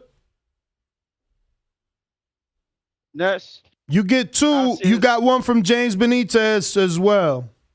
All right. I'll say this. I already said the context. I'll just match energy. And like I said, Mr. Maestro, I'll say your name correct so you can hear it.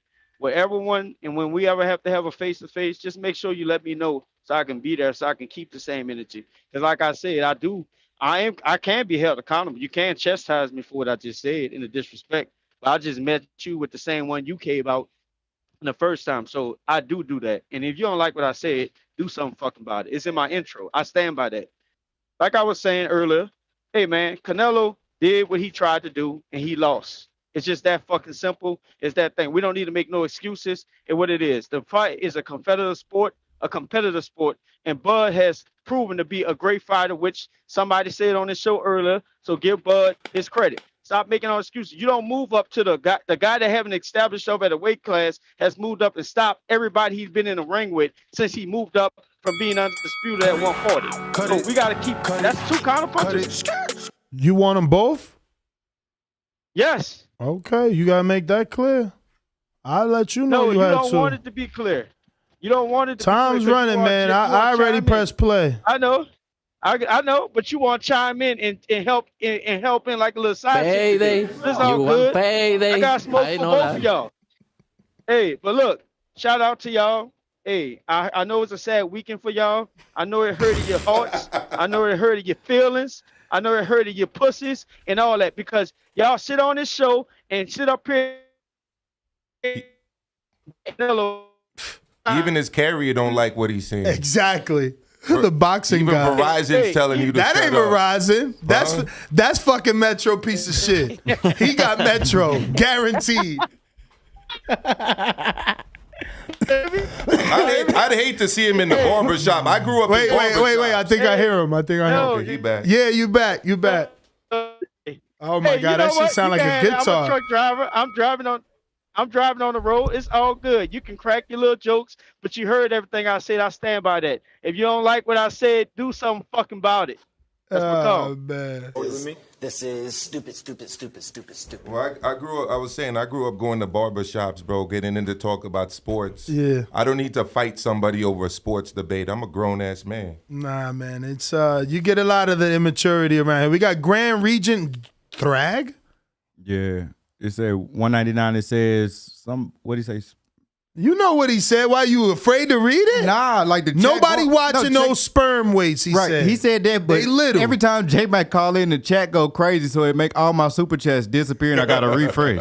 Like the chat just go to the page, bro. I gotta refresh from the page, but when I'm looking at it on my phone, I had it pulled up for like 10 minutes, and as soon as J-Mac started saying all what he's saying, like the chat just started flying, bro. I got go to the page. Yeah, you gotta go to the page because then it'll keep it in order. But I got Ephraim right G.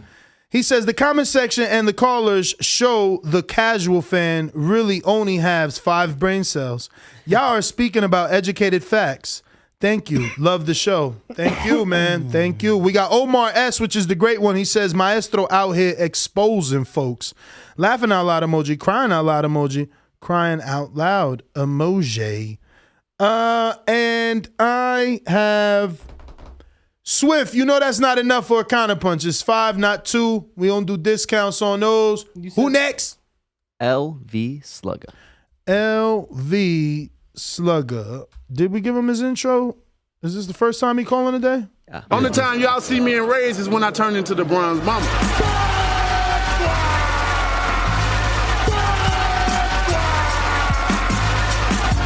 I want a body, and he gonna be the body. The ambulance better be ready. The medical better be ready. The referee better be ready. They better have that towel to be able to throw it in. SDS Promotions. Was he right?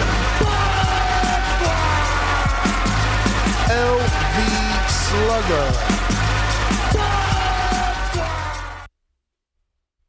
BBV, y'all hear me? Yep. Yeah, man. Like I was saying, man. Bud number one pound for pound. You know, I had him pound for pound number one before this loss this past weekend. But you know, I'm not here to knock on Canelo. You know, I definitely he's been active out here. He fight 4 times in 1 year. You know, he out here doing his thing. So it's probably definitely a lot of wear and tear there. You know what I'm saying? But I just think Bivol is just a bad style for him. So I just think either way, if he fight Bivol, it's just a bad style. You know what I mean? I don't think he beat them. You know what I'm saying? If he's there to be great, then fight him again. You know, I'm all for it. But like I've been saying, you know, I had Bud number one pound for pound. So his record and resume is speak for itself. So I don't see all this print. And like everybody been bringing up, look at the rankings. He was always number 2 anyway. So I mean, that's just how it goes. You know what I mean? But so hopefully, never found things. Cut it.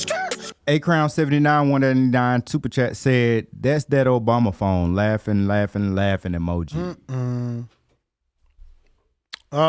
Who next? Then Coach Myers did a counterpunch for J Mac as well.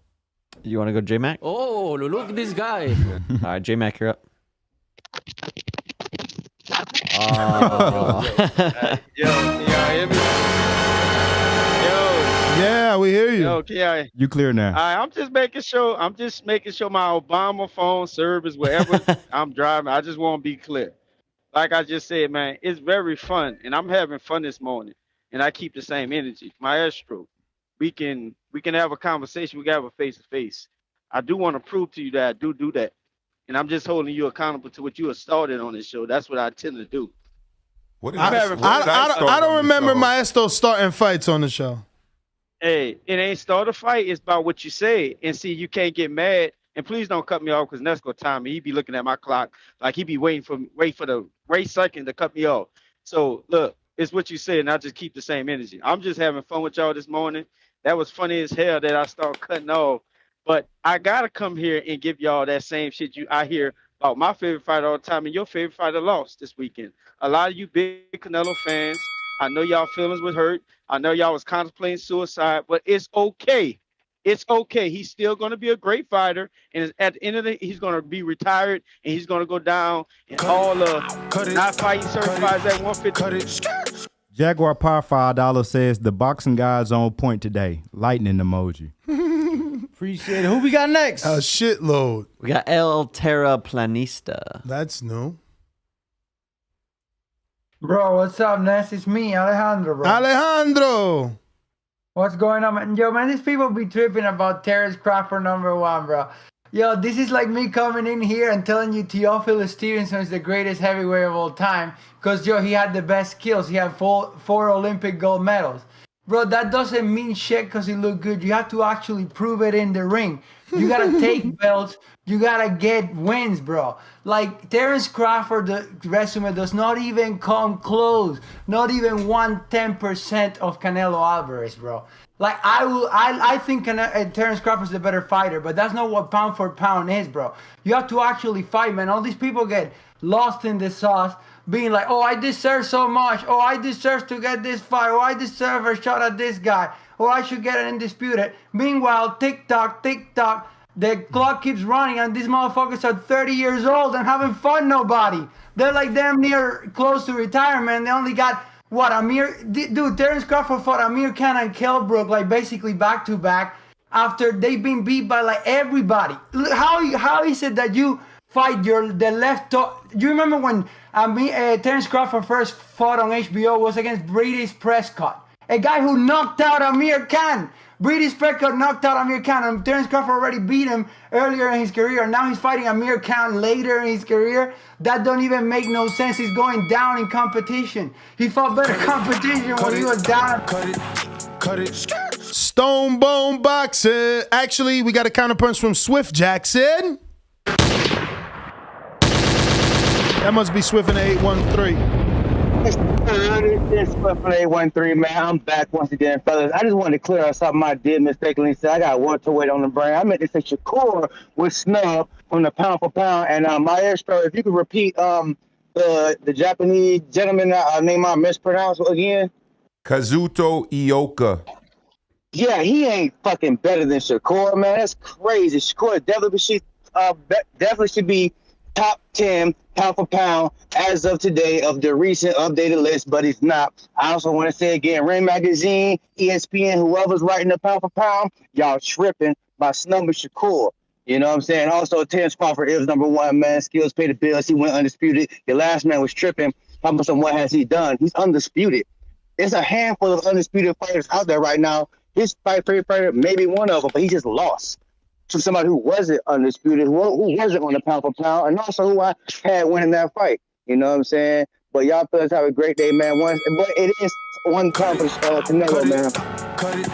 Counterpunch, J-Matt. Yo, Ness, can y'all hear me? Yep. That's number 4.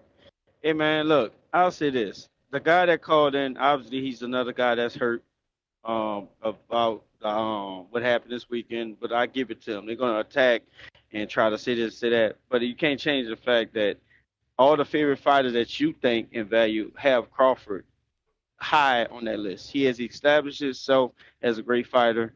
Yes, he has fought at 135 and was a champion there. Undisputed at 140, no clear cut. It was clear cut. There was no disputed on who was the best fighter at 140 and has knocked out and stopped everybody except Mir Khan, who found his way out at 147 and is trying to go for another weight division of undisputed. So I don't need to argue back and forth to prove it to you. If Bud want to chat that, tweet it, or whatever, let him do that. Like I said, Canelo hasn't made anything to where he cleared out a division or he has picked and choose his fights and he picked the wrong fighter. We got ABS1 member for 13 months at prospect level says Usyk done more than Bud. Yeah, you could say that. I mean, he won undisputed, and now he has three belts at heavyweight, right? World Boxing Super Series as well. World Boxing. What I want to say about the Kazuto Ioka Shakur, I'm not saying that Kazuto Ioka is better than Shakur Stevenson. All right. Again, I said before, I'm not a pound for pound person. All right. So for me, it's about accomplishment. Kazuto Ioka is a 115-pound fighter, which is probably why most people haven't seen him, to be honest, right? We don't really get to see these fights. These are fights that are shown in Japan, in Mexico, in Nicaragua, in Argentina, but we don't see them typically in the United States. But he's a 4-belt world champion. That's an accomplishment. What Shakur has now, he already did that, being a 2-belt champion in a weight class. And he's an active world champion right now. But that's when you got to question the competition. So, yeah, he did what Shakur did, but who did it better? But who fought the better? Right. But, whose unification was greater? He just knocked out a guy a couple fights ago in Tanaka who was favored ahead of him, who was also a multiple weight class world champion, who was going up in weight to face him, and who in Japan was considered a phenom. So, look, the problem with rating these guys in the lower weight classes is that they're not on TV here. So no one's seen their opponents. I hear this all the time with Inoue. Who's he beat? Well, you don't know who he beat because keep it real. You don't watch 108, 112, 115, and 118. I mean, there's nowhere to watch them. You got to literally do what I do and look for streams on the internet. I had to watch Kazuto Ioka against Jose Tanaka at like 3 a.m., and I had to find a stream to do it. Who else is doing that? Me. Nobody. You. But Hardcores, we're all alike, though. We got Dmitry Clark. Shout out TBV, the best show on YouTube. Thank you to you, 2 fire emojis. We got Grand Regent Thrag. Heavyweights don't belong on the pound-for-pound list. Well, the only heavyweight that I've even mentioned is Usyk because he started at cruiserweight, so he certainly belongs. That's the definition of pound-for-pound is moving up and beating. Keem the Dream in Florida. Wait a minute. You say you know boxing? Yeah. What is it? Maybe I don't know. Tell me what a pull counter is. Pull counter? I've never heard that term before. That must be your term. You must have been big. No, Shake, HBO need to fire you. You don't know shit about boxing. You ain't shit. Is this for Keem? This is Keem the Dream. We skipped Stone Bone, but we'll go after him. My bad, Stone. To the bone. Keem, what up? Keem in Florida. I hear it's raining out there, man. As soon as I left, weather got shitty. Got on mute. All right, we're going to go to Stone Bone in the meantime. Stone, what's going on? Stone Bone, what up? What up? What up? What up, man? Yeah, man. I don't know. I hear what y'all saying, but I don't think you got to be the best in your division to be pound for pound. Like right now, who's the clear best 135 pounder? Who would y'all say? 35. I mean, there is no clear best. That's why they fighting. Yeah, we're about to have Oh no, but I'm undisputed. saying, all right, but we got two guys that's champions, correct? And neither of them are on the pound for pound list Neither of one. most people. Neither one of them. Exactly. Well, you know why? Who Because is? neither one of Hold on, them is hold on. undisputed. Maestro. Yeah. You know who is on the pound for pound list? Yo, Who is in that same division? Tank. Javante Tank Davis. and Lomachenko. And Lomachenko, but with a loss, True. with two losses, and Ioka's a good fighter, but he lost in his vacant WBO title shot. I remember them talking about him. Mhm. He lost that vacant shot, and that was his second loss. I wasn't paying attention on the first loss, but I was paying attention in the second loss because I had kind of like all boxing. So, you can still cut it. Well, like I said, everyone has their criteria. It's subjective. And what I like about what you said is you backed it up with a logical argument and presented your case, right? It sounds like important to you is that an undisputed person be undefeated. So that's I'm not saying that's invalid. That's your opinion, and it's a good one. You know, everyone has their different criteria. Grand Regent Thrag with a 199 super chat says sperm weights are separated by like 3 pounds, Maestro. Yeah, that's because they're smaller. JT, regular call. I mean, what? It's 168 to 175 is only 7 pounds, right? Yeah, but the lower weights got those 3. 130 to, he just mentioned a lightweight. 130 to 145 is how much? 135. Right, that's not a lot, right? In fact, it's still more than the lighter weights. 126 to 130. 22 to 26. Shakur went 26 to 30. No, That's 4 pounds. 30 to 26, 26 to 22, 22 to fucking 18, 18 to 15, 15 to fucking 10 or 12. Bunch of shitty ass 3-pound weights down there. Time Bullshit. out, Ness. Time out. Right? Shakur started at 126, correct? Yeah, moved up 4 pounds. 4 pounds, good. So that 4 pounds. So why are we saying that 4 pounds is okay for a bigger person? We're not. Than 3 pounds for a smaller We're not. person? Featherweight is always considered a small weights. That's why it's a featherweight. You're light as a feather. Yeah, and they're light as a fly. All right. Or light as a mini fly. But that's the point. So You ever seen a mini So fly? we're distinguishing, Maestro, calm down. Those dudes are only fucking taking a shit to go to the next division. No, I'm saying like or not taking a shit. I mean, you know what I'm saying? I agree with you. You got the big flies, right? And then you got the little mini flies that are bugging you around your fruits and stuff. The gnats. Right? Fruit fly. So a fruit fly, that's a mini fly. It's still a fly, We right? got D-Web. You got to have a weight class for them. We got D-Web with a 199 super chat says, honestly, I don't care about anything under 126 pounds. I got a Cash App counterpunch JP, Long Beach. JP is not on here. He's on there, but his hand not raised. It's the yellow car right there at the top. Okay, there Now it he is. just raised it. There you go. Yo. JP. JP, not JT. Yeah, you never went to my call. Because we got a counterpunch, champ. That cuts the line. You know the way you do every time you counterpunch? The fuck? Shit. Just mute. It's all right. Well, JP, what's up?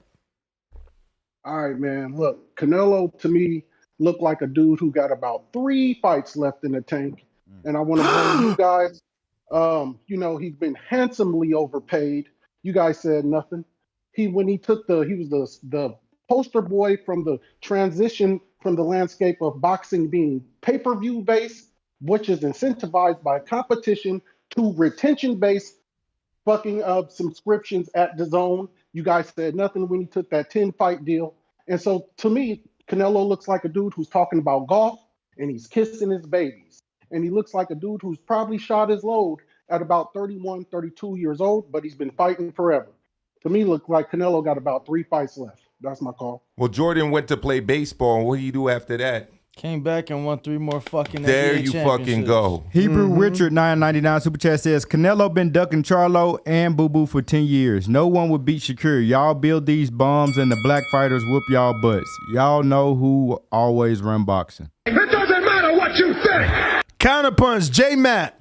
Oh, my God. We'll spin the wheel as well for Hebrew Richard. Oh, we got to spin the wheel. Let's spin the wheel first. They got me. I need a bathroom break. I got to piss, bro. Polaroid. Shit going extra long. Second one of the day, Nuss? I know. No, I went out to watch the car. They watching the car, so I had to meet the detail. I thought somebody was breaking in earlier. I ain't know what was man, going on. we in suburbia over here. That's why I said I wish we had a fucking crackhead to watch my shit daily. J-Mac.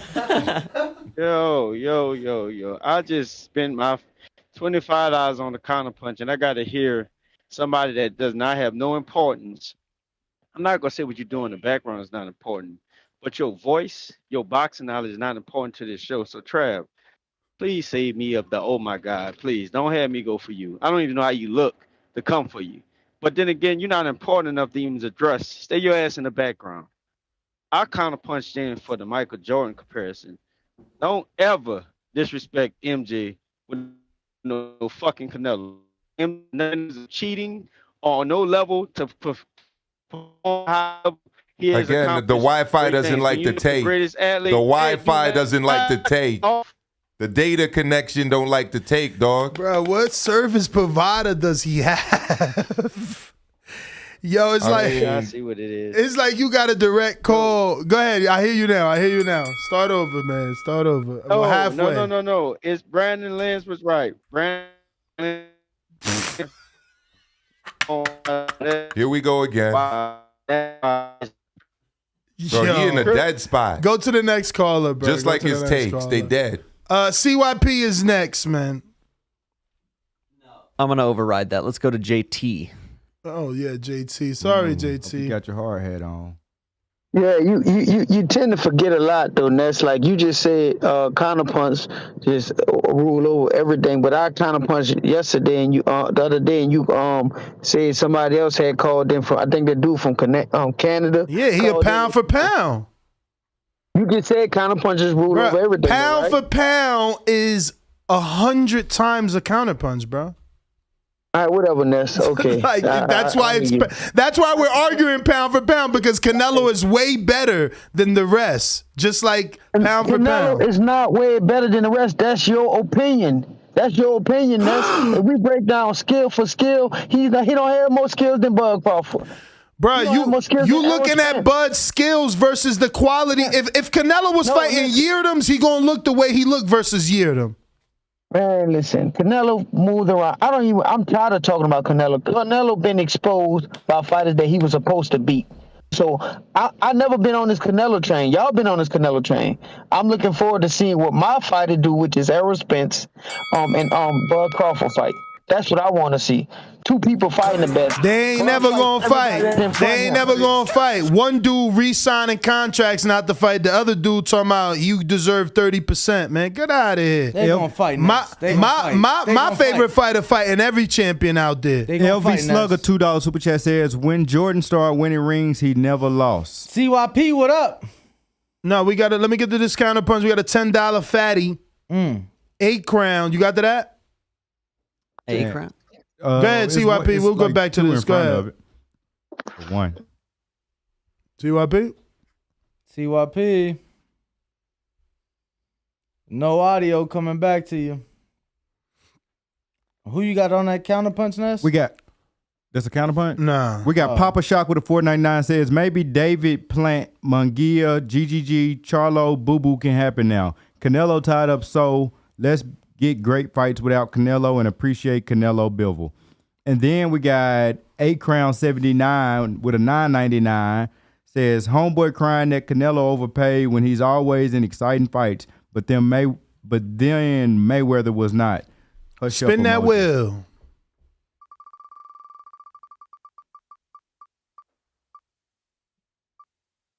T-shirt raffle. Boom. And then we got Daryl Alexander, $2 super chat says Obama phones, laughing emoji, like 6 of them. CYP, you got audio? Yo, I used to have AT&T when I was a truck driver.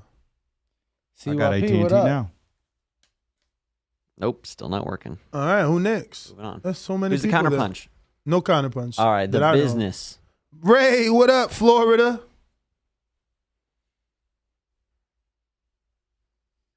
What's up? You can hear me? Yeah. What's going on, guys? You know, the official redheaded representative of the Boxing Voice had to call in to take this L for Canelo. But let me break this down as quick as I can, man. Yo, Canelo just came in with the wrong game plan. You know what I mean? I think he's been drinking his own Kool-Aid a little bit too much, thinking that he can just come in, walk forward, not use his jab anymore, just try to break people down like what he did against Bivol in a very physically taxing fight. So we saw that happen at the end of the fight. My man had no more energy left in the tank. And when Bivol came back to be able to put it on him in the later rounds, Canelo had no investment to the body at the beginning of that fight. I think they're going to go back and watch this fight and go, damn, we really messed up with this one. But he'll be able to adjust. He'll be able to come back. And people are going to say, oh, well, he was already at 175. He fought Kovalev. He didn't fight Kovalev in that same style. It was not as physically taxing as that. But we'll see what happens. You know, a lot of people are going to disagree. They're going to say, oh, you know, there's not very many examples of people jumping up weight classes in boxing like this. But I'll give you a case study at a high level in the case of when Conor McGregor gassed out against Nate Diaz. He did the same thing, jumped up all that weight. His body could not supply the oxygen to the extra weight in a physically taxing fight. And then he gassed out and lost. Canelo. Who the fuck is that guy? Bro, you really gonna bring up UFC to compare it to boxing? Because there's no case studies. Your brain is an egg. No case studies. Boxing's got a way longer history than the UFC. I don't really know. I do my best, but my best wasn't good enough. That was his last statement on the way out. Who's next? Is that Legend? We got Big Fish Vega. Back at him.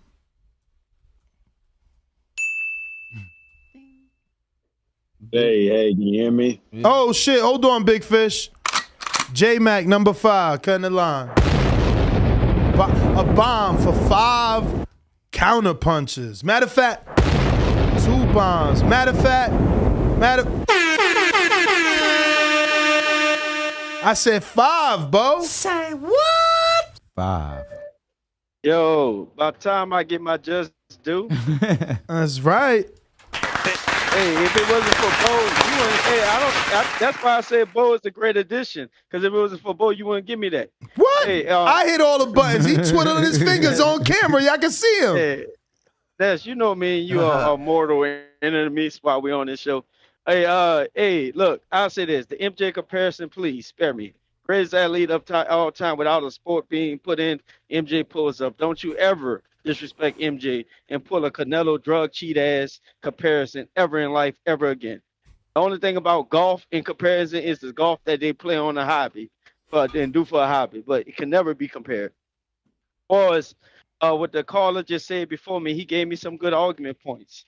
Canelo has gotten away with being able to jump through weight class because it's called weight manipulation. That's actually a skill set of his, because Canelo is a very small 5'8", but a big guy. And a lot of people didn't know that. And Floyd tried to tell y'all how big he was, but Canelo has been able to manipulate his body to move in and out from 154, 155, 160, 160, and 175, because that's what he naturally walks around at, and he can comfortably fight. Aside with the drugs that he put in his body, like the power pillars that he didn't have to carry him through the fight, that might have helped him, but it probably ran dry because he ain't been able to get on it since he's been doing his drug thing or having to have to submit his drug sample. So that's probably why he ran out of his little power pellet juice and what have you, and he probably couldn't cut it up for this fight. All right. So again, we're talking about pico levels of clenbuterol that today would not even get you a ban or a suspension, number one. Number two, he submitted to hair follicle testing. And number three, he's fought many times and knocked out many opponents since that happened. So I do know why people constantly bring that up. They're hating. But, I mean, it really has no merit in the discussion, the whole clenbuterol situation. It really doesn't.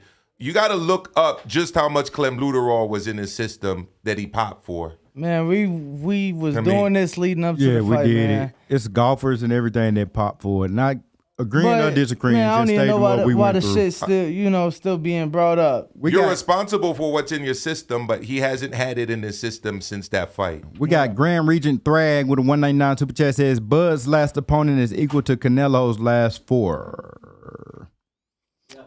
Who we got? We got Big Fish Vega waiting his turn. Yeah, it's Big Fish Vega. Come on in, bro. Sorry they closed the door on you a couple times. Big Fish Vega, what up? Yeah, just unmute. Unmute. There you go. His audio's on. Still nothing. We'll come back to you, champ. Who we got next? Majid, what up? Majid. And I just kicked him out. Lovely.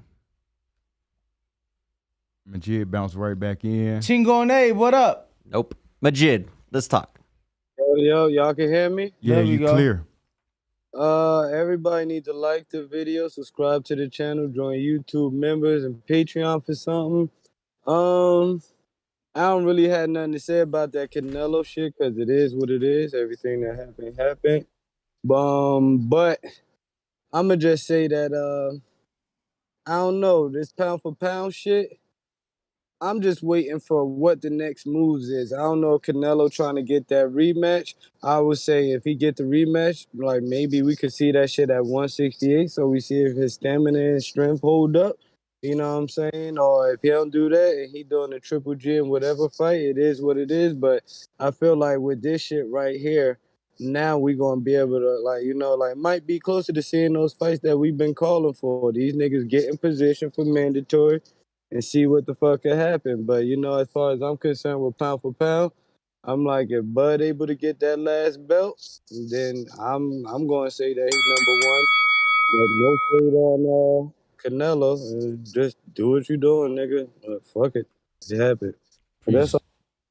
Appreciate the call, champ. We got D-Web with a 199 super chat says Nello dared to be great and he failed. Hashtag is levels to it. CYP, what up? Got it working? Am I good? Am I good or what? Yes, we hear sir. You. For one, when Conor McGregor first fought at 170, he lost. When Canelo first fought at 175, he won. The second time Conor won, the second time Canelo lost. So don't try them comparisons. Nice try. Like, y'all, man, I'm a bag off that one because that was a dumbass comparison. Second, the major three, ESPN, Ring Magazine, BoxRec, all of them have Bud Crawford above Earl Spence on pound for pound. They've always had it. So to them, they don't care about who's the best in the division. But for some reason, all the callers who agree with all of them, we're done. We don't know. We have no argument. But the two motherfuckers on here, they're so smart. Why don't you write a petition to them and complain to them and stop coming at us? We just repeat what they saying. And lastly, Maestro, Canelo took a 6-month suspension that you only get on your first offense if you cooperate. So stop defending it or get on there and write a petition to take it off his record. CYP out. J-Mac, number 6. Yo, speaking of the suspension that he served because he did fail 2 drug tests, an A and a B. Okay. That's the same reason test. why I brought the computer. That's not 2 drug tests. That's the same test.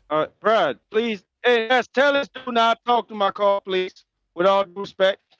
Like, you don't come here and just hop and start. And matter of fact, you're paying for this last call. I'm not paying for this last one. You're paying for it. Like I was saying. Well, we're going to go ahead and mute him and get to the next caller. If you don't want to pay, well, you don't have to pay for that. We'll just get to the next call. Oh. Come on, man. Let me get my call, man. Yo, can you hear me? I hear you. I just didn't know. You said you didn't want it. All right. So you going to be petty? You know I'm going to send the $5, man. That little funk-ass $5 don't mean nothing to me. Hey, like I was saying, can you hear me? We hear you. We never muted you, man. All right. I'm just making sure y'all be saying my service be fucked up. So I'm getting it in. Exhibit A, we saw Canelo get tired. We saw him back. Definitely lost you. I hope his back call friends tell him we don't be lying. The clenbuterol that y'all say that doesn't mean anything. That amount that was in his system mean that's what was left in his system, not the amount that he injected in his system. Clenbuterol helps you keep your muscle mass, help you maintain strength, and it helps your breathing. Like I said, in a fight he just fought, we saw him back up because he got tired. So maybe he need his power serum. Maybe he need his breathing treatment. Maybe he has asthma like Maestro. How's your breathing, Maestro? It's good today. I feel real good today. I feel real good today. We got boxing real good today. archives and facts with $34.99 in the Turkish dinar. Says, as long as Nello wasn't nuked like Wilder, we good. Followed by Robert McDonald with a $10 super chat. So know we're going to spin the wheel for Robert, that's Ronald's cousin. He says, until Andrade, Charlo, Errol Spence, Benavidez, or their favorite beat Bivol, the haters can cut that noise. Team Canelo until the wheels fall off. Great champions get knocked down and get back up. I'm rocking with you, Robert. I take everything back. Spin the wheel for Rob. Here we go. A little spinny spin on the TBV. Oh, you in that shirt. So we getting a TBV shirt raffle. And then we got DJ with a $10 super chat. DJ going hard, man. That's like his fifth. I need a signed Mike Tyson glove. Spin it. Let's go. Danny, when you going to see Mike? Where's that podcast at? Is that in Cali or is that here? No, that's California. Oh, no wonder we don't bump into this guy. Polaroid.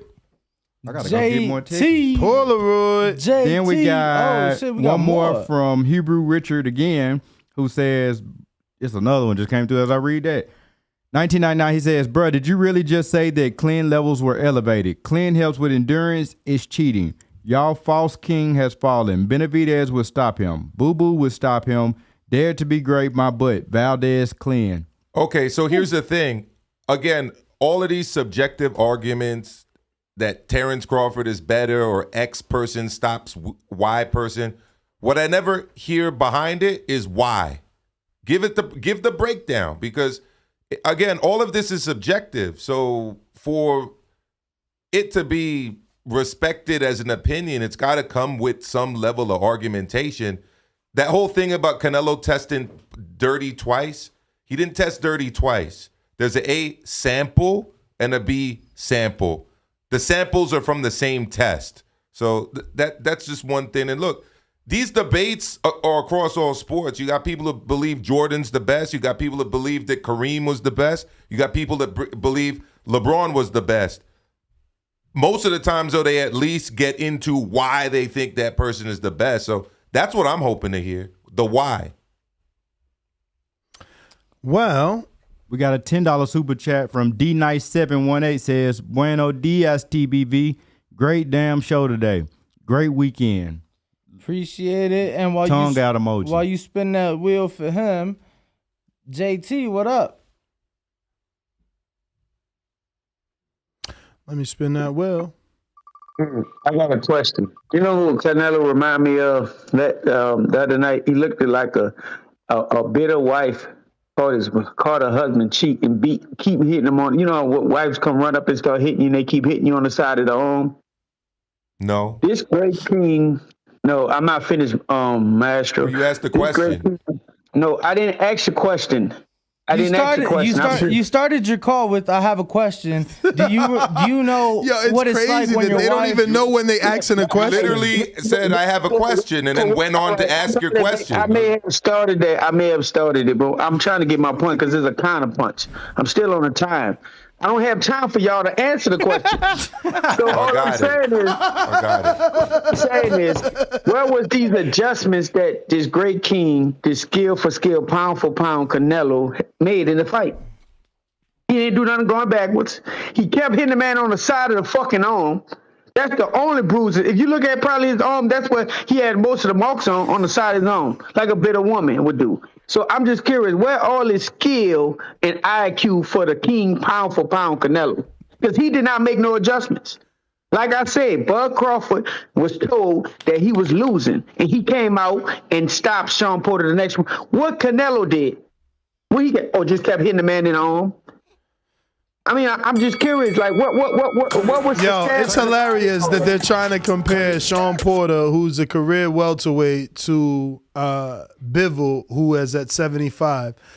As if somehow Crawford moved up 2 divisions on that night and was losing to Porter, and he just turned it around and showed that he's a dog. Like, look, and learn to use the word rhetorical if you don't want your fucking question answered. The mark of someone who doesn't have a valid point of view is the ad hominem attack. Like, you start off your call with an ad hominem attack followed by some question that leads us to your ad hominem attack. Like, I don't respect it. I'm sorry. Hey, I almost called him Austin. Travis, who's next? All right. No, you can't answer that though. That's not a question. A Crown, even though it's a question. A Crown 79 said we got a bunch of Amber Heards today. Laughing emoji, poop emoji. I don't even know who Amber Heard is. I only know Amber Rose. Amber Heard. We got Johnny CYP with a counterpunch. Oh, Johnny Depp. Oh, Amber Heard and Johnny Depp trial. Yo, I see I'm it glad in the you're news here. all the time. I don't know what it's about. What is it about? Bro, you got to speak to Joe Habib about that. Oh, shit. He says, yo, did you see this about? I said, nah, I'm not following it. But I get the news though on my phone. I used to. So this is his ex-wife or something? Because I know her. What I do understand is that he's suing her. Oh, shit. Oh, who's that? Who's that? CYP. Oh, CYP. What up? My fault. JT, J-Mac, I'm here to talk boxing. Man, you done went off topic about 10 times. You stop trying. He asked me a question. Did you not ask me the question, or did I bring it up? Did I bring it up? No, Ness brought it up. Thank you. Maestro, watch your mouth talking to me with your fake ass. We already found that you're a fake track coach with them fake ass accolades. Don't have me blast you some more. Secondly, when it comes down to reality, What'd I say? Ad hominem attack. And breakdowns. Literally what I just said. And breakdowns, because we only get 30 seconds to talk. If we came to the studio, we'll bury your ass with this boxing talk. We don't have enough time, my man. You can't defeat me. I guarantee you can't defeat me one-on-one. I'll come to your show and thrash you on this Canelo shit. Definitely not in terms of being an emotional person. I'm not emotional. I'm not emotional, so you could definitely beat me with that. You want us on a timer, and you want to be able to run your mouth for an hour. You want us on a timer while you talk for an hour. That's a coward. That's a coward who needs to talk for 50 fucking minutes while somebody talks for 50 seconds. Ha ha ha. Who's more impactful, me or you? You. When it comes to being emotional. J-Mac 7th counterpunch. Oh. Wow. Let me ring the bomb. Man,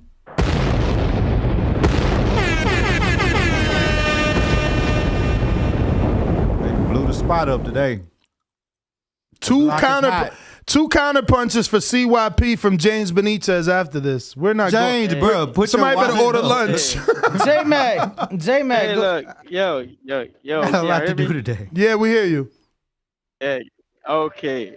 Damn. CYP just said it, so let me say it so more calmly. Maestro, you understand we get a short time on here, so we got to get it out as quick as we can. We've been waiting on here. We didn't hear multiple talking. I'm talking to everyone on, so we don't get that much time. So you cut us off, or when we pay for a counterpunch, it's so disrespectful. The next, I want you to team up. It is kind of cowardly to jump and just jump on the call. But if we have a face-to-face, we ain't got to fight. I can break shit down. I actually know quite a bit about boxing, so I'm more educated than I just like trolling your weak opinionated ass on the show, because you come on here and talk about everything else, about Cuba, politics, and what have you. Then when you get called out from what you started. Fam, they asked me these questions. Like I said, they asked me these. Ness, did you not ask me about Cuba? Ness, I'm not finished my call. Go ahead, man. Go ahead. Can I say one more thing? And to my brother's defense, JT knows quite a bit as well. And when he's saying on his counterpunch, Ness just want to go back and forth today. He's saying he's asking a question that could be answered after his counterpunch because we ain't got that much time. So when you interject, it cuts our calls off. That's why you get the disrespect. That's why you get called out your name. And Ness need to teach you the rules. I got it. Thank you. Learn better and come back. Thank you very much. I appreciate that. Grand Richard Thrag with a 199 super chat says, "Is it daring to be great when he was gonna fight Mekaboo?" Switch the view. And then we got Oscar with a 199 super chats. He said, "No name, no. Yeah, I guess he meant names." He said, "No names. You guys are hilarious." And no. So one thing is that no mames? That must no mames. Yeah, that must be no mames. He said no name. and mamad in Spanish means dad. So if somebody's saying no mames, they're meaning Yeah, but the way that he's using it doesn't mean you're doing that. It's like it's like saying stop tripping, like you're tripping right now. Like, even though literally that's what it means. I'm just saying the origins of it. No, of course, but in this sentence, that's the thing with the Spanish the Spanish language, that each word has different mean. It can have different meanings. So many different dialects. Depending on, like, he's Cuban, I'm Dominican, and this guy's fucking Mexican, and we could all share a word. If you say something in Spanish, say the whole thing in Spanish, so I know not to attempt to read it. So what I want to say is Jamaican Cuban, like Chapman, from the Yankees. So by the way, what was I saying? Oh yeah, I can't get blamed because you asked me about Amber Heard. Like you asked me about that. You asked me about Cuba. I'm not gonna not answer your question. You're the host. Hebrew Richard 1999 says, "Canelo move and cut off the ring well. He struggles with the jab. That's why he has avoided Charlo and Andrade. That's the reason Canelo got spanked 12 rounds versus the best ever. Laurel won. Porter beat Usyk in the amateur. Skills pay bills." Spin that wheel with that fat $20.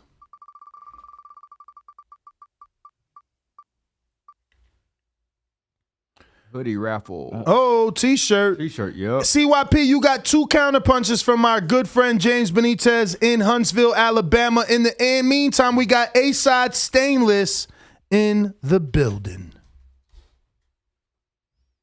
What we doing? Who going first? You are. Oh.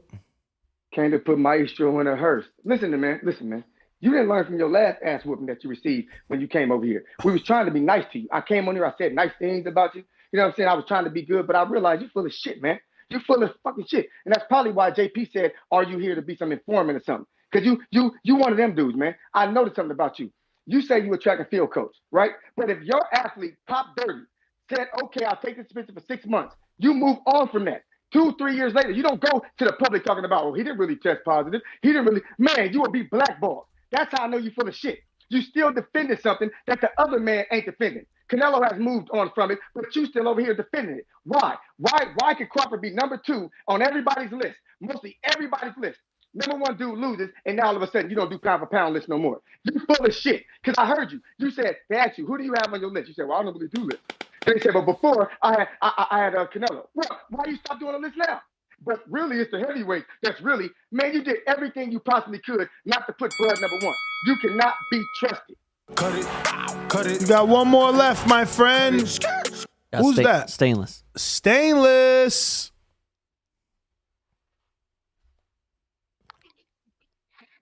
Yo, y'all can hear me. Red belt, black belt, WO and green. I'm king. Undisputed GOAT, TBE. And you can catch the news first on TBV. Voice of the people, now let me speak. Scientists of the sweet, BOXING.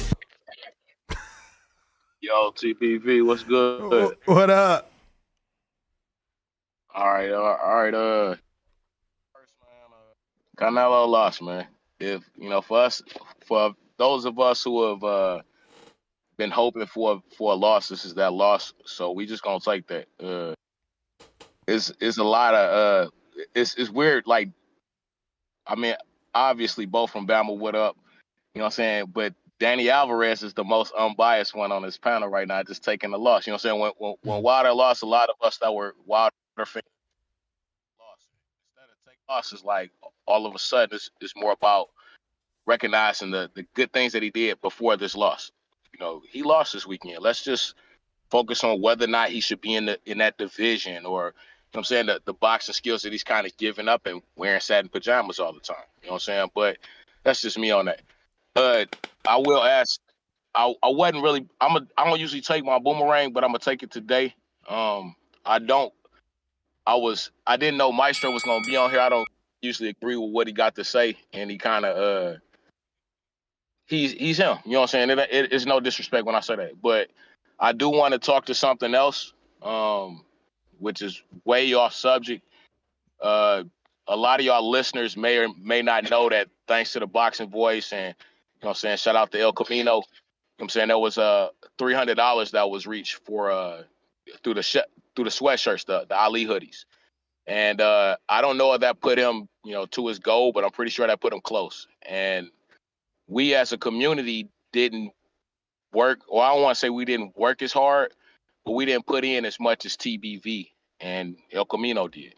You know what I'm saying? And it's not about the competition of who did more.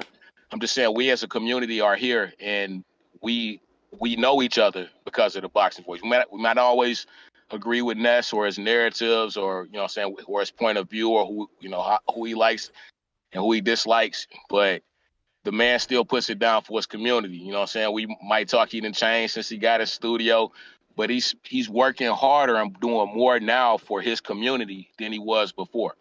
So when I say stuff like, if you're not on Patreon, then you stupid, it's $15, man. You know what I'm saying? I can't tell you how much I spend on green, how much y'all spend on sports drinks at the bar, on the strippers, you know what I'm saying? Whatever else you do in your free time. And here it is every day. We getting this for our free time and we not putting it back in. So just like I challenged y'all with, you know what I'm saying, committing to the GoFundMe and helping JT for this one, because there will be a next one.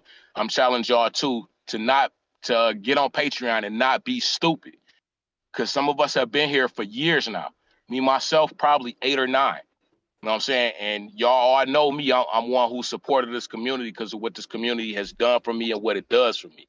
And we able to come here and talk shit to each other, get mad, get happy, you know what I'm saying, celebrate, you know what I'm saying, sit in remorse, and we do it all here. You know what I'm saying? When that fight went off, we were waiting to get on the show, waiting to get on the back call, and that's all thanks to the Boxing Voice.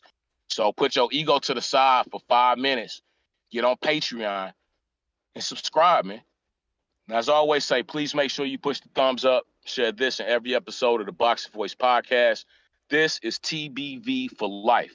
And if you ain't on Patreon, you a pendejo. Pendejo. Did you get to the 7th J-Mac counterpunch? No. And shout out to Stainless for that call, you know, because, you know, Nuts definitely been putting it down and doing it for years. And, you know, those Patreons has definitely helped paying shit, me, and paying, you know, getting these fighters out and being able to do these giveaways and things like that. So, you know, definitely shout out to Stainless acknowledging Mr. Gibbs. Yeah, I mean, because at the end of the day, man, like, no one's going to keep paying all these salaries. Like, you know, we got to be able to convert. You know what I'm saying? They paying you, they paying Bo, they paying Brandon, Jemmy, Canna. There's a lot of people in this community that have gotten jobs. So I didn't just get a job.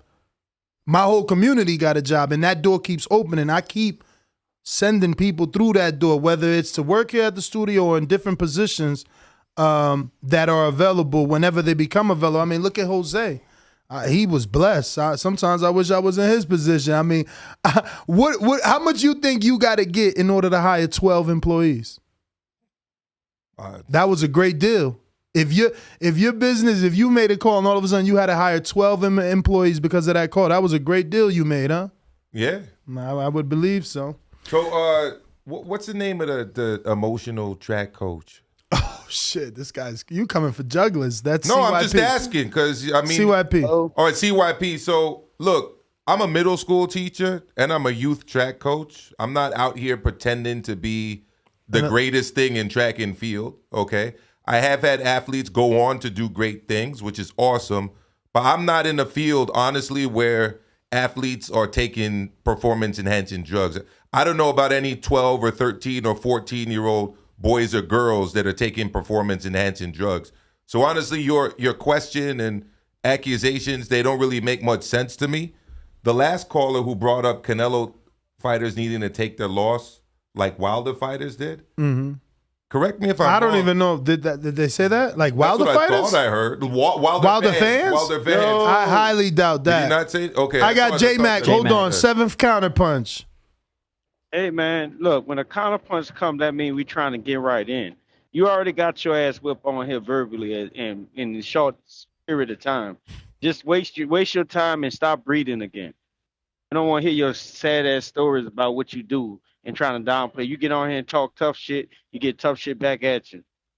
Um, like I said about the computer oil, it's very important that y'all understand what computer oil does. A lot of people use it is in asthma medicine, and as well, I think it's the all. I don't know the terms on it, but it does have something that asthma medicine, but it does help you breathe better.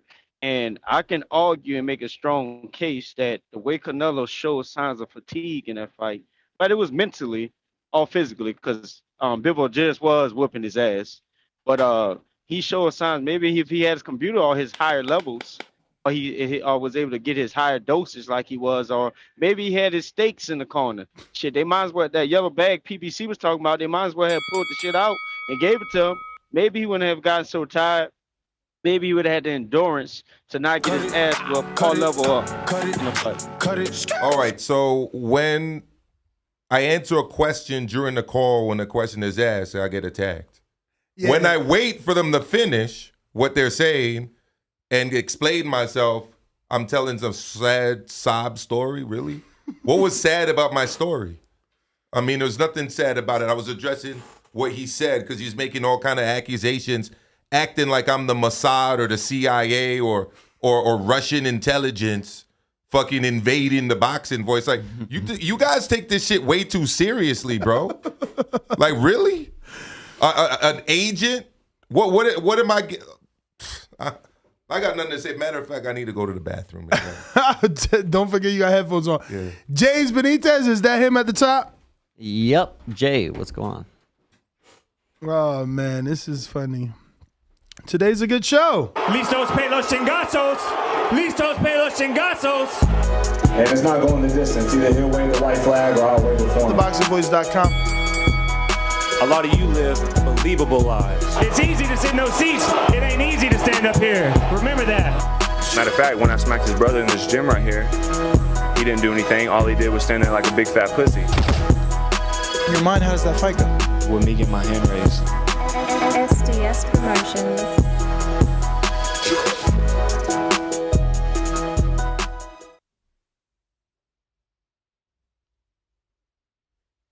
Got to unmute.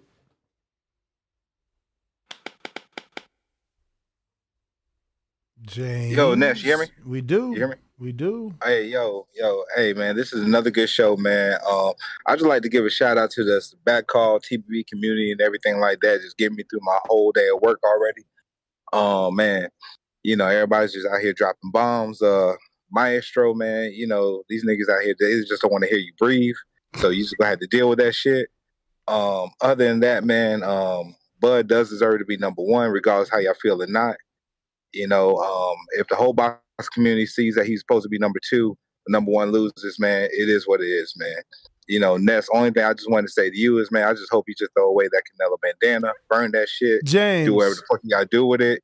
You know what I'm saying? Just James, let me help you with your logic, right? What's up, man? What? With the bandana? You're basically saying, right? Mm-hmm. This is what you're saying, that because one person lost, the other one gets elevated, right? So that's like Absolutely. me. That's like me saying Joe Rogan doesn't do a podcast no more, so I'm the best.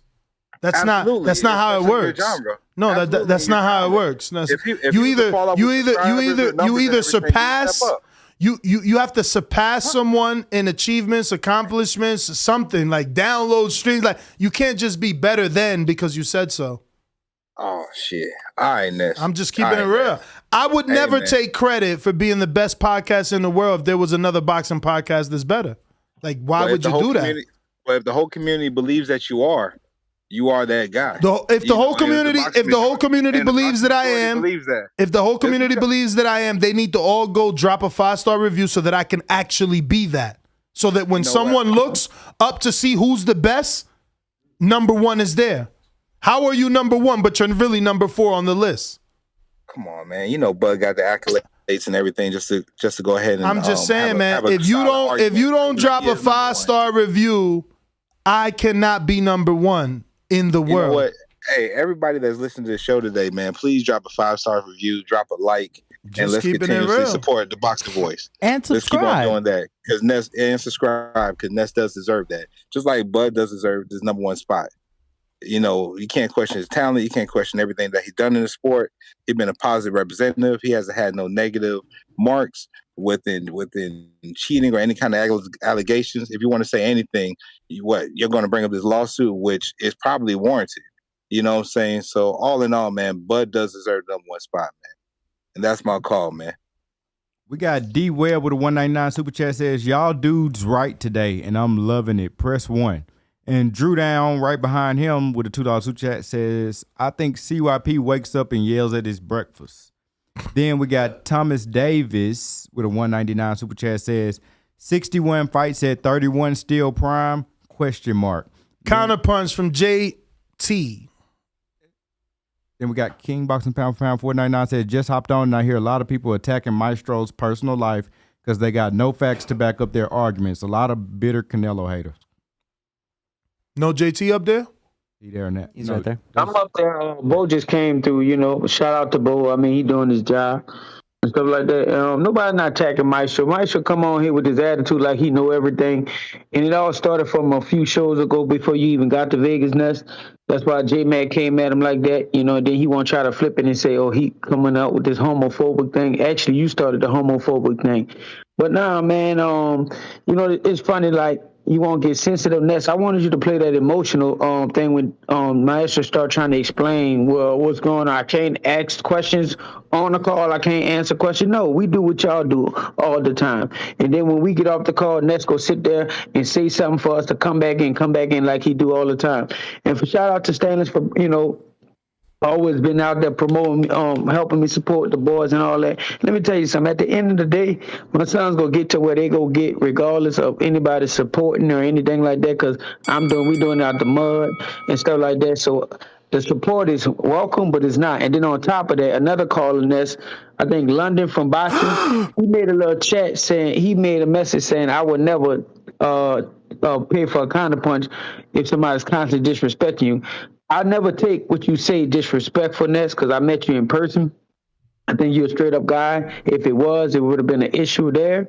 But at the end of the day, and on top of it, you was one of the top supporters. So that did donate to the GoFundMe. So shout out. That's why I'm gonna always support your show. I'm not gonna agree with you all the time on stuff like that, but I'm always gonna support the show. That's all I got, man. All right. Appreciate you, brother. Appreciate you. I mean, look, man, I'm not the easiest to get along with, but if you stick around long enough, you'll see my good side. Who's next?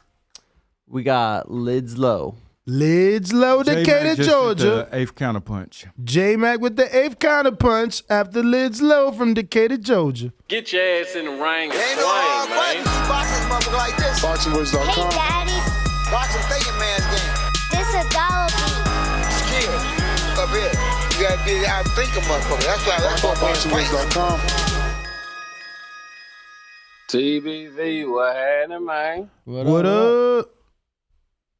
Everything, coach. Man, shout out to each and every caller that called in today and everybody in the chat. Shout out y'all busting today. But I'm going to give the caller of the day, though. Shout out to Marcus in D.C., man. He killed that shit. If you don't know what I'm talking about, go back and listen. All right. Shout out to Bivol. You know what I'm saying? He won. Canelo, it ain't over, bro. You know what I'm saying? What we always say, a loss don't define nobody, right? That nigga, all right, man, he going to get going back to 68 and make it happen. You know what I'm saying? Give us what we want now. Whatever. Do something. I don't give a damn. I don't hate him like that. So it's all G. Do what you do. Now, it's funny that this is a Canelo show, but we keep talking about Bud. Bud ain't shit, man. He sucked. He ain't fought nobody. He ain't did nothing. That nigga just walked into the sport and so happened to win up 3 divisions. But I tell you this, I got a $1,000 bet, and I'm putting it out there, and Ness, I'm keeping it 100 with you, shout out on your show. I got a $1,000 bet, and it's a friendly bet. And then y'all spends people want to get it, we can get it. $1,000 bet, shout straight up. All right. Richard 999 says that was weakness. Joe Rogan laughing emoji. If Miami loses, Philly moves on. That was horrible, bro. LOL. Shout out to all my Latino Y'all keep brothers bringing up from the other Caribbean. sports. You keep bringing up, like, if Miami loses, whoever the fuck. I don't watch basketball, so I don't give a fuck about their rules and how they do their rankings. Like, I don't care. In boxing, you don't move up because someone lost. Like, you know what I mean? He moves down. You know what I'm saying? He moves down, the person that lost, but how the fuck do you move up? So- Now, BoxRec does move you up because they're a point system. I was about to say, if he moves down, then somebody has to move up, right? Not no motherfucking Terence Crawford without fighting. How do you move up without fighting? But I'm saying if Canelo's moving down, that's who's replacing him. Usyk. That's a good answer. What I was gonna say, The is next there's a most reason- qualified fucking fighter. Like, it's off accolades. It's not off your opinion and how you think a person would do. Because it's like, oh yeah, pound for pound, it's mythical, man. So like, if Usyk fought But see, Chocolatito, it is mythical. no, that shit ain't realistic. But it is mythical. Here's the thing, though, right? And Maestro, you talked about it a little bit, but see, here's the problem with it, right? Because when you said that, it's like, all right, cool, but now who moves up? Then you explained it. Everybody is entitled and deserves to have their own criteria for their pound for pound list. Why? Because it's subjective. Like, what you may deem more important. The list was here before you and I. We can't just come and change it. But there's no rules. It's opinion based. There's been rules. No, it's opinion based. But there's been rules before you Rules came. dictated Pound for by pound who? existed. There's no sanctioning. Hold on. There's no Rules dictated sanctioning by who, body Ness? of pound for pound. Hold on. Rules dictated by who? By the ring. By subjective people. Bro, but that's the ring, for their pound for pound rankings. ESPN Which has is really the their- only one. ESPN has their pound. Everybody, and it's subject. Like, I don't ever hear anyone talk about ESPN. All right, now, here's the thing. Before a caller calls and says it, find me the rules for the pound for pound. There list is for the ring. none. There is But you none. just said there was rules. Yeah, according to the, you go off the list of the He's ring. talking about the ring championship Yeah. committee. Yeah. That's all he's talking about, I think. Right, Ness? Well, they are the ones that rank you. They are the ones that put you there. No, but what we're saying is everyone else has their own pound for pound list. Now, here's how I would make the Usyk argument if I was making it, right? Usyk fought better fighters or more accomplished fighters at 200 pounds than Terence Crawford did at 140. And Usyk fought a better heavyweight than Terence Crawford's welterweights that he fought. So you could make that argument making those points because they're both undefeated. CYP, It comes down to accomplishment and the level of opposition that they had. CYP with a counterpunch, but We had J-Mac number 8 before that one. Oh, If I'm not J-Mac. mistaken.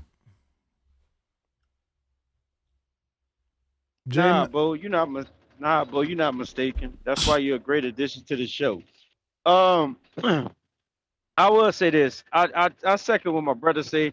What I realize is I have a competitive edge on this show. That's why I call in. I love talking boxing. That's why I do it. Chat bitches and all my chat bitches. I sign autographs in person. Just make sure you let me know who you are so I can put my name and my fist in your fucking mouth when I see you. Because some of y'all be getting borderline disrespectful. Y'all won't come in and hop and Johnny go late ass motherfuckers and have an opinion about shit when people get held accountable on this show. And y'all always just chatting shit anyway. The earthquake. You sit your ass on this back call and don't say nothing, but you got something to say in that chat. Once you come out and get your mic off mute so we can have a conversation or a proper introduction. Like I said, Ness, I support you. I just realized I don't like you on this show. Pretty much. I love debating you. I like going back and forth. And it's just competition. What have you? Y'all relax. Y'all the ones that make shit more tense than what it really is. Some people are what they are, what they say they are. But when y'all start pointing the finger and making it extra, that's when you got to find out.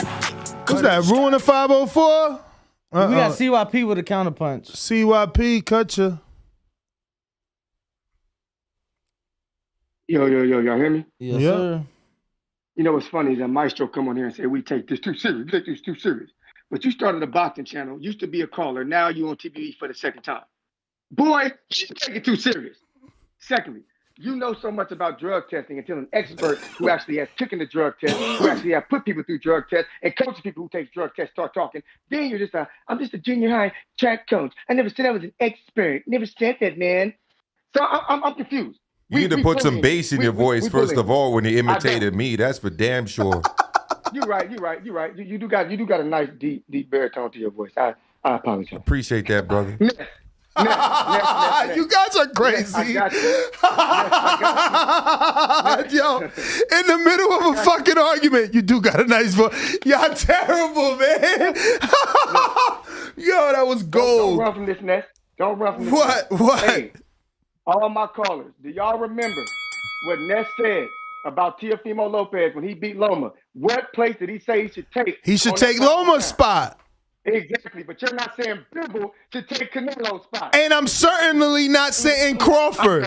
And I'm certainly not saying Crawford. Hey, CYP, you gotta excuse Ness because he clearly think that, bro. Yeah, you crazy for saying that shit. Let me tell you, I ain't never heard you say some crazy shit like that. That someone that beats someone should take their spot? Bro, yes, because but that's boxing, Danny. No, it's not. So what is this phrase? Bro, but what is this because phrase? At the end if of the you day, beat the man, you become the man. No, at the end of the day, but you just got done saying that the pound for pound list, right, is about your accomplishments. So Teofimo, regardless of him beating Lomachenko, he didn't have the same accomplishments that Lomachenko had. That is the accomplishments. He beat the pound for pound fighter. Because for you to say that's saying that's his only accomplishment. No, that's one of. Before that, he became a world champion versus Comey. And another accomplishment would be defending it. Then another one would be unifying. And then it would be becoming, he's a 3 division. Who? Loma? Okay, yeah. Right. Yeah. So you can't compare somebody that, or I'm not saying you can't compare. You can't replace somebody who has accomplished significantly more than you. You can't replace them with somebody who's accomplished significantly less simply because they beat you. So Why Hassan not? Rahman, Lennox Lewis, for example. Okay. Is that a good example of what you're saying? Buster Douglas, Mike Tyson, that's a great example of what the fuck I'm saying. Like, he was a 42-1 underdog. And had he beat that rematch, he would have been Buster Douglas, the legendary historian. We'd have been fucking, he'd have had his own face in the Hall of Fame, but he didn't. He lost like Andy. He lost the rematch, but what I'm saying, after he won the first one, he made his a fluke. You made it a fluke by not doing it twice. That's how boxing works. I'm not changing the rules. Boxing, if you do it once, Teofimo couldn't be a fluke? Because he didn't have a rematch clause. Bro, so he still ended up a fluke because he lost to his mandatory. Right, but what I'm saying is... we're saying the same thing, No, we're not saying the same thing are. because at the end of the day, I will never say that in every situation, just because you beat me, that you take where I'm at. Like, not every situation. He's being specific to a conversation we had before where if Tio beat the number 3, he deserves to be number 3 on the list. He took that man's accolades. That's your spot. You're on that spot. That's your house, and I took it. I belong there now. And if the guy that had it wins it back, he wins it back.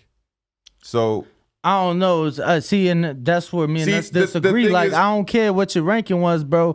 If you beat me, that don't mean that you take my spot in line. Like.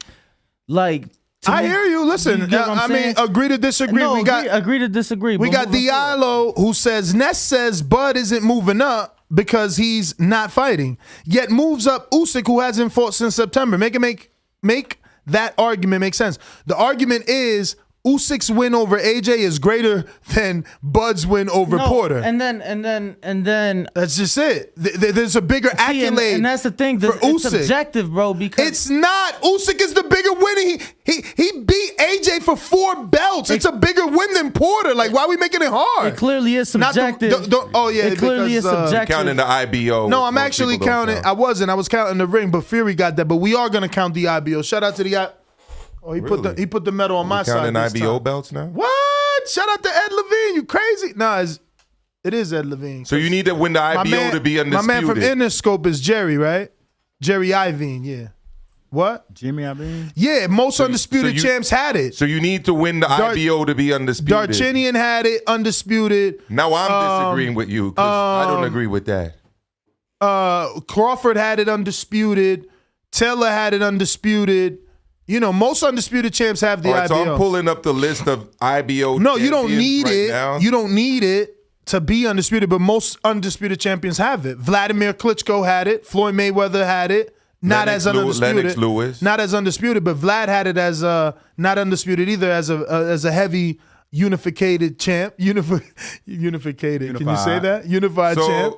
So basically, the winner of Crawford Spence has got to go and take on a guy named Daniyar Yelusinov out of Kazakhstan. You never heard of him? No, Yelusinov is no joke. I bet you nobody will fight him. I'm not saying. I bet you they'll take your argument. I bet you they'll take your argument and say, no, I don't need that belt to be undisputed because he's got it. I'm not saying he's bad. But it's not true. It's not true. You don't have to fight. You don't have to get the IBO to be undisputed. Okay, that's all I was saying. But most undisputed champions have him. Hebrew Richard says, how when Porter beat Usyk in the amateurs? Oh wow. Now what you did in the amateurs counts as your pro career. Okay. I mean, you mentioned it earlier. When? How? You mentioned that Porter What did I say? You mentioned how I honestly don't even. I didn't bring up Porter beating Usyk today at all. Bet your upcoming check on it. Let's do it. Let's do it. Whoa! Don't bet your check. I was about to stop. Yeah, because he did. Do it. No, you did. That's your second time not listening. We got a comment. I don't know what. I don't even know what the debate was, or if he said it or not. No, don't do it. He was saying. I know for a fact that was a sign. I did not bring up Usyk and Porter beating him today. Bro, that was a sign. Just take the sign. Take the sign. So here's the thing. Just take the sign. Let's just do $100 in. That's a blue face. You owe me 100. I do owe you 100. No, you don't. All right, bro. Let's bet that we got callers, man. We trying to eat lunch. That's just a good poker game. You ain't really right. You just got a good poker game. Just the way I had a good poker game. Look, you set up an odd number in a championship committee, and the majority wins on the pound for pound. Like you go through the list and then you put it up on your website. Boxing Voice. Hell no, I ain't got time for that. That shit, pound for pound is too subjective. Look at the show. We spent half the show talking about it. He just said it's not subjective, but it is subjective. I said it's too subjective. No, bro, you just told me when I said it's subjective. You're like, no, it's not. There's fucking rules. No, there's accolades too. We got a poll going right now, and there are rules. There is accolades. There is accolades, but this is how you know it's subjective. This is how you know it's subjective. Leading the poll at 33% right now. We got Crawford. Behind him is 29% Canelo, and behind him is 25% Usyk, and 12% say pound for pound this is a joke.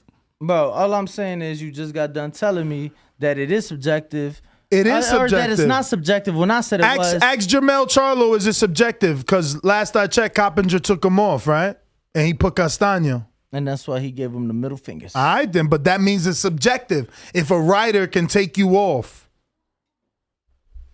And he's not even on the ESPN one any longer. Bro, that's cool. I'm just saying. Which is crazy. They got Tank there, but not my man Jermell. I'm just saying next? When I said it wasn't, but when you say it, Yo, why you doing that to the ad, man? Better battery to life. What the fuck is that? Life. New. It's your computer. You got a new sponsor. Nah, that's ESPN, little dirt bags. Mr. PBC? It's still going. No, I know. I'm trying. Mr. PBC, what's up? It's not working, but I deleted it. What up? Bivol. Clock's ticking. He said he wanted his intro. We got you, bro. Just give it 2 seconds. Oh, you're good.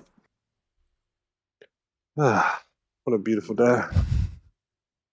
Bivol, Premier Boxing Champions presents Mr. PBC, baby. Anybody think they see some flaws in my game? Call out. Hey, Buzz, stop crying, nigga. Join the team. Al Heyman is a blessing to the sport of boxing. The sun is shining, the checks stay signing. Fuck Top Rank. Good job, Al Heyman. Last time I checked, unification's Trump mandatory. Because Al Heyman and PBC offered me something bigger. Show me the money. I guess I gotta be like everybody else and saying Al Heyman. I can quit my job now, baby. SDS Promotions. PBC, baby. Yo, what's good?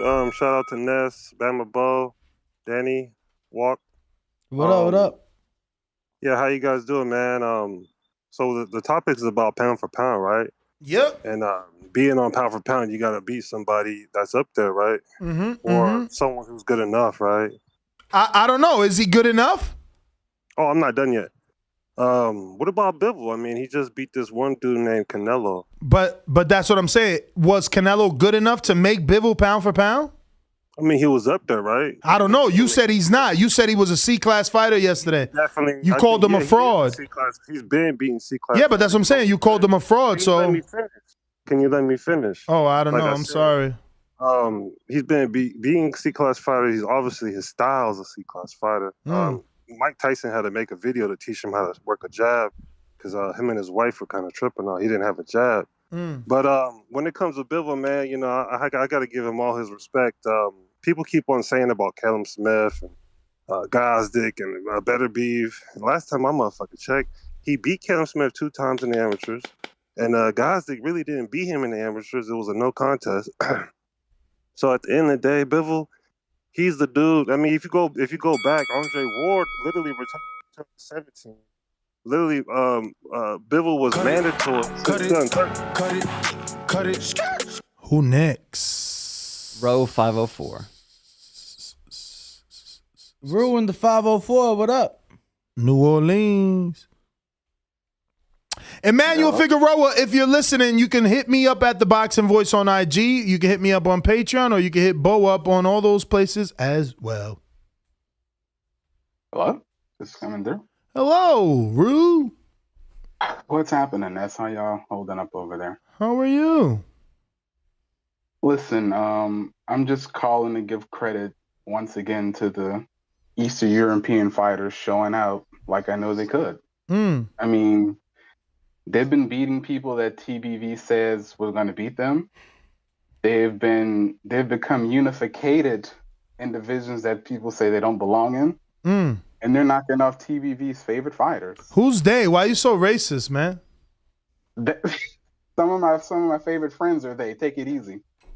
He's also not Eastern European, by the way. He's Asian. He's born he's born in Kyrgyzstan. Any country, I told them that he's only a citizen of Russia. Any country that ends in stan is in Asia. That's where he's born. Over 70% of Russia is in Asia.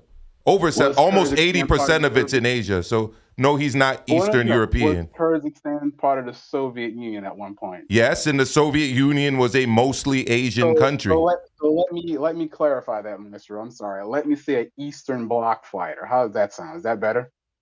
I mean, it sounds better in like 1985. We're in 2022 right now. You guys are terrible. These political guys. I'm using 1980s terms that, are defense policies that don't work, but we're not going to get into that stuff, Maestro. Okay. But anyway, I like you do great work on your channel. Danny, you do great work. Bo, I love the show. I love being a Patreon and a member. That fight chat was awesome. I love Paulie, David, and Nika. TBV does great work, man. I can't hate, even though you guys hate on all of my favorite fighters, man. I love you guys and love the work. Bro, we just made Usyk pound for pound #1 on this show. You supposed to be calling in celebrating. You Eastern finally got something right after the 6-7 years I've been following the show. You want a cookie? Fam, you gotta Hey, you know what? You looking at it the wrong way. You looking at the glass half empty. It should be half full. You did your job, sir. The Lord brought you here to make me learn more about Eastern Europeans and give them more shine on my normally Western-based show. Again, he's not Eastern European, but I can't stand that. You guys no, it's because Usyk is Eastern Loma European. too, and that's Loma. Ukraine is a European country, and but that's really his boy. If you subscribe to my channel, fam, you would have seen that I predicted Bivol to win this fight. So I thought Bivol was going to win too. You ain't call in and say that though.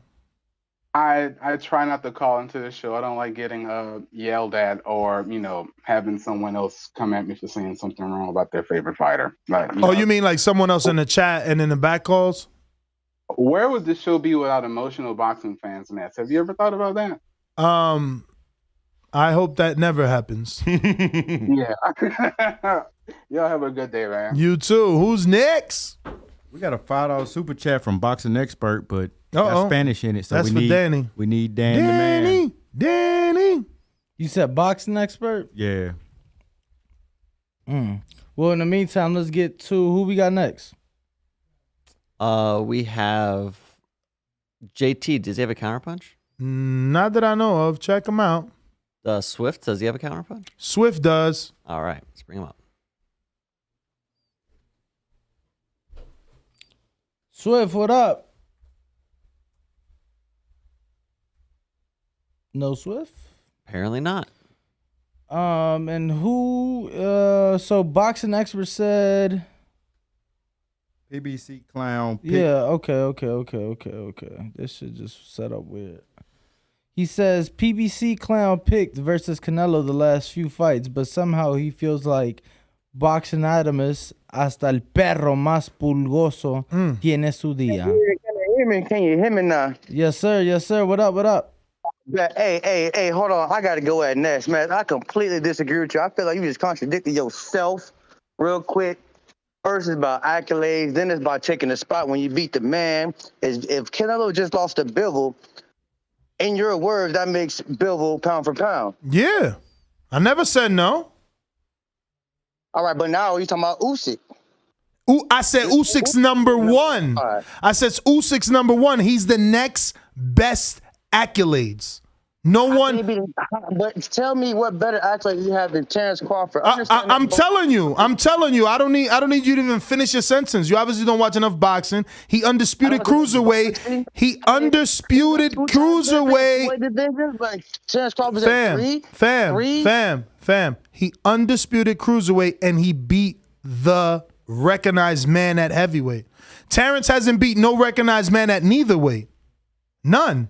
Not even the way he undisputed. The recognized man at 135 was Broner. He never fought him. He went and fought dusty ass Ricky Burns that got pounded on by like everybody. And Gamboa. Then he wins a vacant title. With Delorme, right?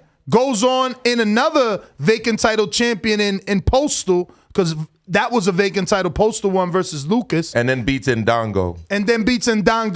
From fucking, come on, man. And then beats Jeff Horn at 147. You wildin'. You calling into a hardcore boxing show acting like you know boxing. Let me say this real quick, because you say it's the who's who of who you beat.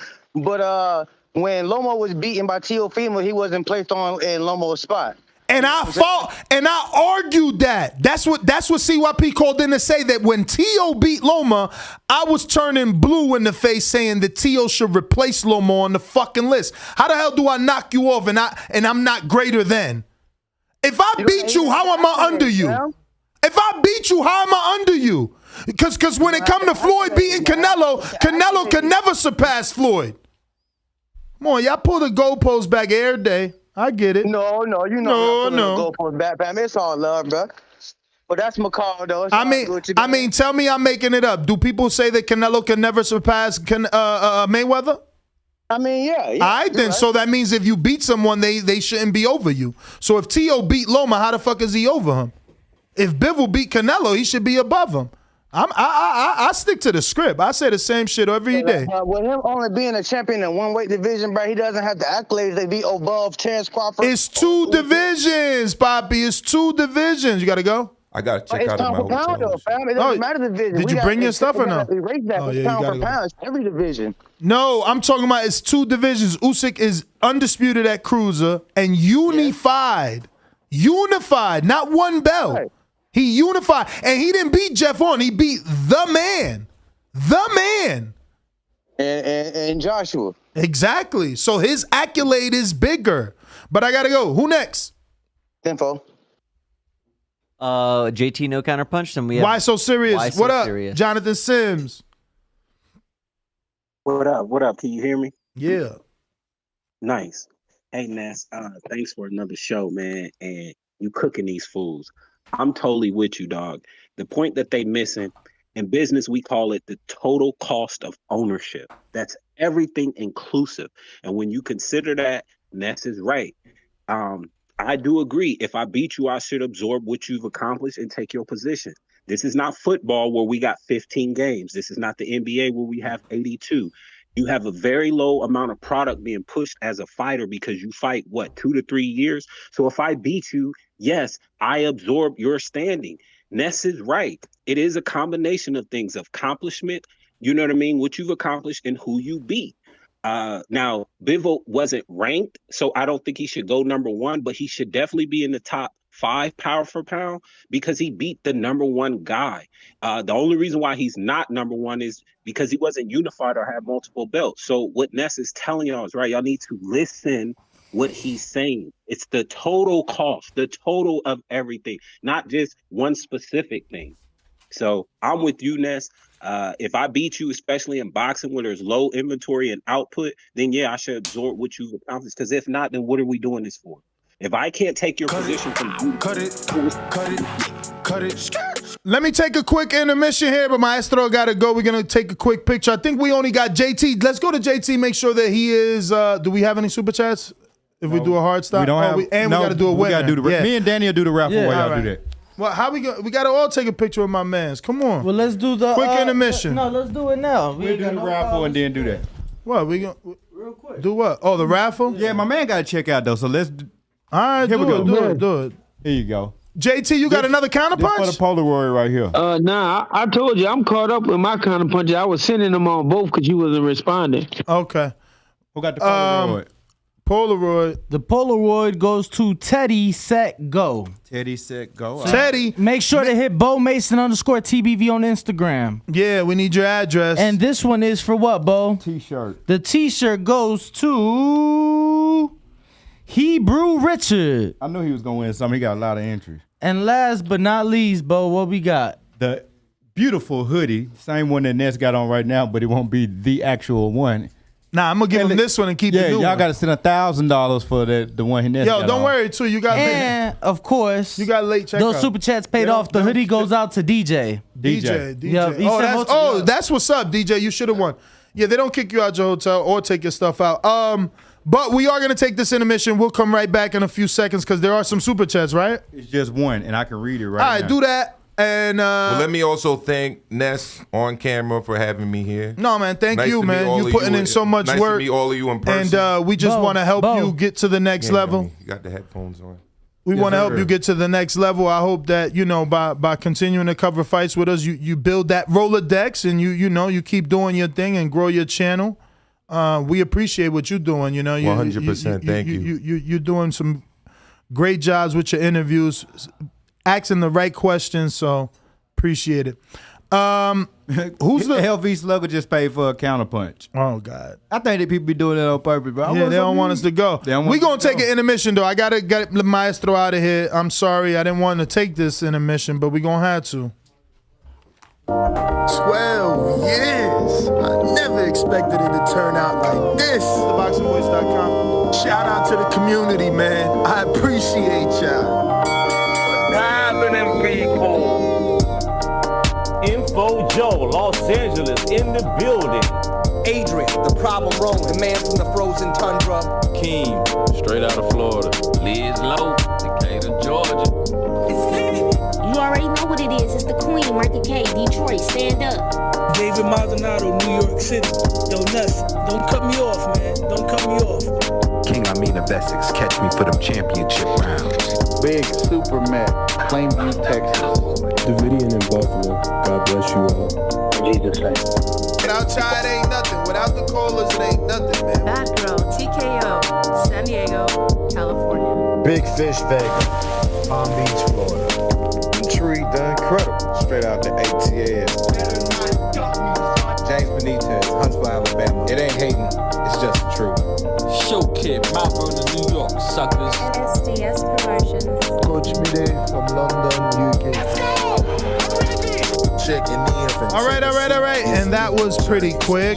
We're done with that intermission. Who we got?